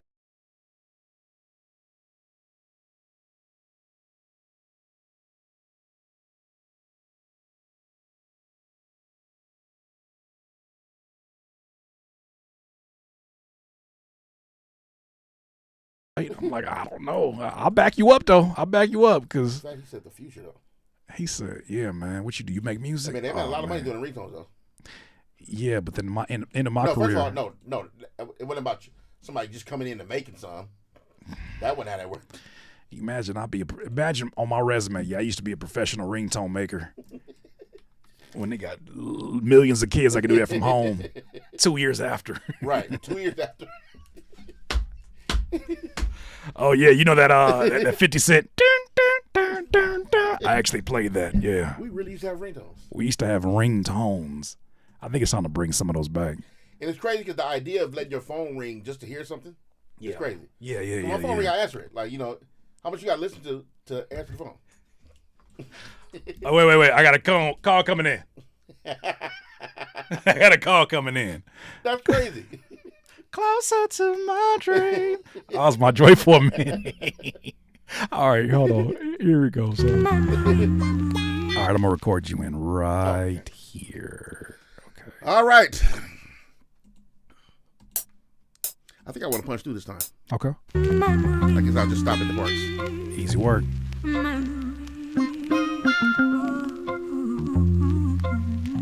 Yeah. I was sitting in autopilot, caught up on my transgressions, I rested even in silence. The truth is in defiance, but check it, I had to kick back, watch the game from afar. Remember who you are, as Jesus versus Jafar, the lions back in the jungle. History tells the tale of his mystery being humble. 4th and 1, look, he fumbled. BAD got him shook, watch him clear the deck for the killers. One more time. Oh no, you know what? I think it's a punch right there. Yeah. So it's one right here. And I rap versus Jafar, the lions back. The lion. Can we pick it up on the lion? Yep. Remember who you are, as Jesus versus Jafar, the lion. One more time. All right, let me actually. I'll just get in the cut first. Yep. All right, so let me do this, and now this is gonna be, what is that, on 16? Yeah, let's put this on 16, and let's also get you right back here. Get a clean punch in from right about. Let's take it from right about. Yeah, let's take it from right here. Now I can rap along with it. Mm-hmm. I had to kick back, watch the game from afar. Remember who you are, as Jesus versus Jafar, the lion back in the jungle. History tells the tale of his mystery being humble. 4th and 1, look, he fumbled. BAD got him shook, watch him clear the deck for the killers. Curtis cooking that Rilla, the reincarnated dealer. Yes, I'm glad you stopped right there. That was a good punch right there for sure. Hey man, you think you did this for a living or something, man? Hey man, you really good at this, bro. That's my favorite shit to say. Anytime I get these professionals in here. Hey man, I'd love to have did the first take. Hey man, you should keep going, man. Like I like where you. Hey man, you got a voice, man. It's almost like you've had #1 hits out here or something, man. Hey man, chat. Let him to keep going, man. Oh my God. The look that Mick Jenkins gave me when I said that to him, he said. I see you just getting to know me. That's all that funny. is. Oh my goodness. Okay, so we're gonna go from right here. I'm not recording you. I just want to get you R is Jesus versus Jafar, the lion back in the jungle. History tells the tale of his mystery being humble. 4th and 1, look, he versus Jafar, the lion back in the jungle. History tells the tale of his mystery being humble. 4th and 1, look, he fumbled. BAD got him shook, watch him clear the deck for the killers. Curtis cooking that Rilla, the reincarnated dealer. I mean, yeah, that feels, yeah. There may be a chance I think we can go repunch the first part of it, but let's just keep on cooking for right now. Energy, for sure. Yeah. For sure. Because it's picking up now. All right, so let's get it from BAD got him shook. From BAD got him shook.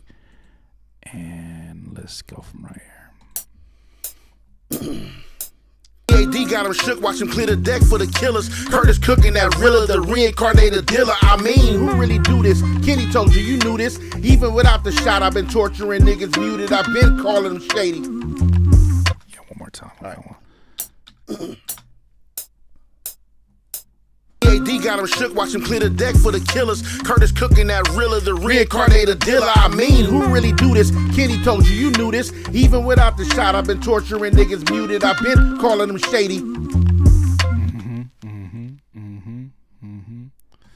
All right, so let's take this. Let me see what this sounds like from right here. So this is... Reincarnated dealer, I mean, who the reincarnated dealer? I mean, who really do this? Kenny told you, you knew this. Even without the shot, I've been torturing niggas muted. I've been calling them shady.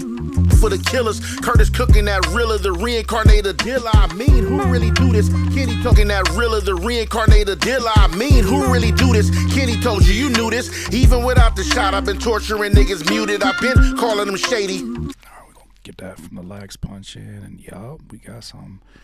We definitely got to punch that first part in because the energy is like for sure. day and night difference right now. All right. So from right here, let's. Who really do this? Kenny told you, you knew this. Even without the shot, I've been torturing niggas muted. I've been calling them shady. This should look one more time. Who really do this? Kenny told you, you knew this. Even without the shot, I've been torturing niggas muted. I've been calling them shady. This your little reminder that I made it out the 80s. A menace in which it made me. It's time to chill. Let's get in there again.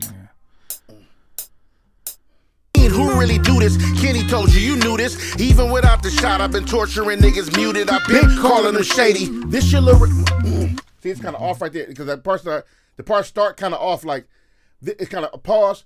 This your little reminder that I made up, so it kind of sound like that, but I just got to catch it. Okay, all good. Who really do this? Kenny told you, you knew this. Even without the shot, I've been torturing niggas muted. I've been calling them shady. This your little reminder that I made it out the 80s. A menace in which it made me. It's time. Yeah, that's the pocket though. Yeah. That's the pocket. So it's a longer wait in there. Who really do this? Kenny told you, you knew this. Even without the shot, I've been torturing niggas muted. I've been calling them shady. This your little reminder that I made it out the 80s. A menace in which it made me. That was the cleanest one. How you feel about it? That's good. Okay, cool. So let's do this. Let's take this and let's continue on from here. I'm gonna clean them up as I go, but this is good for right now. Boom, and then this is gonna be 16, and we're gonna jump right here again from right here. This your little reminder that I made it, calling them shady. This your little reminder that I made it out the 8. My bad. I was just showing you where we at. Oh, okay, my bad. And now here we go. Calling them shady. This your little reminder that I made it out the 80s. A menace in which it made me. It's time to chill before I lose them. I ain't been around enough. Okay.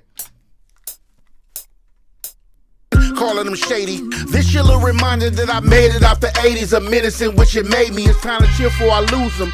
I ain't been around enough to. I'm sorry. I ain't been around enough to. Okay. Calling them shady. This your little reminder that I made it out the 80s. A menace in which it made me. It's time to chill before I lose them. I ain't been around enough to say I'm cocky or I'm using them. The jealousy confusing them. I've been out the way and it's okay, cause when I'm ready for the play, it's nothing to call Dre, nigga. What you feel about that one right now? Let me hear that last part. Okay, let me see. Let me actually run this to the other channel. I think I can probably get that last line better. Let's do it again. Yeah, let's do it again. Not even. If anybody know the artist, know for sure. Always. All right, so let's see. Here we go. Calling them shady. This your little reminder that I made it out the 80s, a menace in which it made me. It's time to cheer before I lose them. I ain't been around enough to say I'm cocky or I'm using them. The jealousy confusing them. I've been out the way and it's okay, cause when I'm ready for the play, it's nothing to call Dre, nigga. Yeah. All right, let's get to that first line again. And I think we got something here. Let me see. I know we do. Let me see. Let me get this. Come on now. All right, here we go. Boy, if you don't. Which it made me, it's time to cheer before I lose them. 80s a menace in which it made me, it's time to cheer. Menace in which it made me, it's time to cheer before I lose them. I ain't been around enough to say I'm cocky or I'm using them. The jealousy is a menace in which it made me, it's time to cheer before I lose them. I ain't been around enough to say I'm cocky or I'm using them. The jealousy confusing them. I've been out the way and it's okay, cause when I'm ready for the play, it's nothing to call Dre, nigga. 80s a menace in which it made me, it's time to cheer before I lose them. I ain't been around enough to say I'm a menace in which it made me, it's time to cheer before I lose them. Menace in which it made me, it's time to cheer before I lose them. I ain't been around enough to say I'm cocky or I'm using them. The jealousy confusing them. I've been out the way and it's okay, cause when I'm ready for the play, it's nothing to call Dre, nigga. What I'll do is I'll slightly start the nudging on the vocals as we go through. Okay. But for right now, let's definitely get this first line here. I'm not recording yet. Just want to see where I'm at. Yeah.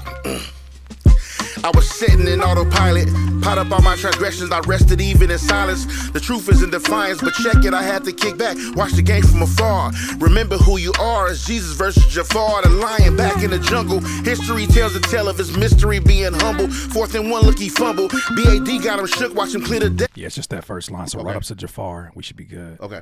All right, so I'm gonna punch from right at the top, and then we go from here to dome.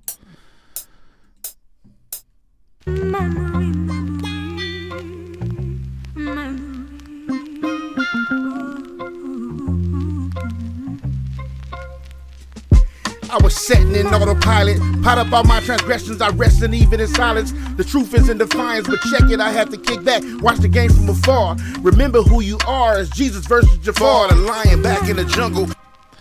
It's the very first lines? Yeah. So it's I could actually kick. I could mute that for right now. So the energy is higher, but I kind of feel like I want to get it to where it feels more like well, you just like shaking the hand and you bringing them into the room. It was too low at first, it's too high now. Yes. Right in the middle. Now it's like now it's that in energy right now. I got it because I got to build to what I'm doing. Okay.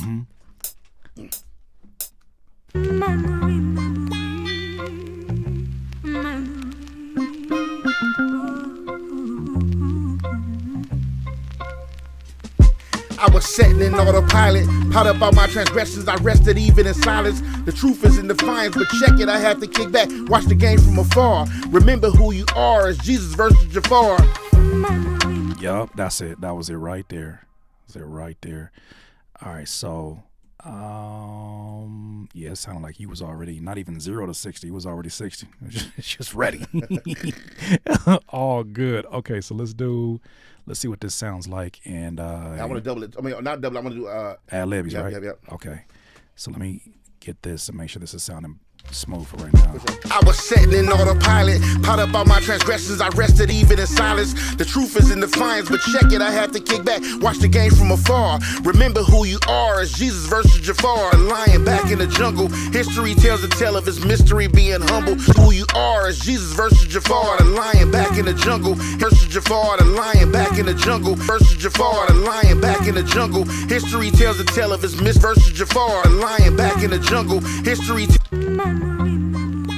versus Jafar, the lion back in the jungle. History tells of Jafar, the lion back in the jungle. History tells a tale of his mystery. Jafar, the lion back in the jungle. History tells a tale of his mystery being humble. 4th and 1, look, he fumbled. BAD got him shook, watch him clear the deck for the killers. Curtis cooking that Rilla, the reincarnated dealer. I mean, who really do this? Kenny told you knew this. Even without the shot, I've been tortured.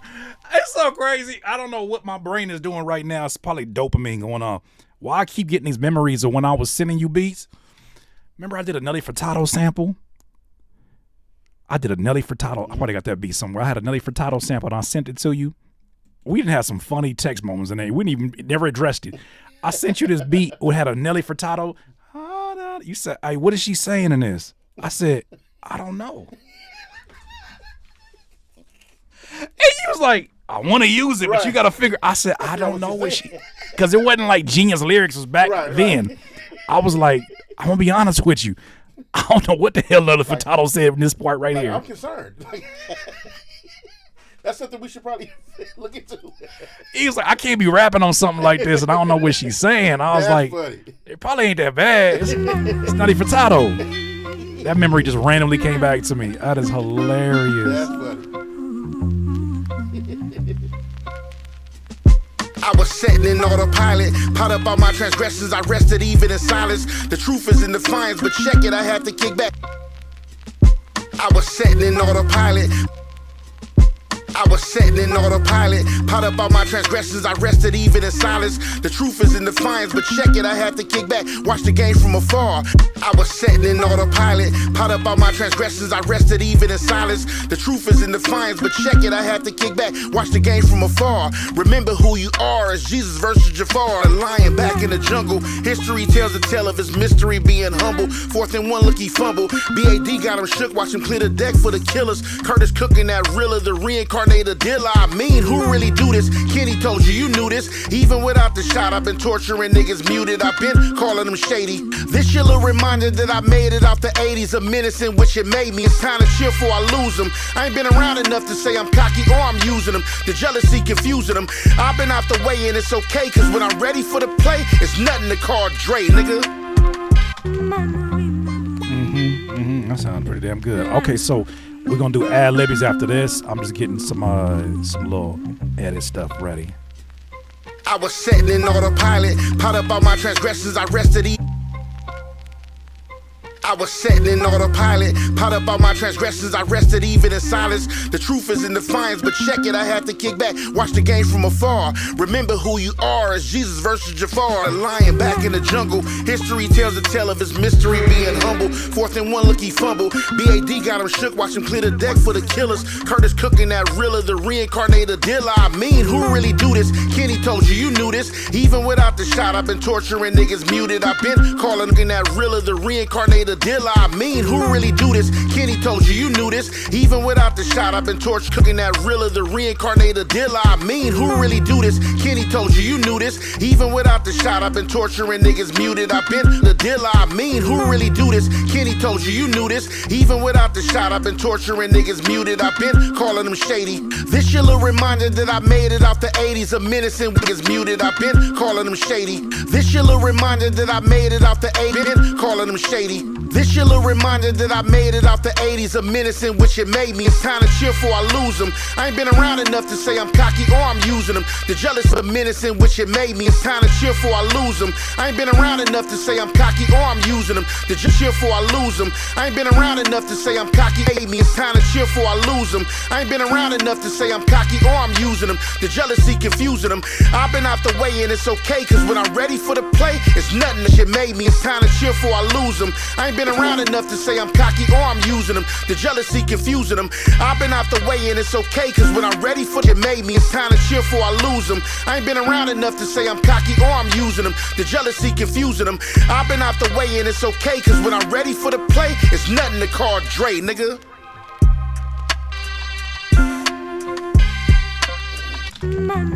Yup. Alright, so cool. So we'll do some ad-libbies and yeah, let's run it up.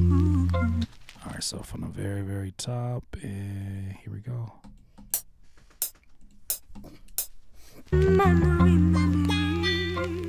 Yeah, that. BAD, Curtis King collab, Flowcation.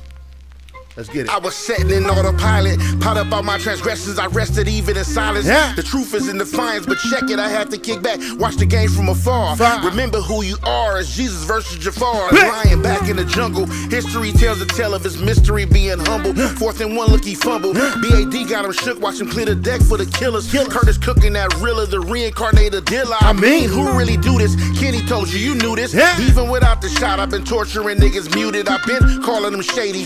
This your little little reminder that I made it out the 80s, a menace in which it made me. It's time to cheer before I lose them. I ain't been around enough to say I'm cocky or I'm using them. The jealousy confusing them. I've been out the way and it's okay, cause when I'm ready for the play, it's nothing to call Dre, nigga. That's it. Hey, nothing light, man. Just what's today? Just just good luck rapping over Curtis King beat. Don't worry about that. That's just, I don't know how your day is going, but that's pretty good. That's pretty damn amazing if you ask me. Dope. Come on. So thank you, man. And I've learned how to like tone it down as we're building, and then let the elements get like. Right now, this beat is the softest it's gonna ever sound. And I had to learn that because I used to be like, oh man, and I used to. One thing about producing, and for the people who don't know, is it's important that you have to lay a foundation of the basis, right? Yeah. Because the rapper needs something to rap to. Mm-hmm. But the building part doesn't. You can't completely build out the track and then let the rapper do what he do, and then it's just over. Because the voice is an instrument. Yeah. So with that being an instrument, he don't know what the voice gonna be flipping and doing whatever. So he's building around it. That's why you lay a foundational level like the skeleton. Let him do the vocals, and then you build around that. Whether it's drops, added instruments, reverse stuff, and sounds, and all kind of for sure. So I totally get it. Exactly. And I think sometimes people are like, oh man, it ain't hitting, and it's like, fam. If you've ever been in this process, I could tell how many people have been working by themselves because I'm like, if you understand how this process goes. I used to have the same kind of like impatience with it where I'd be like, oh, but it gotta bang, like it gotta. Mike Farland? Oh no, it's okay. There we go. Okay. It's this right here. I got got the weight on there, but yeah, the patience with the process I think is something that some people, I think some people are able to have that early on, and God bless them. Yeah, I did not have that. I wanted to I needed the bass to hit as hard as it does when it's done. Kind of what I call emotional mixing, but you only need to do that when you're selling it. If I'm selling a beat to somebody, I'm shipping a beat to somebody to sell. That's true. Then I have a full out picture of what that's gonna be. But even when you get it again, when you get it back with lyrics, you'll do some. It'll take a whole nother a whole nother life after that. All right, let me see. So I got this ad lib chain. For right now, I'm gonna just see what that sounds like. Got this. That's dope. You get to let people sit in and watch the whole process. Man, I'm like, we could talk about it or they could actually see it. That's why I love this series so much. Let's get it. I was setting in autopilot, pot up all my transgressions. I rested even in silence. The truth is in defiance, but check it. I had to kick back, watch the game from afar. Remember who you are as Jesus versus Jafar. Lying back in the jungle. History tells the tale of his mystery being humble. 4th and 1, look, he fumbled. BAD got him shook, watch him clear the deck for the killers. Curtis cooking that Rilla, the reincarnated dealer. I mean, who really do this? Kenny told you knew this. Even without the shot, I've been torturing niggas muted. I've been calling them shady. This your little reminder that I made it out the 80s, a menace in which it made me. It's time to cheer before I lose them. I ain't been around enough to say I'm cocky or I'm using them. The jealousy confusing them. I've been out the way and it's okay, cause when I'm ready for the play, it's nothing to call Dre, nigga. Is that chess boxing? Huh? That's like chess boxing sample. Chess box? Oh no, that's. You know what I'm talking about though? You hear it? I hear what you hearing. It sounds like that. He might have used it as a reference, but no, this is all original from him. It sounds like that. That'd be crazy if he was like, yeah, that's what I'm going with it. BAD. Look this around. I want to work with your vocals a little bit more. Flowcation. Let's get it. I was setting in autopilot, pot up all my transgressions. I rested even in silence. The truth is in defiance, but check it. I had to kick back, watch the game from afar. Remember who you are as Jesus versus Jafar. Lying back in the jungle. History tells the tale of his mystery being humble. 4th and 1, look, he fumbled. BAD got him shook, watch him clear the deck for the killers. Curtis cooking that Rilla, the reincarnated dealer. I mean, who really do this? Kenny told you knew this. Even without the shot, I've been torturing niggas muted. I've been calling them shady. This your little reminder that I made it out the 80s, a menace in which it made me. It's time to cheer before I lose them. I ain't been around enough to say I'm cocky or I'm using them. The jealousy confusing them. I've been out the way and it's okay, cause when I'm ready for the play, it's nothing to call Dre, nigga. Setting in autopilot, pot up all my transgressions. I rested even in silence. The truth is in defiance, but check it. I had to kick back, watch the game from afar. Right there. Right after the ad-lib under the far, you can delete that one, mute that one. Okay. In autopilot, pot up all my transgressions. I rested even in silence. The truth is in defiance, but next one. Yep. Okay. Far. Remember. Yep. Right there. All right. Cool. In autopilot, pot up all my transgressions, I rested even in silence. The truth is in defiance, but check it, I had to kick back, watch the game from afar. Remember who you are as Jesus versus Jafar. A lion back in the jungle, history tells a tale of his mystery being humble. 4th and 1, look, he fumbled. BAD got him shook, watch him clear the deck for the killers. Curtis cooking that Rilla, the reincarnated dealer. I mean, who really do this? Kenny told you, you knew this. Even without the shot, I've been torturing niggas muted. I've been calling them shady. This your little reminder that I made it out the 80s, a menace in which it made me. It's time to do this. Kenny told you, you knew this. Even without the shot, I've been torturing niggas muted. I've been calling them shot. I've been torturing niggas muted. I've been calling them shady. This your little reminder that I made out. I've been torturing niggas muted. I've been calling them shady. This your little reminder that I made it out the 80s, a menace in which it made me. It's time to chill before I lose them. I ain't been around enough to say I'm cocky or I'm using them. The jealousy confusing them. I've been out the way and it's okay, cause when I'm ready for the play, it's nothing to call Dre, nigga. In autopilot, in autopilot. You see what I'm talking about? Huh? You see what I'm talking about though? What it reminds me of, it sounds similar to that. I gotta hear it. You said one more time? Cool, go to the last verse. To the last verse. Yeah. Okay. Dre, nigga. Yeah, enough to say I'm when those come in. 80s a menace in which it made me. It's time to chill before I lose them. I ain't been around enough to say I'm cocky or I'm using them. The jealousy confusing them. I'm not saying it is, but it sound like is it chess boxing? Wu-Tang Clan ain't nothing to fuck with. That's what I'm saying. He probably did use the same like Mellotron. That's probably like a Mellotron string, I think. That'll make a lot of sense. It just remind me of that when they come in. Chess boxing, Wu-Tang. Yeah, that for sure sound like that. Yeah, I hear what you're hearing now. A game of chess. This was so dope. A game of chess. How dope was this? Roll like cocaine straight from Bolivia. My head To nearly any weapon. I push a force, my force you're doubting. I'm making devils cower to the Caucasus Mountain. When I'm Messiah, I set the microphone. Come sweating, stressing. No, it's I'm tripping. Yeah, this is actually chess boxing. I didn't mean chess boxing. That's what I meant. It's like a sword fight. The mystery of chess boxing, right? Yeah.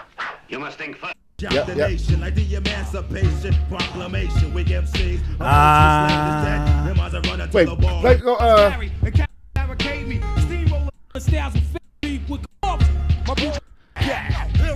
no, Wu-Tang Clan nothing to fuck with. Oh, that's what it is. That's the actual name. I don't know why I keep saying chess boxing. Cause I'm thinking of this video and thinking of that. My bad.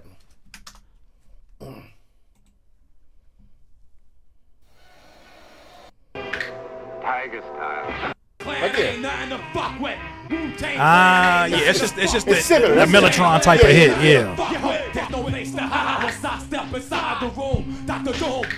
Oh yeah. I hear what you're hearing now. I hear it. Hip-hop was so beautiful at the time. Come on, man. So Well, we might be approaching our own age of whatever this is, because this ain't nothing about this normal. They getting to see you in a studio session in your element, writing a verse from scratch. How often have they to get the opportunity to do that? You know what I'm saying? Like, that's just not a normal thing. yeah, it don't really happen like that. Come on. So, damn, now I can't unhear it. I hear what you're hearing. BAD, Curtis King Collab, Flowcation. Let's get it. I was setting in. You probably gotta. I know you did that.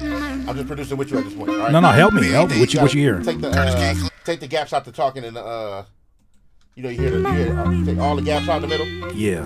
Cause you all the breathing and lip smacking and stuff in the middle of that. BAD, Curtis King Collab, Flowcation. Let's get it. I was setting in Flowcation. Let's get it. I was setting in autopilot. Pot up all my transgressions, I rested even in silence. The truth is in defiance, but check it, I had to kick back, watch the game from afar. Remember who you are as Jesus versus Jafar. A lion back in the jungle. History tells a tale of his mystery being humble. 4th and 1, look, he fumbled. BAD got him shook, watch him clear the deck for the killers. Curtis cooking that Rilla, the reincarnated dealer. I mean, who really do this? Kenny told you, you knew this. Even without the shot, I've been torturing niggas muted. I've been calling them shady. This your little reminder that I made it out the 80s, a menace in which it made me. It's time to chill before I lose them. I ain't been around enough to say I'm cocky or I'm using them. The jealousy confused. Oh yeah, that's it. I mean, who really do this? Kenny told you knew this. Even without the shot, I've been torturing niggas muted. I've been calling them shady. This your little reminder that I made it out the 80s. A menace in which it made me. It's time to chill before I lose them. I ain't been around enough to say I'm cocky or I'm using them. The jealousy confusing them. I've been out the way and it's okay, cause when I'm ready for the play, it's nothing to call Dre. That's not good, man. I appreciate you, bro. Hey, man, you don't sound so bad yourself, man. It's like you've been doing this or something, man. I don't know, man.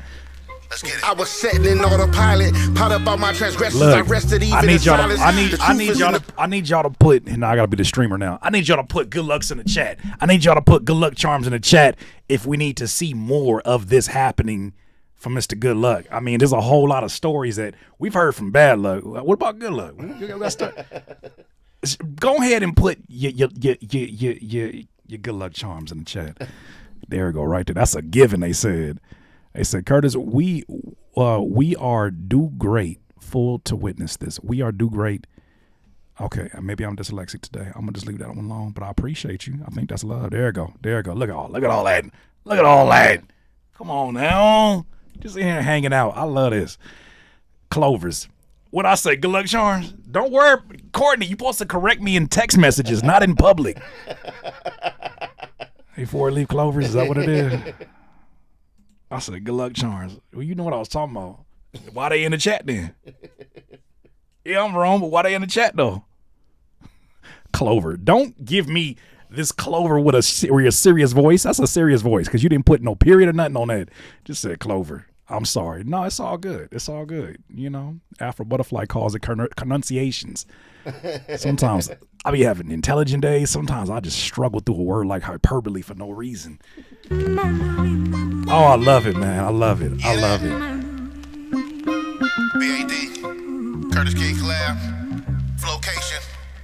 Let's get it. I was setting in autopilot, pot up all my transgressions. I rested even in silence. The truth is in defiance, but check it. I had to kick back, watch the game from afar. Remember who you are as Jesus versus Jafar. A lion back in the jungle. History tells a tale of his mystery being humble. 4th and 1, look, he fumbled. BAD got him shook, watch him clear the deck for the killers. Curtis cooking that Rilla, the reincarnated dealer. I mean, who really do this? Kenny told you knew this. Even without the shot, I've been torturing niggas muted. I've been calling them shady. This your little reminder that I made it out the 80s. A menace in which it made me. It's time to chill before I lose them. I ain't been around enough to say I'm cocky or I'm using them. The jealousy confusing them. I've been out the way and it's okay, cause when I'm ready for the play, it's nothing to call Dre, nigga. I love it. I love it. It's happening. Hey, come on, dude. This happened. Today this happened. Then gave a 2-hour conversation. We didn't give y'all conversation. Gave y'all, come on, man. I appreciate you, bro. Because when you said it during your live stream. Like I told you, it was a moment that happened in real time. I had no idea what he's going to say. He said, you know what, Curtis? I said, uh-oh. I said, I want to do a Flowcation. Look, man. You're offering a safe space, man. Come on. You got to tilt your hat to that. Yeah. You offer, and I think that's why your community is the way they are, and that's why it's still growing, because you offer them a safe space. Mm-hmm. They know when they come here, they're going to get integrity. They're going to you standing on your values and what you mean, and they know they can trust you and your opinion, and you won't be swayed in any way for anything. You know, so you created that safe space, made me feel like, oh, I'm ready to rap, and I'll rap with you. Yeah. Because I'm not rapping with everybody. I know you're not. That's why, like, I'm sitting up here cheesing ear to ear, because I'm like, I know that. I know this.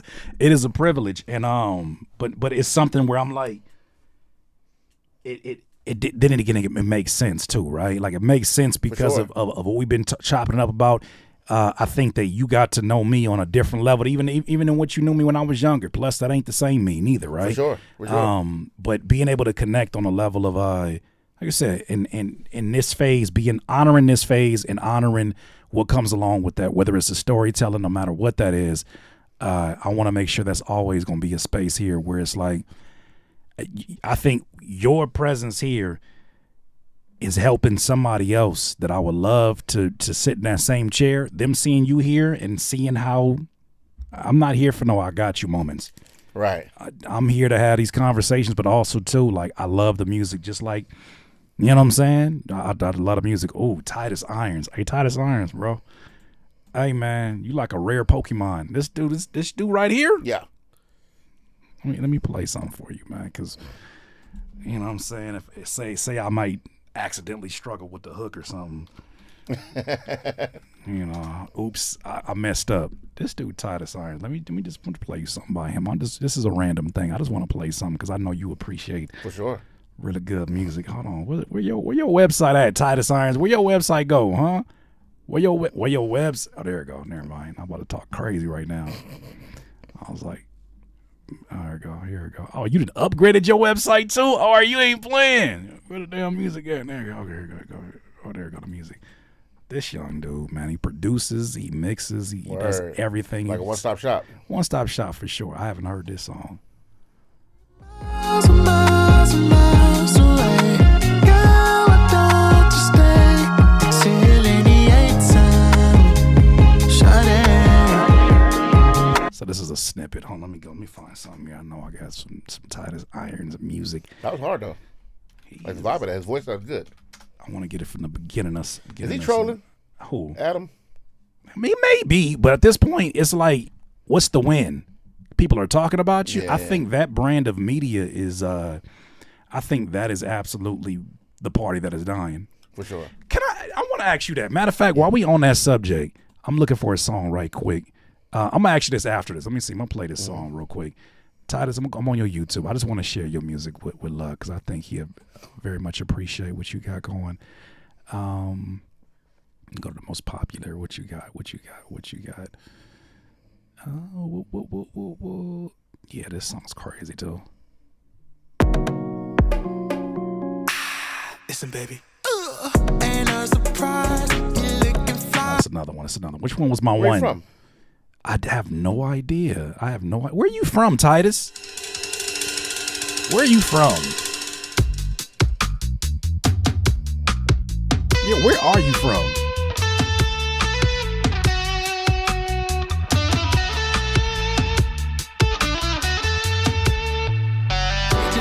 Mississippi. Okay.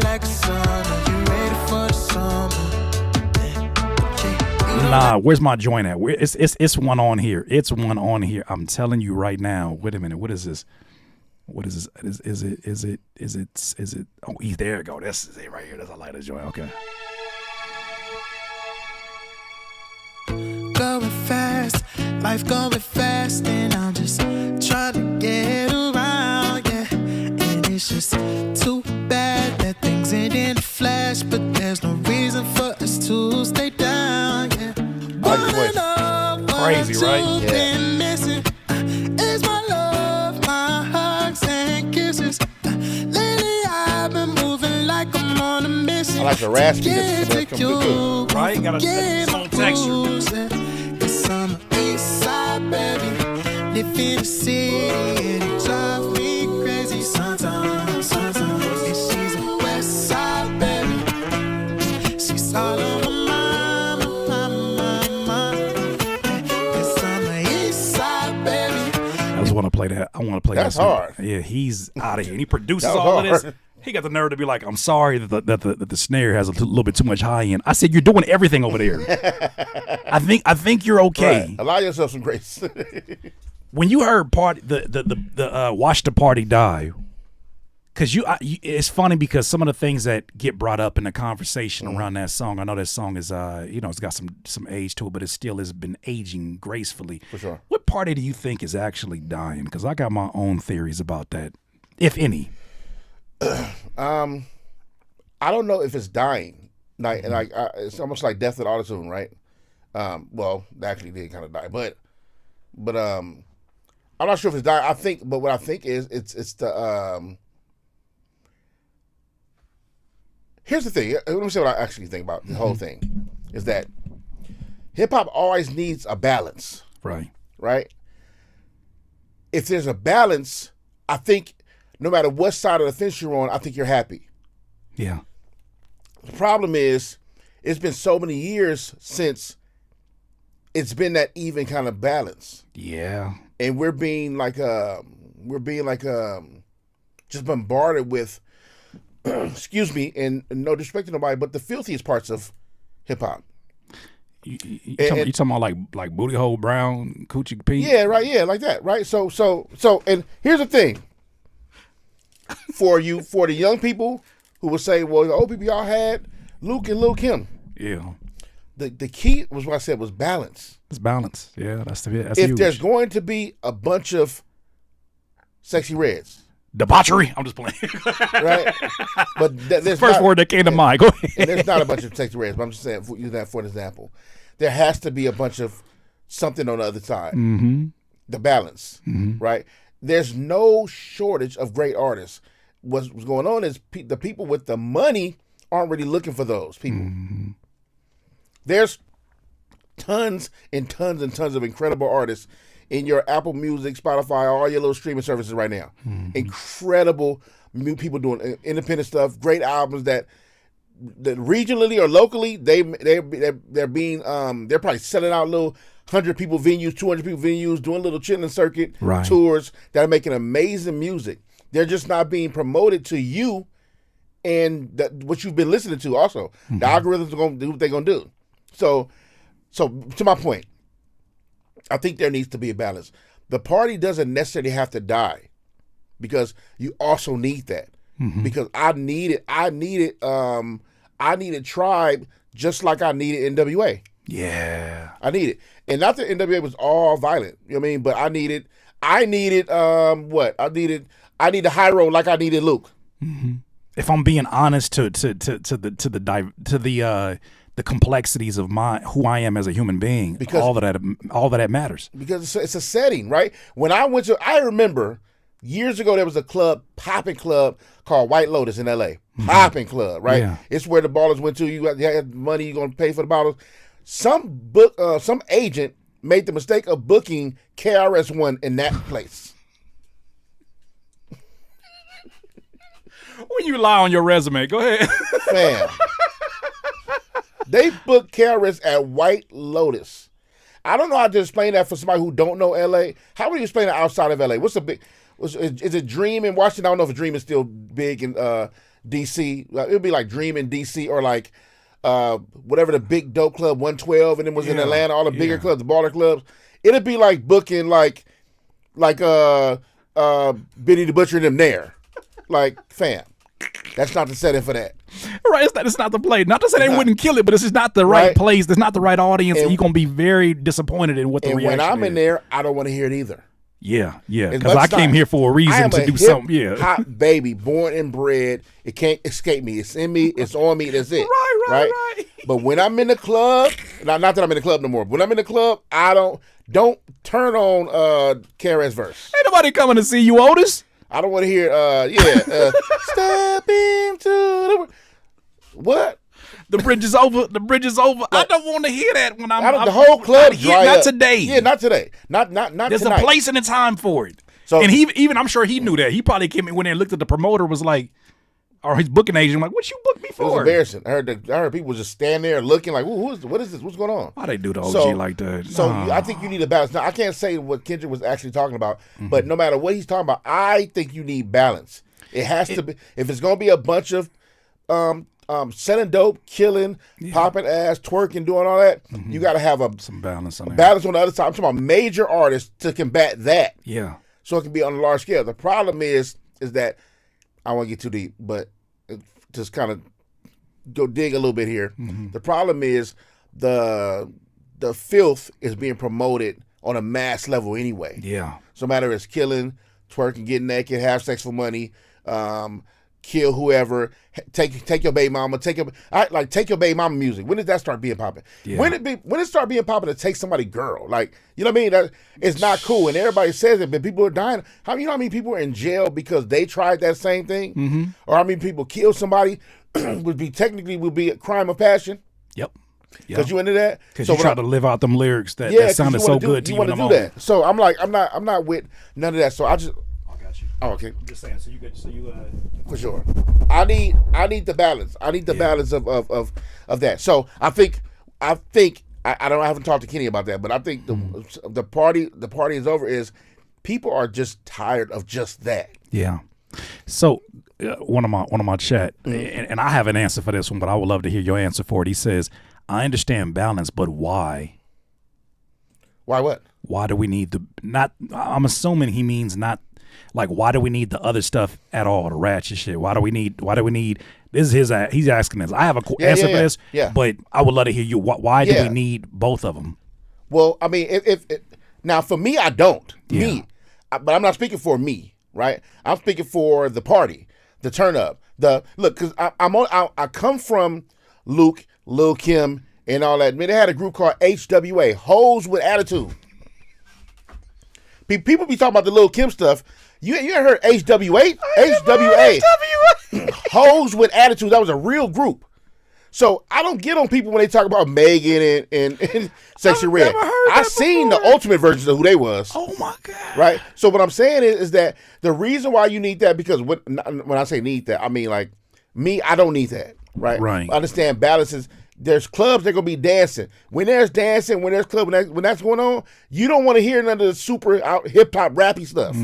That's not the move for that. If you want to dance and turn up and all that, there's other music. No, you don't necessarily need ratchet, filthy music, right? But it needs to be a bop that fits that. That makes you want to dance and do that, right? Yeah. There needs to be that, and because there has to be that balance. You don't need to listen to that, right? It's like there needs to be gospel. I don't want to hear gospel at the club. I mean, no, I'm talking about the club when mixed in with everything else. Right. That's what I mean. Well, go ahead. Yeah, and here's the thing. And this it's gonna make me sound so old, but let me give you my honest Terrence,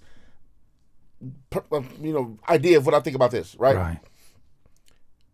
Really, I don't want to ever see a Sexy Red be famous and be popping and be, you call me a hater, call me whatever you want. In my opinion, that's not necessarily good for the grand scope of how people view women and black women. Yeah. I don't know if y'all talk to people out the country. I talk to people out the country, out the state, all over the world daily. They get there. Now, it's not my opinion. I'm telling you what people tell me. They look at black women a lot of times by looking at the most biggest platforms are Housewives in Atlanta, Married to Medicine type of shows. Terrible. That's the thing. Megan Thee Stallion, Sexy Red, those people, those girls, right? And women in general, any of the marriage shows, they looking at them like that. That's why they looking at our women, because the shows that get the big bucks poured into the big platforms, those are what get celebrated and get pushed to the top. Yeah. So when you got a show, when you got in a viral doing millions of views, pop the balloon, and people are complaining, what type of women are these? Yeah. That's turning down these dudes. The one dude walked up and said, only thing he said was his name, age, and she said, what do you need? And what are your some attributes? He said, well, I'm a Christian man, so I want to meet a woman who's good with her faith. Everybody pop balloons.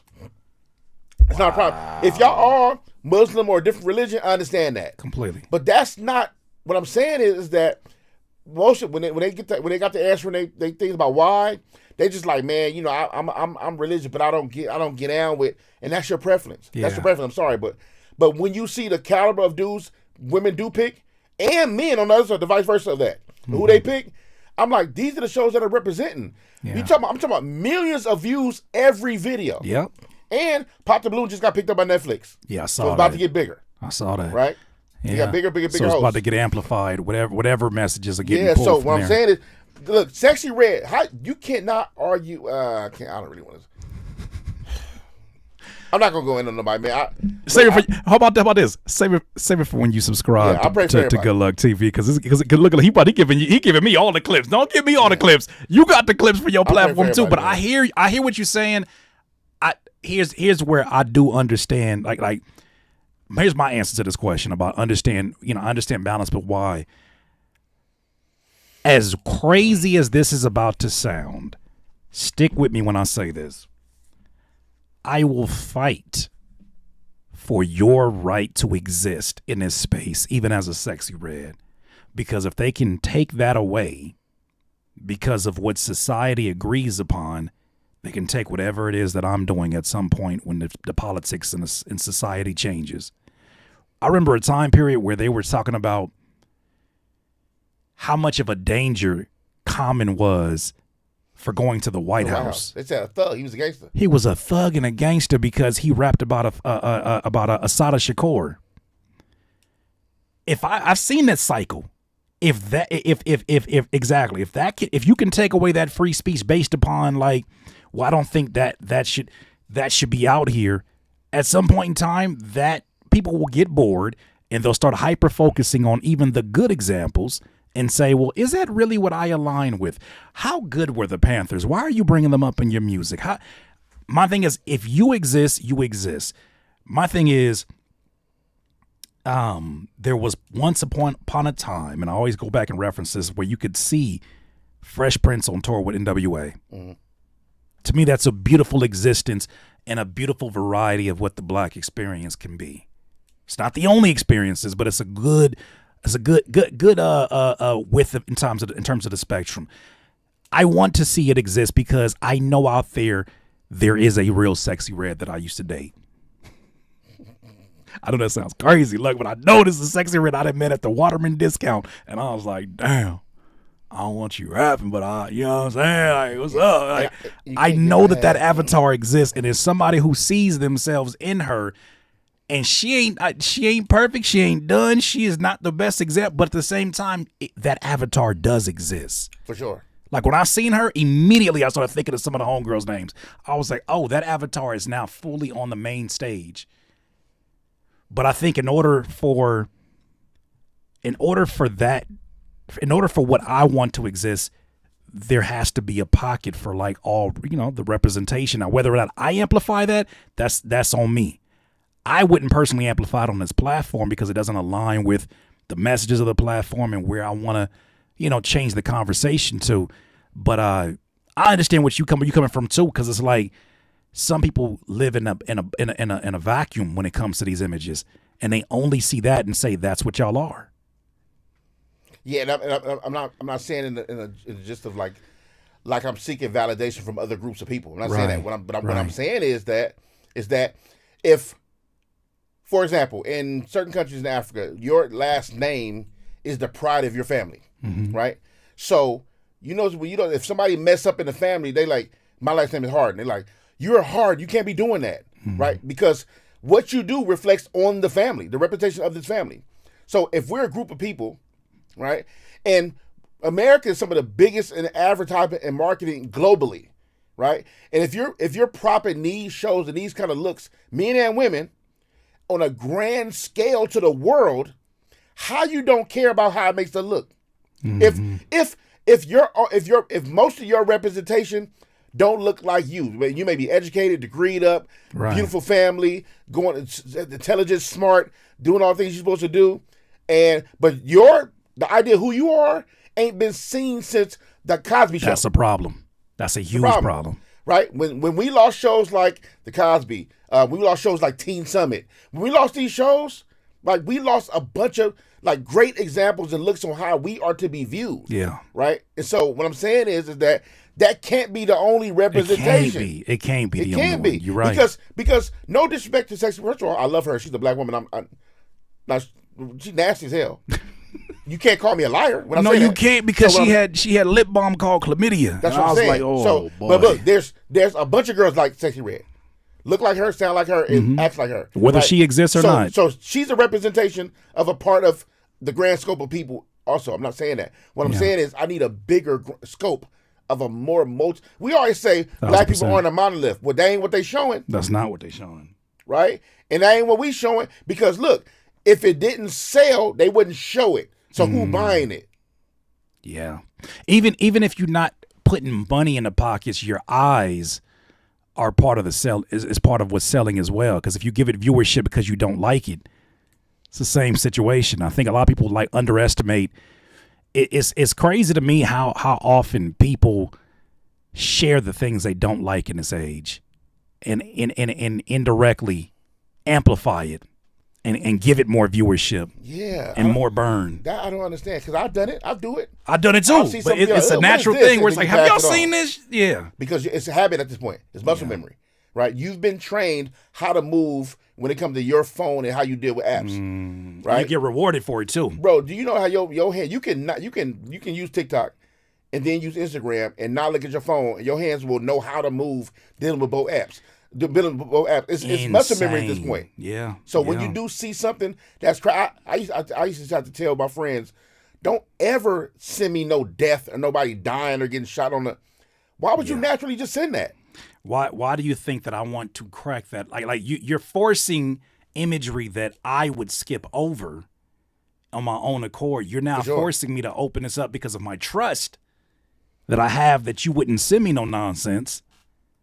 Yeah. That's why like there's certain group chats I just can't do anymore because I'm understanding like there are folks who get to this age and their whole personality is their ability to find the most negative things they can see and amplify it. And I can't. That does not align with my relationship with God. That don't align with where I feel like I'm being taken to next. And that's just not what I don't. Everything that you see on a regular basis is part of a hypnosis. Everything that you say to yourself is part of a hypnosis. Whatever you say, whether it's you're the greatest or you're the worst, that is part of a hypnosis. That's why, like, I remember during the height of, the police shootings, and you're seeing a lot of, black men and black women who are part of the headlines. I never forget, I went to the gym, and this gym I went to had Fox News on the TV screens. And I thought to myself, I'm watching this on mute, and all I see is black bodies being murdered. Yeah. And it's like, even though it's blurred out, can you imagine the conditioning that does to somebody when it's visual, when it's audio, when it's played on repeat? Because, top of the hour, every show was covering the same story. Now mix that between whatever negative stuff is on people's news feeds. At some point, you start to have a belief that everywhere you go, it is that. Yeah. It is that. Yeah. And that's pressure. That's pressure when you out here trying to just exist in a world where everybody is looking at you, watching out for you, moving out the way for you. All these things because of what some things you've been taught. You've been force-fed to you how I'm supposed to act and look. And I don't want to take this conversation way off topic. No, you're good. To answer good. this question, we basically covered his question. I just think, me personally, no. I don't. But then again, no. Let me keep it real. Like it may not be Sexy Red, but I still listen to Benny the Butcher and him. Yeah. Right. I ain't never hog-tied nobody. Why am I listening to this? Literally listen to Hezekiah Walker and then Benny the Butcher and be like, yeah, like. So I can't be a hypocrite in front, right? right. They not talking about what Sexy Red talking about, but dope dealing, killing, they all on the same thing. Yeah. I was listening to Cube and Too Short record called Bitch Killer. Mm-hmm. That's one of the most insane titles of songs. That is a crazy title. Insane song. But you understand what I'm saying? Like I get it, and I'm trying to be as a human, as a listener, and just a human being. I'm trying to be better in all my ways. Mm-hmm. Like I curse a bit too much. I'm trying to calm myself down. Mm-hmm. I hate that I use the N-word so much. I used it twice in that rap and didn't realize to start listening to it after. Yeah. And I'm trying to change a lot of my ways. So yes, the music I don't want to turn on a song and 50 dudes got killed before it got to the third verse. Yeah. And I'm tired of hearing songs that like, hey, I'll give you my body if you give me money. Mm-hmm. Mm-hmm. Yeah. We talking about straight up prostitution. You can have my body if you have the money. Yeah. If you got it. Meaning, I don't care what you look like, where you come from, what's going on. Where you stand, you stand on, whatever, I don't care. I don't care. Do you have it? Yeah. Right? And for the people who have it, that's why they do you in certain kind of ways. Mm-hmm. That's why there's rumors, which we know are rumors, of what happens when a lot of these women be going to Dubai. That's why they do you certain kind of way. They got so much money. They got so much money, and they did so many nasty things with the money. Mm-hmm. Now they're finding new ways to turn themselves on. Because they're bored with all the regular stuff. What is too much at that point? Man, that's why. And now we getting too deep about to go. No, you good. Look, this is the place to do it. If anywhere, this is the place to do it. So I'm not tripping. It's the whole celebrity thing. Yeah. You got to think. You got too much access, right? Sex, money, and drugs. Too much access. right? Once you've made millions and millions of dollars, got bodyguards and people that will sweep your stuff under the rug to protect you, you start to feel, as a human being with no spiritual covering, you start to feel invisible, right? And then what happens when you've had all the sex with all the girls? You did all the things, threesomes, orgies, switch offs, switch partners, do all that stuff like that. And what happens when you get bored? You did all the drugs. Now your shit don't even work. You did all the things. Now what starts to turn you on now? I'm afraid to know the answer. Exactly. We're not even going to go after that. I'm afraid to know the answer after that. What I'm saying is people do too much. They're doing too much. And see, I always theorized about it because, I've never gotten that close to where I was able to see, what that looks like for somebody, like see them walk through that process. But then I imagine, it's almost like that, what they call that, what's the phrase for that, where someone gets money faster than what they actually earned it, and they start to kind of like self-destruct in the process. What do they call that? Where they on purpose, they start doing it and they don't even recognize that they're doing it on purpose. I'm not sure. But I'm sure somebody in here in the chat knows where it's like most of the lottery, by the stats, most of the lottery winners. Most of the lottery, it is crazy. I remember seeing a documentary about you see the one where they gave the homeless man $1 million. Yep. Within a year was done. He went and he lived it up though. For that year, he lived it up. He lived it up. After that, a wrap. Yeah. Like they literally had a documentary. You guys got to watch this. It's too much access, bro. I don't want way too much access. When I was out here trying to be a young, horny, burnt out rapper, right? I had enough access, and I was a nobody. I don't mean nobody like my value as a person, but as far as name, I was a nobody, and I had more access than the average dude walking around. Yeah, and that can get scary. Yeah, because why do I have this much access? Why? Because I am friends with the famous nigga. I'm not the famous guy. Wow. I'm next to the famous guy, and I get so much access to you and what you got going on. Yeah. So if you put money on top of that, imagine what the guy look. If I give you 100 to do a backflip and dance and embarrass yourself, right? And then I give you 200 next time to slap yourself, and I give you 500 next time to slap somebody else, bruh, it's only gonna get more dangerous and more weird and more trippy. So when it comes to women and men playing in these games, right? That's how you. And I'm not trying to take it too far, but if you think I'm BSing, it is what it is. Yeah. That's how you find yourself on some island with a bunch of people doing a bunch of weird stuff that you're gonna hide forever. Facts. Because you've got so high, and so full of access and full of stuff, so engorged in the wickedness of the business that you take everything to come with it. Now, all it takes is for people to introduce you to things that you now find attractive. It's nasty, bro. I used to have a professor that said, money is not just the root of all evil, it's the magnifying glass to who you always been. Here's a better one. Money is not the root of evil anyway.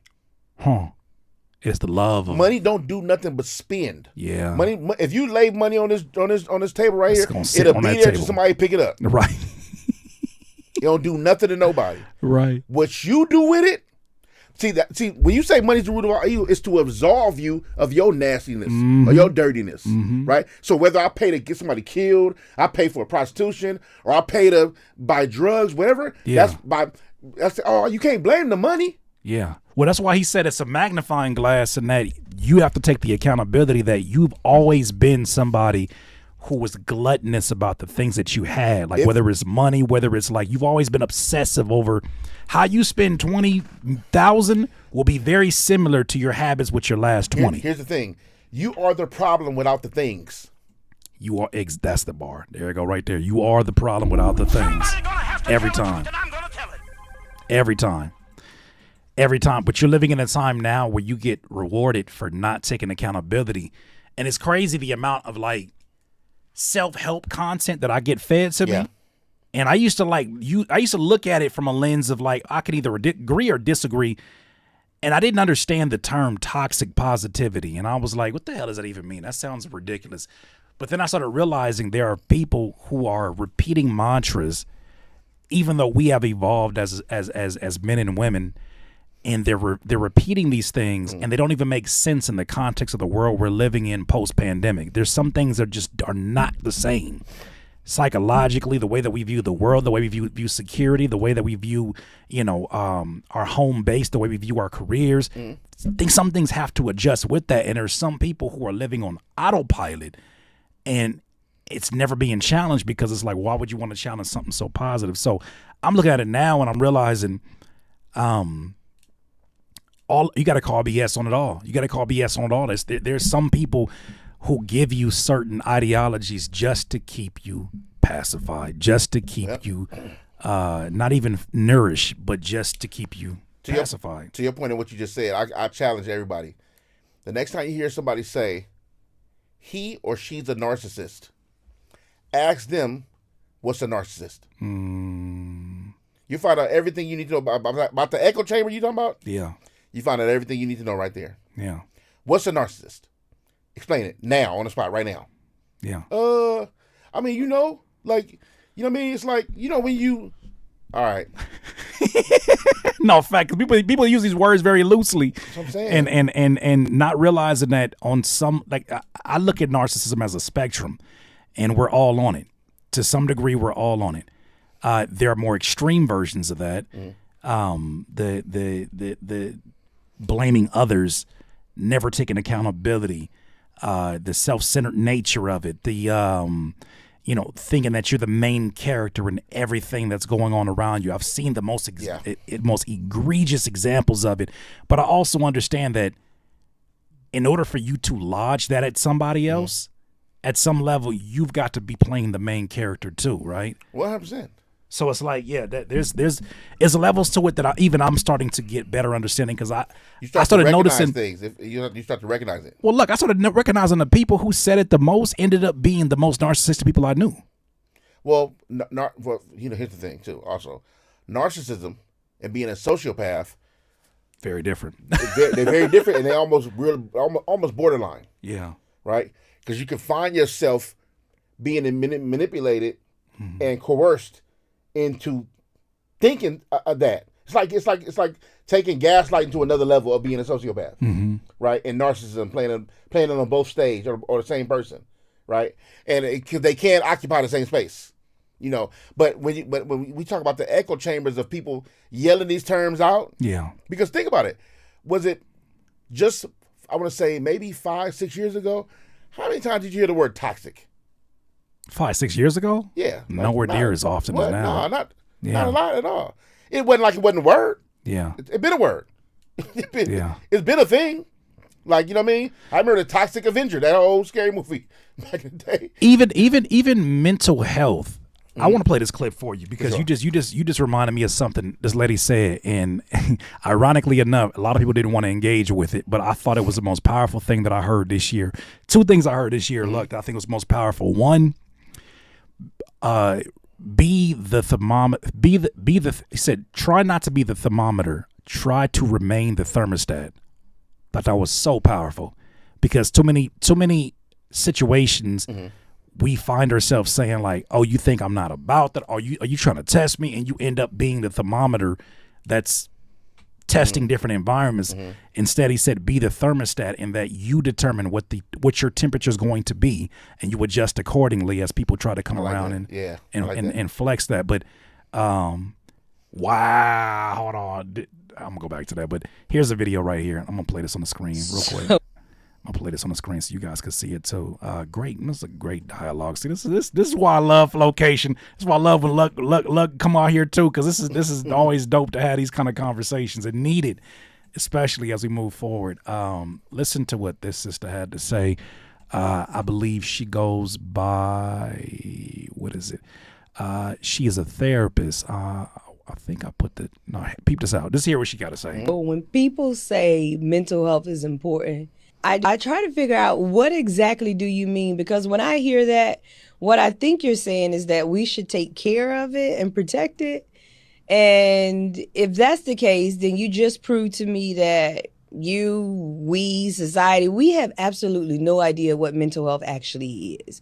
Because mental health isn't something that you protect. And I keep saying it over and over again. It's something that you use. It's a vehicle. It's not this delicate thing that needs to be sheltered from stress, discomfort, or adversity. It's how you think, feel, and function in response to life, especially during the hard parts. And if your definition of taking care of your mental health means cutting people off, only existing in safe place, setting boundaries, and avoiding anything toxic, you don't have mental health. You have fragility. And here's what people don't want to hear. Fragility isn't a flex. It means your ability to handle life is conditioned on things being easy, predictable, or perfectly aligned with your comfort. It means stress destabilizes you instead of stretching you. It means you mistake challenges for threats, discomfort for danger, and boundaries for personal growth when all you're really doing is buying yourself time. Mental health should be strong, adaptive, and resilient. But if your mental health requires the world around you to accommodate it, then what you have isn't strength. It's dependence on the right conditions, okay? So let me ask you, when you say mental health is important, do you actually mean building capacity to handle life? Or do you just mean, I don't want to deal with anything hard anymore? DM, that's Twitter?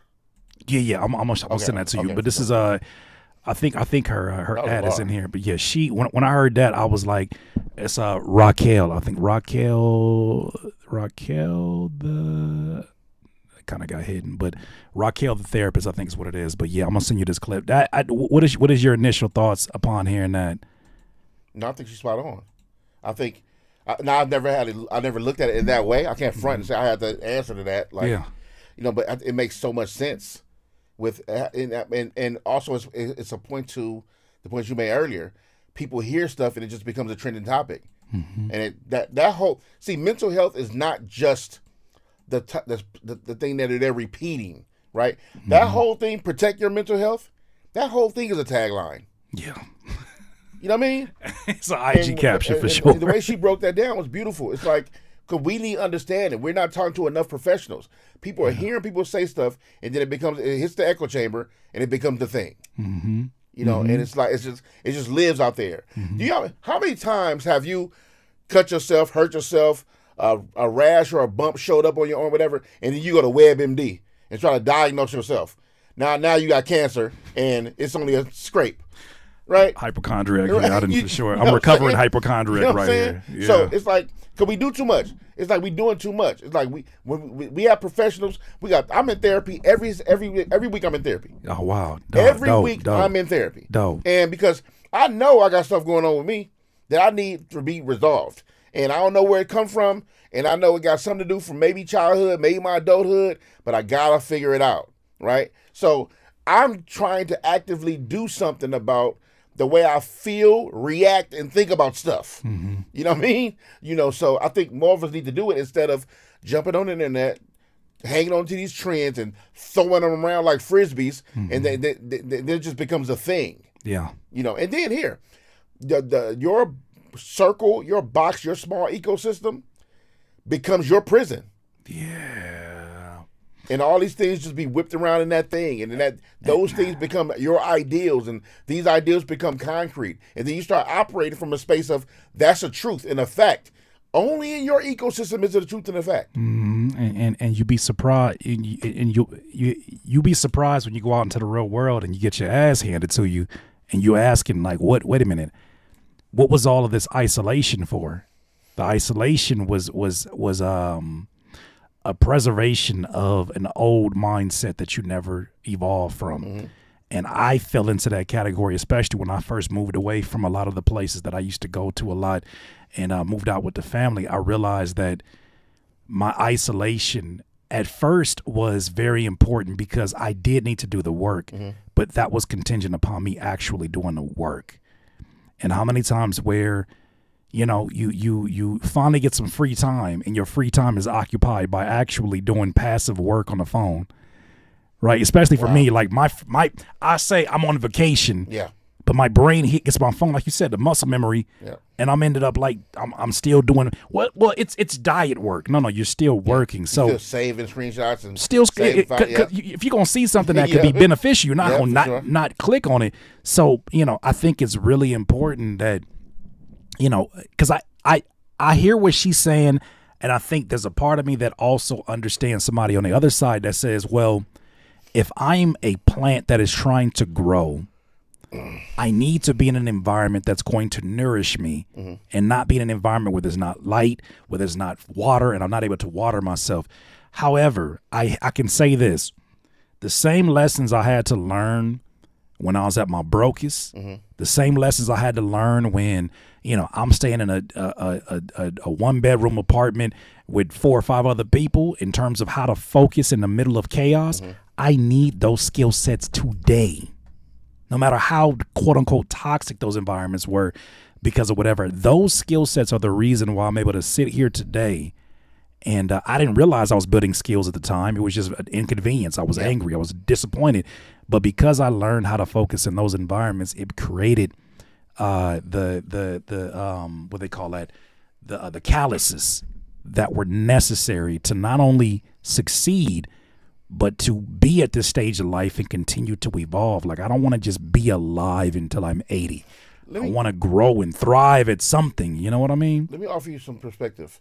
And because I'll be thinking about that, like what I've been through, maybe who I am, right? Yeah, I think I agree with that also. But also, I feel like it's a way, in a sense, not concrete, it's not a fact, but but it's a way to. It's like we almost give too much credit to our trauma. That's a word. And I say that because. It's like there's many ways you learn many things. And my path just happened to be through this. I went through this and my ups and downs, and then that made me this. Yeah, I mean, if you got to track back, obviously whatever you come from made you this now, obviously, right? But what does that mean in the grand scheme of things? If I wouldn't have made a left, what would have happened? I still would have been here. Is it the butterfly effect? Change one thing, change everything? Yeah. Right? But I think we tend to do that where we embrace the stuff, the trauma, the horrific, the stuff we've been through.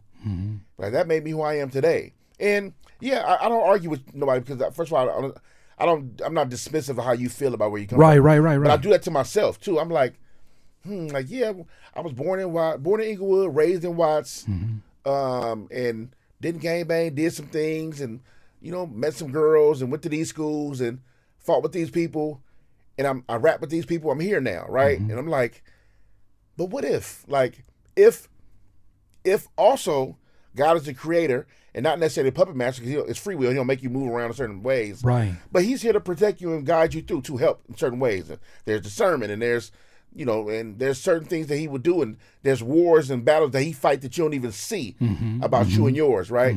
So there was a path cleared out for you, a destiny path in a sense, if somebody believes that, right? And there may be many things, many ways it's going to go, right? Now God knows those ways. We're not going to have that discussion about how.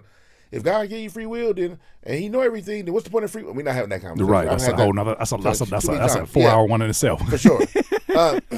But to get to my point, my whole thing is that it's interesting, man, because that did make you who you were. But how do I know you would have been Curtis King going the other way, left and making it right? And this is something I honestly would. How could I ever know that, right? Right. But it's interesting when I think about it, because we do attribute. And speaking for our people, I know we do that a lot. And I'm not saying it's bad or good, but I do know we attribute a lot to our trauma, a whole lot, right? And when do we kind of like give credit to outside of the trauma? Well, to your point, I understand the point that you're making, and I think it's a valid point. I heard Tony Robbins say this one time, and it stuck with me, and it's something that became a part of my core belief. Is that we're not who we say we are. We are what stories we tell ourselves. We are not who we say we are to other people. We are the product of the stories we tell ourselves.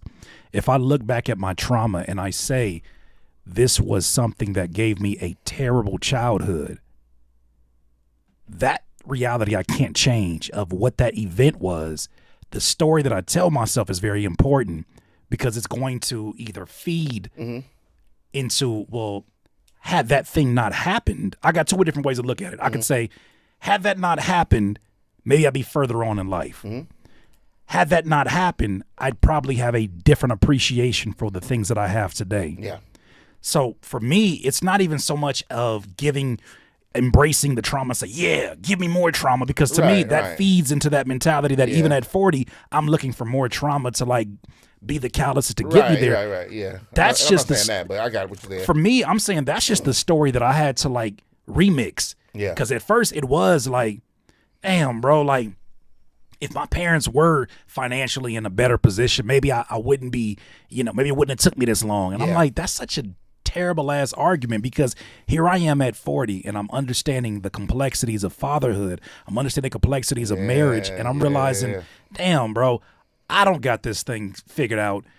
God bless my mom and my pop's heart for what they did do with the things they did have. If anything, I look back at my childhood and I'm like, instead of me focusing on the harshest parts for me, and it's been some really really bad parts, I look at it and I'm like, but dog, would I want the smells to be any different? Right. I gotta ask you a question. You know what I'm saying? Like for sure. I gotta ask you a question. It's very random. Right. And I don't know what made me think of it, but I gotta ask you something telling me to ask you. And it's random. It's random. It's super random. But you will be on the spot. It's just random, right? Cool. Yeah. Do you consider yourself a Christian? I do. Are you a follower of Christ? Yes, You believe that absolutely. Jesus Christ is your Lord and Savior? Absolutely. Okay. Now, that's never happened to me before, but I like that it did, because something told me stop and ask him that right now. Yeah. But I think first of all, I'm glad you said that. And me and you being brothers in Christ, I think it's very important that if I had to kind of guess what that was about, I think if there was any confusion about the kind of conversation we're having, which is deeper than what we're having, that you stood down and stand loud about who you are and what you are. Yeah. Especially under the guise of how God sees us, right? And I think it was very important for one of your people in your community to see and hear this. Yeah. Because this conversation for me is much bigger than Curtis and Luck chopping it up about homie stuff and making music. I think it's two. Here, look at the facts. Yeah. Two faithful married black men, love their families, love their craft, hip hop babies, right? Who are creatives and natural creators. Yeah. Right. Who one of our purposes is to speak truth and positivity to people. Right. And they get to see it on what I would call a grand scale. Once you start getting thousands of people tuning in anywhere, it's a grand scale. Yeah, because people have people got a sick way of how they compute following now. Like if you have 1 million followers, that's not a lot. I tell people with 100 followers, I said, well, 100 followers don't seem like a lot. Let 100 people show up at your house right now and see what it's like. I always say, oh, you think 70 plays ain't a lot? Well, capacity at Chipotle is 70. You ever been there with 70 people in there? Right. How tiny is that task when you trying to get in and get out, right? But I think that they were supposed to hear that and see this and see us vibing, see us being brothers, see us being actual friends who pour into each other, not just withdraw. We deposit into people, and I think it's a greater thing that happens from this.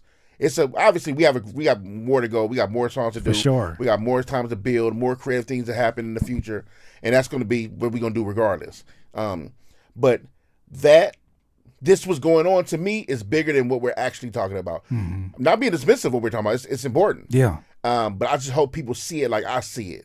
Yeah.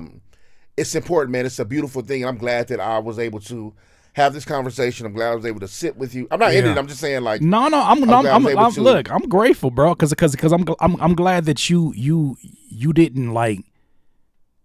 You didn't bring diet luck. You brought the whole conversation, and that's exactly what I was hoping was going to happen. So yeah, we're going to work on music, but if anything, I look at that and I think sometimes, especially when I talk about like, you know, the younger viewers, and I think about folks who are inspired by the things that I say, they're more inspired by seeing me be a practitioner. Yeah.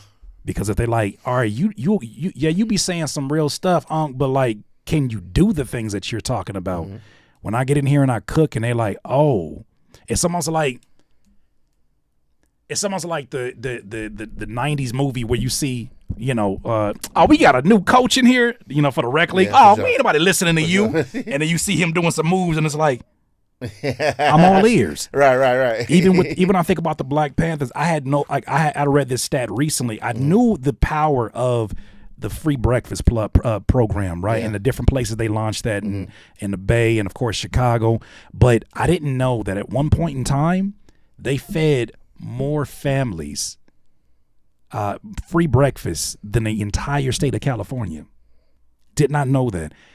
And I remember when I was in my readings, I can't remember what book it was, but they said the Panthers weren't single-handedly dangerous in the government's eyes because of their access to guns. It's a lot of extremists that have access to guns. Right, for sure. It was when they started to do the free breakfast program, because once you feed a man, you can lead a man, right? Once you are providing that, they are more open to hearing about the ideologies, about how you want to lead them. And I think that we're approaching a time period now where the food that we're giving is through wisdom, is through conversations that, you know, some people weren't blessed. Like, I think about when you said that at my house last time you were here, you were like, Curtis, in the midst of, you know, comparing yourself to things you think that you should have had or where you should have been, never lose sight of the fact that you were there. Yeah. Most powerful thing, one of the most powerful things I heard this year, he said, but you were there. And how many people don't get the opportunity to even say they're there? We live in a time period now where people will clown you for being there once and not there again. Right. Who've never been anywhere at all. Crazy. That's why I look at it. I'm like, this morning I put up a post. I was crazy. Like, stop listening to losers tell you what winning looks like. They are not qualified. Not at all. You made a statement I actually love when you talked about Black Panthers and free breakfast and what they actually find a threat. Yeah. Right. Because, you know, we also knew that. Yes, in that same vein, you're spot on, because the breakfast thing was a bigger picture. Because the ultimate threat was the black family. Yeah. Right? Yeah. And it reminded me of something my pastor told me one time. It's how wickedness work, right? It's how you really divide. You want to really divide a people for real and tear a family apart? Break the family up. Break the family up. That's how you do it. That's how you do it. My pastor told me this one time. He said, look, you notice that the serpent don't show up till Eve showed up in the Bible? Adam been walking around creating stuff. He named everything. He named all the plants, named all the animals, created everything. He was big time to chill and do all kind of stuff way before Eve showed up. Huh. When Eve showed up, that's when he showed up. He had the conversation about the tree, and then boom, the snake showed up.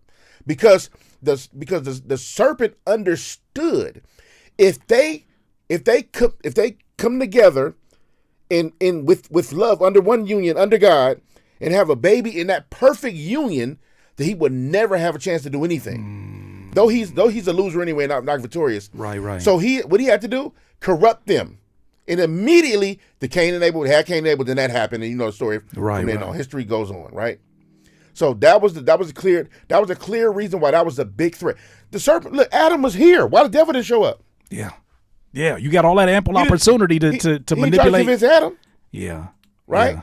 You know, so that was a good point you made, because that was the real threat, the black family. Yeah. And that's where, like, you know, I'm recognizing in this generation, like, when I think about all the folks who have represented, you know, sort of the more toxic circles of hip hop media, and I think about the academics or the Adam 22s and all of the things that the Vlads, when I think about that segment, I think we're in a society that's like, the way that you get at them is that you cancel them and take their platforms. I don't think that that's the danger anymore. I think the danger in a really slick way is when conversations like this get the viewership, and it's people who are there on their own accord. They're saying, you know what? I want something different. When these start to pick up, that's why when I started to see my platform take off, I was like, say less, God. I know what you want. I know I know that you are using me right now. Yeah. And I know that you're using me in a way in which, you know the man that you have helped me become.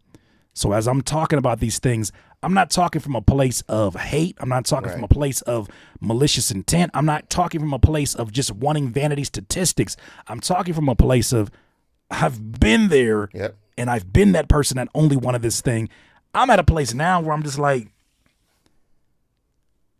where do you want me to go, God? What do you want me to talk on? What do you want me to speak on? Because I know that people are going to see a reflection of you in me 100%. And have more questions. And when they have those questions, I will gladly direct them in whatever direction I feel like will have the information. But he'll keep raising you. He'll keep raising you. Yeah. By doing that, and by always giving him the glory. Yeah. You spent time on this public platform to set aside, not set aside like he's second or put to the side, but you made a space to glorify him in the middle of your thing. You could have talked. We could have spent a 1,000 hours talking about 1,000 different things and never talked about God once. But you made a space for the people to know you're glorifying him. This is the reason why you are who you are. This is the reason why you're here. This is the reason why you have this. He is the reason. Yeah. So he's blessed in that. You've done the work. You've praised him in that. So people who are here that are watching, it may be some non-believers in here. I'm sure everybody ain't Christian. I'm sure everybody don't follow. But maybe somebody, even just one person, be like, you know what? I need to see what that's about. Yeah. I like Curtis King. I follow him. He's a good dude. I see his family. He's teaching me things. I need to see whatever got into him. Pause. I need to see. That's the craziest positive transition ever. That's it. You want it. You want it. You want it. You want it. But no, it's you know what's. And I don't mean to jump over your point, but you make a valid point in that. That's why I see a responsibility in. I used to take the what I thought was humility, and it really was just insecurity being masked as humility. That's where I got to the point where I was like, no, God wants me to win. Yeah. But on his terms. Yeah. It can't be when I was ready to, oh yeah, Curtis King is better. This is the vision I have. It's not that. When I thought I wanted to be the next Kanye West. That wasn't the plan. When G was saying it, when Absol was saying it, whole time he like, you don't know who Kanye West is gonna be. He said, "Watch this, watch this, right. watch this." Right. You might want to hold off on that one. Right. Hold my beer. So for real, hold my non-alcoholic beer. No, but for sure, like I look at it now, and there have been times over the last 2 years where I was like, "Okay, God, but why the long route?" I did ask that. Just being very honest, I did. We all do. We all do. Why? For sure. And then now I'm getting more moments of luck where I'm like, I'm sorry, because the plan I had was trash compared to this one. Bro, you needed to be this. Here's the thing. One thing I understood about how God works also is that God ain't never looking at this 2025 April version of Curtis King. Mm-hmm. He's already dealing with the evolved you. Yeah. The you that you don't even see yet. Yeah. He's dealing with that version. Yeah. Right? So while we sit here and try to control stuff and think we know and live and we think our plans are so great, God, like, man, I done mapped that out already. Yeah. Just follow me. But sometimes he didn't. But you know why it took so long? I started recognizing when you say that right now, because he didn't have to sit me on my ass a few times. If you ever 2020 hindsight, right? If you ever look back and be like, oh, yep, I needed that. I needed that. Yeah, you know what? I was feeling myself a little bit too much. When I pray in the morning, one thing I always pray for, I always thank God for doors open and doors closed. That one right there was I was a late bloomer on that one. But door closed. But elaborate on that one. Because where you are today is the reason why you have a clear understanding of why it may have took so long. Mm-hmm. And though we not have all the answers, right? Lean not on your own understanding. So we don't have all the answers. But for you to be who you are and talk like this and be a shining light, purposeful, integral in this place today, because of that, right? You couldn't be this you 10 years ago. Absolutely not. I was not ready for it. Damn sure couldn't be who version I was. You know what I'm saying? That is so facts. it had to be. So people ask why I got married so late. Fam, I'd have ruined my life. I'd have ruined everything. I'd have ruined her, ruined my life, right? The minute I started changing my life and God started putting on me and convict me, the first thing I wanted to do is I got to get married. I have to. No second guessing. I had to. Where I'm gonna get this money for this ring? This is my thought. Yeah. This has to be my wife now. I've spent too many years playing, not living right. I feel like God's pulling on me, and I'm moving somewhere, and I'm starting to see her in a whole different light. Right? Like she now is getting 100% of me. It's messed up. I know people are going to hate and say, well, you dragged that girl through. No, I didn't. No, I didn't. I did cheat. I was a cheater. Right? It wasn't, never got caught, never none of that. That's beside the point. Excuse my language, I was a piece of shit. I was a fuck boy and nobody knew it. Yeah. Nobody knew it. There's no credit to that. There's no too smooth. It's what I was. I was a piece of shit and a fuck boy, and I never brought that shit home. That's beside the point. The fact that she held me down and loved me the whole time, and I didn't love her the same way she loved me. I couldn't. Because how could she get 100% of me if I'm out here doing this BS and bull, right? And by the time I was convicted and started getting my life together, right, it was over. Everything had to be over. And I can't lose her. I did enough bullshit and fucking up. I can't lose her. I can't, right? And I corrected myself, corrected my life, and made it. And I knew I'd spend the rest of my life trying to regain trust. But if she was with it, I was with it. I kept her up. Don't leave me. I'm going to make it right. I'm going to be the man you need to be. I'm loyal. I don't desire women. I'm out here living my life, trying to be creative, trying to take care of my family. That's all I'm trying to do. And praise God every single day. That's all I'm trying to do. Right? So, but my point to say all that is we had to be here for us to be us today. You can't rush that process.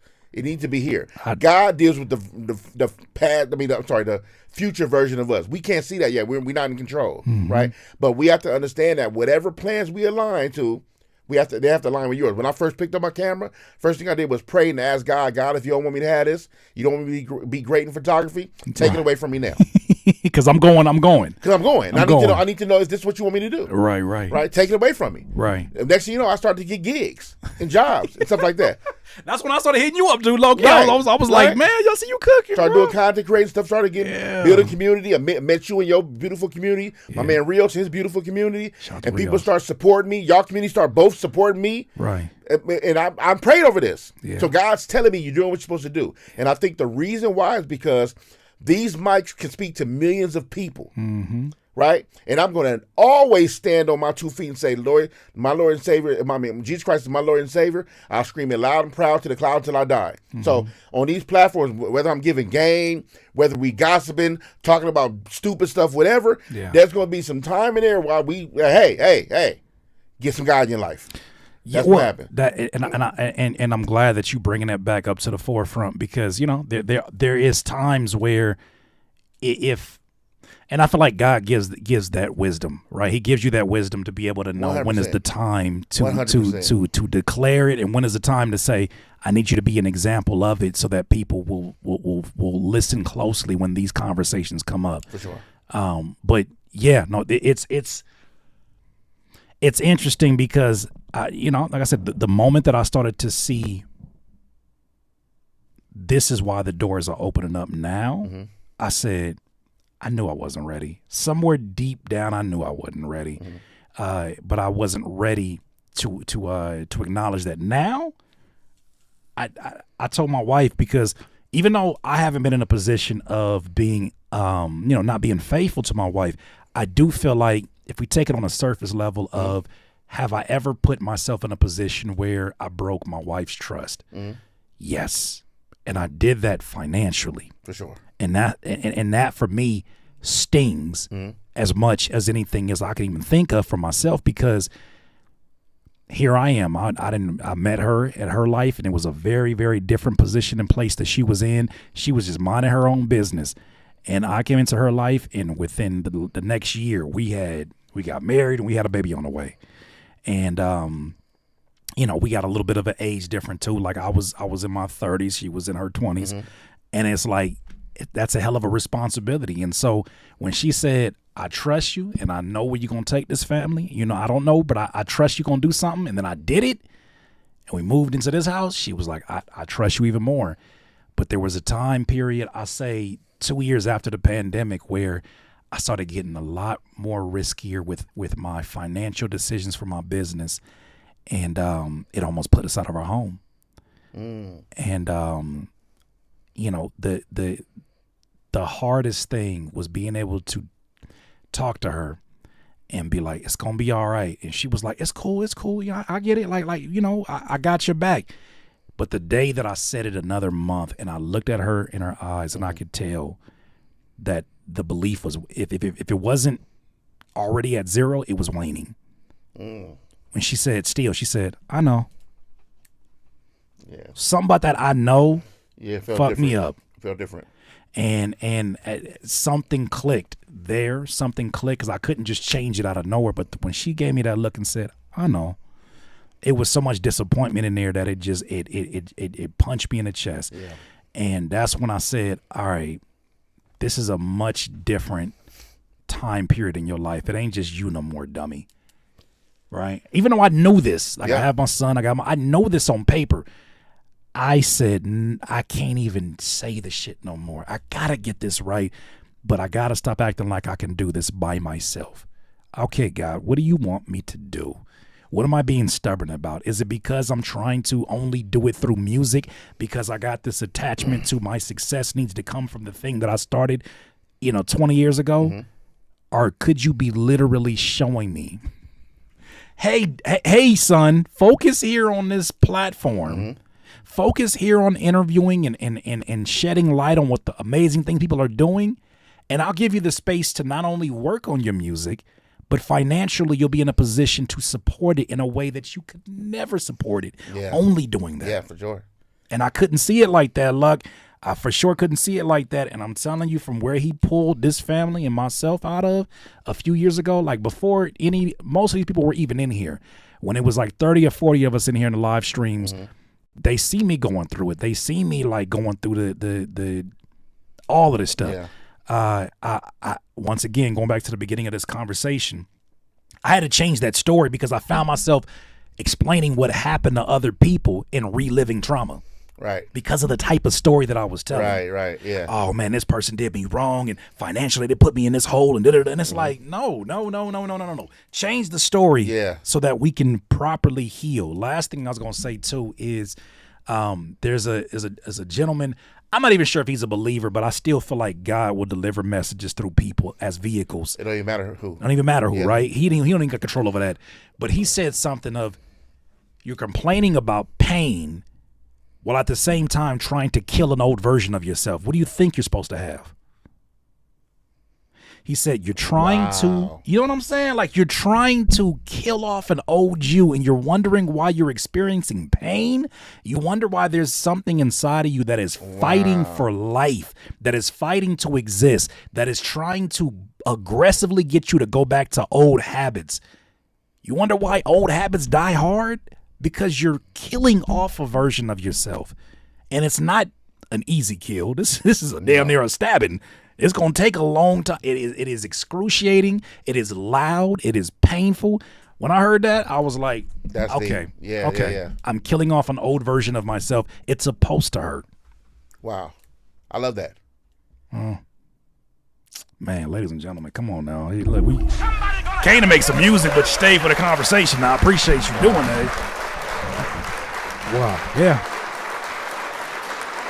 This is dope, man. So, man, tell them about the platform, man. They didn't really got a chance to kick it with you, and I want to see y'all showing up in his live streams. I want to see y'all showing up, especially to come support what he's doing, because obviously it comes from a very very special and grounded place, man. What can they expect from the channel? So, first of all, mine ain't all razzly dazzly like old Curtis King TV here. Don't do that. Right?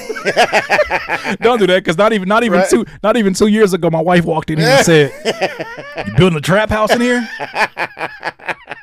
You know what I mean? It ain't all Hurt like my feelings. I have palm trees all in the neon lights. I don't have all the things. Ain't nothing but Amazon. Ain't nothing but Amazon. No, but yeah, man. I got a theme. The theme for my page is I gotta redo a bunch of stuff, but it's good character, good community. Right. That's what we're about. I want to build a community where we love on one another. We deposit to each other. We can learn something from each other. We're gonna laugh. We're gonna have a good time, and just keep building. I love the fact, and you gave me this game, that they can grow with me. They're watching me in real time learn. Like I remember, I was my last little live stream. I was trying to share a screen and show something. I was trying to do it on live. I didn't practice before. I was like, how I do it? But I'm pressing the button. Did y'all hear that? Did y'all see that? Like, you're right. But I think it's a beautiful thing, because if you decide to stay down with me and we built this platform, we built this community, because I got so many plans for what I want to do for my channel. I'm talking about interactive meetups, a bunch of stuff, right? Yeah. So I know if I build a community that's super, super dope, tight-knit, and really are respectful and love one another, we can do so much more than just create content on this level on my platform. Right. I'm looking for everybody to make platforms and build platforms and learn from that and have content, right? And so my channel is just about having good conversation, talking to cool people, talking to creators.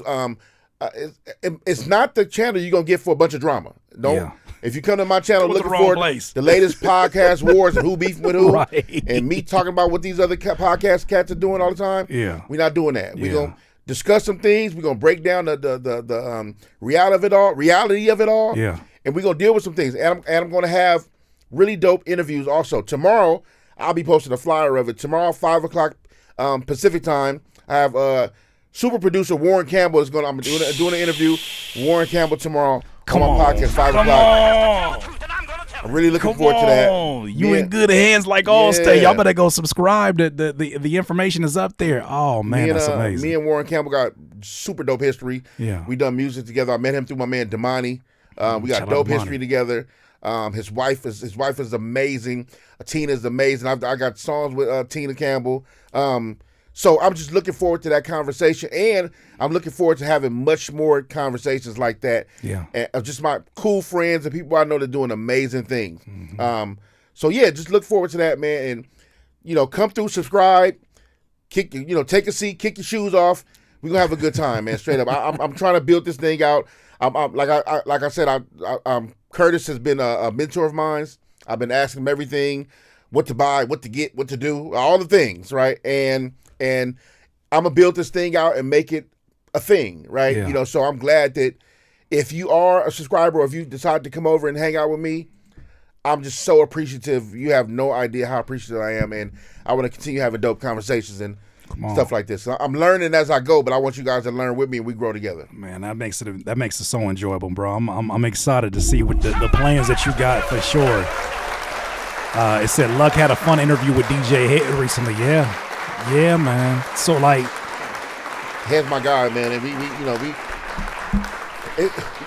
it's what they don't know, right? We spent so many years doing this music thing. It's so many people that we are homies with, friends with, and so many dope creatives. Like even you told everybody, so I'm just repeating this. Correct. That you doing an interview with Punch. Yeah, that's right? crazy. And they don't know how far you and Punch go back. Yeah. People may not know that. You know what I mean? So I think as we start to just build this thing out and have dope conversations, and I think it's just going to turn into something really, really big and really right. It's going to be a thing where we're watching people get to the point where they have productions in their homes, right? And I'm not saying you necessarily want that, but I'm saying I do. Okay, cool. So what I'm saying is, I don't want to go.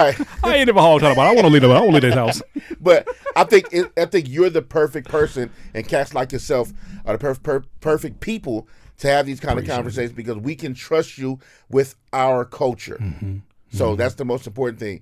And for people who are listening to me for the first time, you can trust me with the culture. I am a 1,000% 1979 hip hop baby, born, bred, rap, hip hop, graffiti, breaking, DJing, baby. Come on. I love this sport. I love people. I love God. I love my wife. I love my family. I love my friends. I love church. Right? Yeah.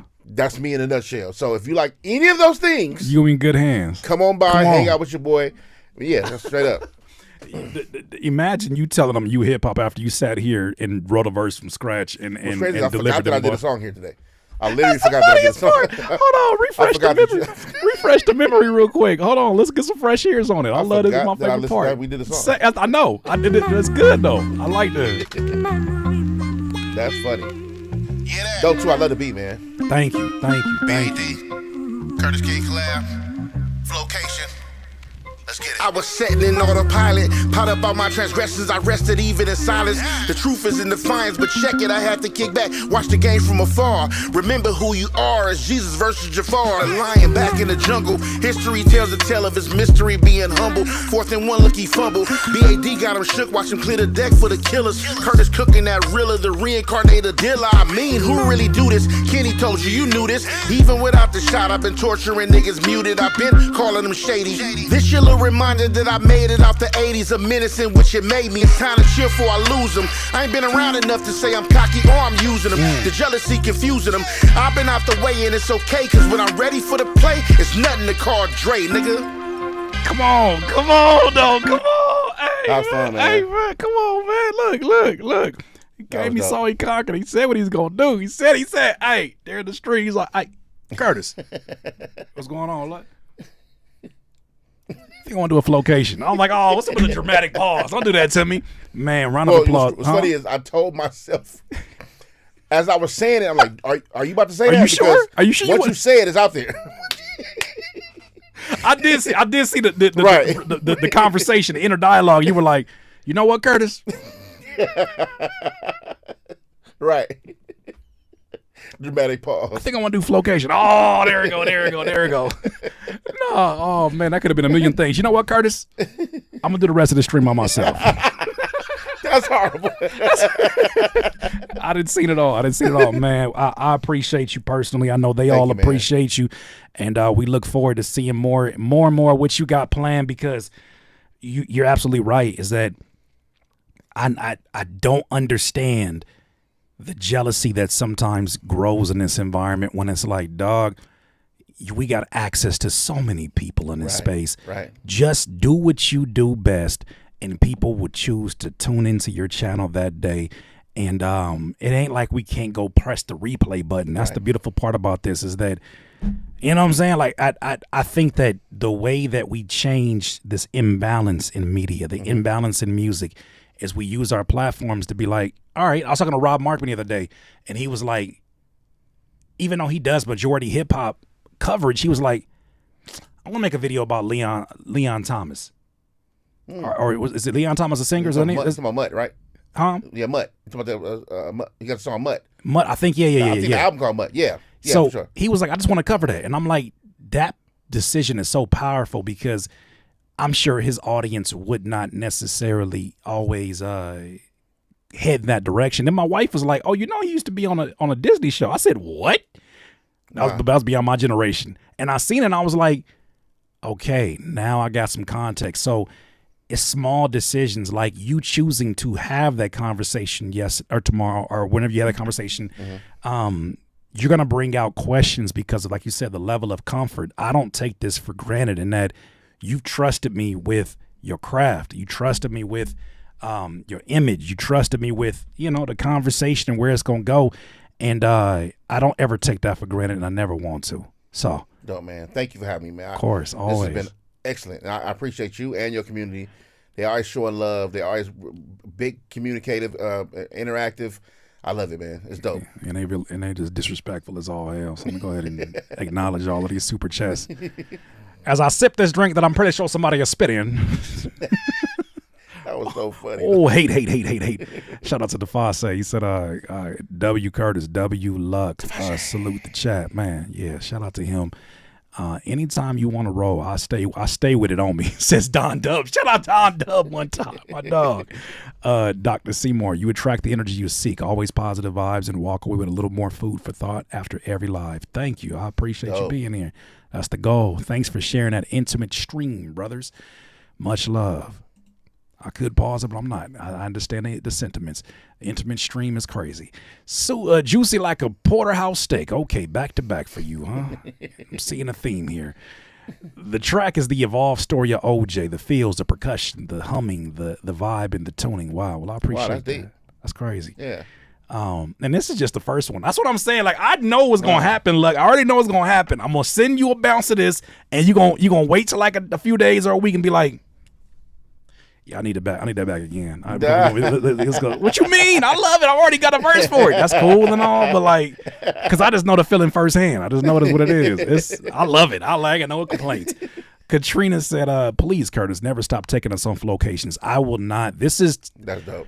This is reminding me how important it is. You know why people listen to Phil Handy over some rant? You know why Phil Handy has a brand? Because he still gets out there no matter his age, and he dribbles with Kyrie. Yeah. He'll dribble with the players.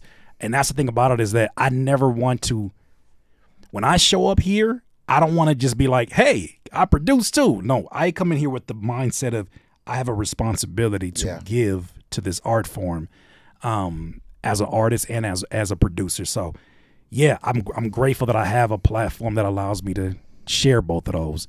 I'm not a fan, but would it be a better thing if Sexy Red gave us prophetic deep cuts? I don't think so. She will get judged or belittled anyways. I get it, but I'm like, I don't want to hash that conversation again because I know that was a long-winded one with that one. But like, I just don't think she can. My thing is, racial version, whatever that is for her, I would rather that meet her when she's ready to share that. I dig that. You know what I'm saying? Like, yeah, for sure. Don't give me that. Like, don't give me that. No disrespect to Lil Durk. I know he in his. Because could you imagine? Here's the example I use. Yeah. Could you imagine what? Could you imagine what you'd have did if you'd have killed him at Detroit Red? Yeah, that part. Come on, Malcolm X. Yeah.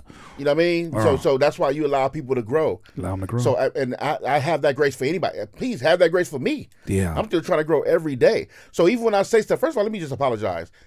I should have said most of the stuff I even said about her. Let me be real. While I'm on, while I have everybody on, I apologize to her. That woman don't deserve the negative stuff I said about her, right? I did, because that certain things just aren't for me, right? And I should be very vocal about that and learn how to not.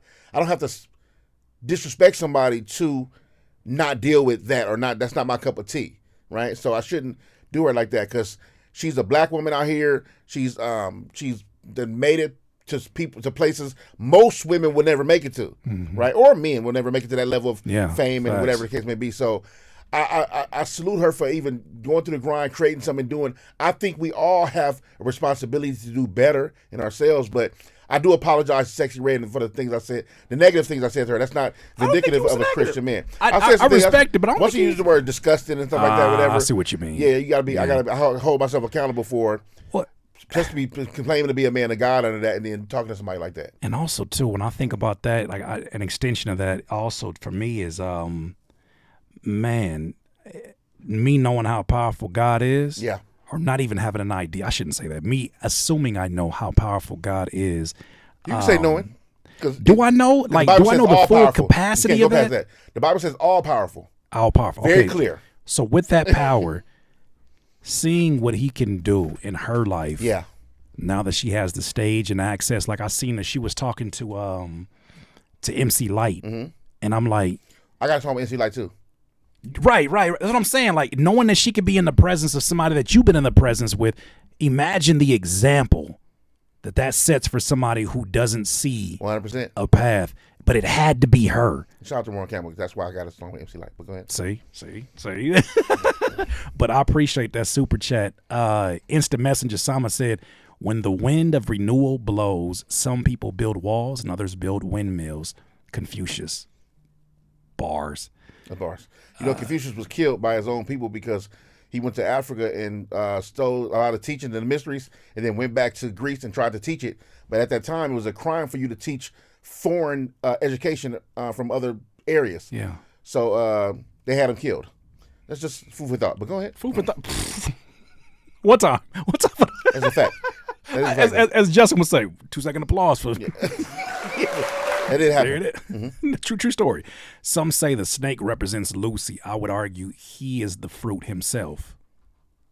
Wait, what? Some say the snake, symbolically in the Bible of Adam and Eve, represents Lucifer. I would argue he is the fruit himself. So you can argue it all you want, but the no disrespect. No, that's cool. You can argue all you want. Argue it all you want. The Bible's very clear about the tree of life, and Satan wasn't hanging on that tree. I'm like, no disrespect. I mean, yeah, for sure. I love the way you did that. You can argue whatever you want. Miss Rex to you said this is an awesome Flowcation. You're going to get them Paw 12s in no time. First of all, stop calling my New Balances Paw 12s. That's funny. That's funny. I'm going to need to not receive this much slander from you on a daily basis. And the fact that your name is Miss Rex to you means that you're going to double back. You probably gonna double back. You probably gonna say something. The Paw 12s? The hell's wrong with you? With all due respect, the hell you mean the Paw 12s? Unk vibes. I'm sick. Okay, you know what? I'm gonna just. Hold on. Let me hit you with. That's crazy. That's crazy.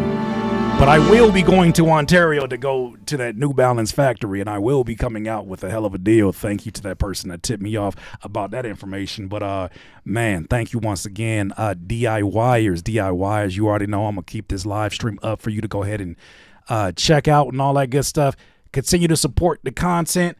And, my budget to not only retire Rochelle, but get them Paw 12s, as Miss Rec to you has very elegantly put. I'm discombobulated. I am beside myself. LUCC, thank you again, brother. Thanks for having me, man. I appreciate it.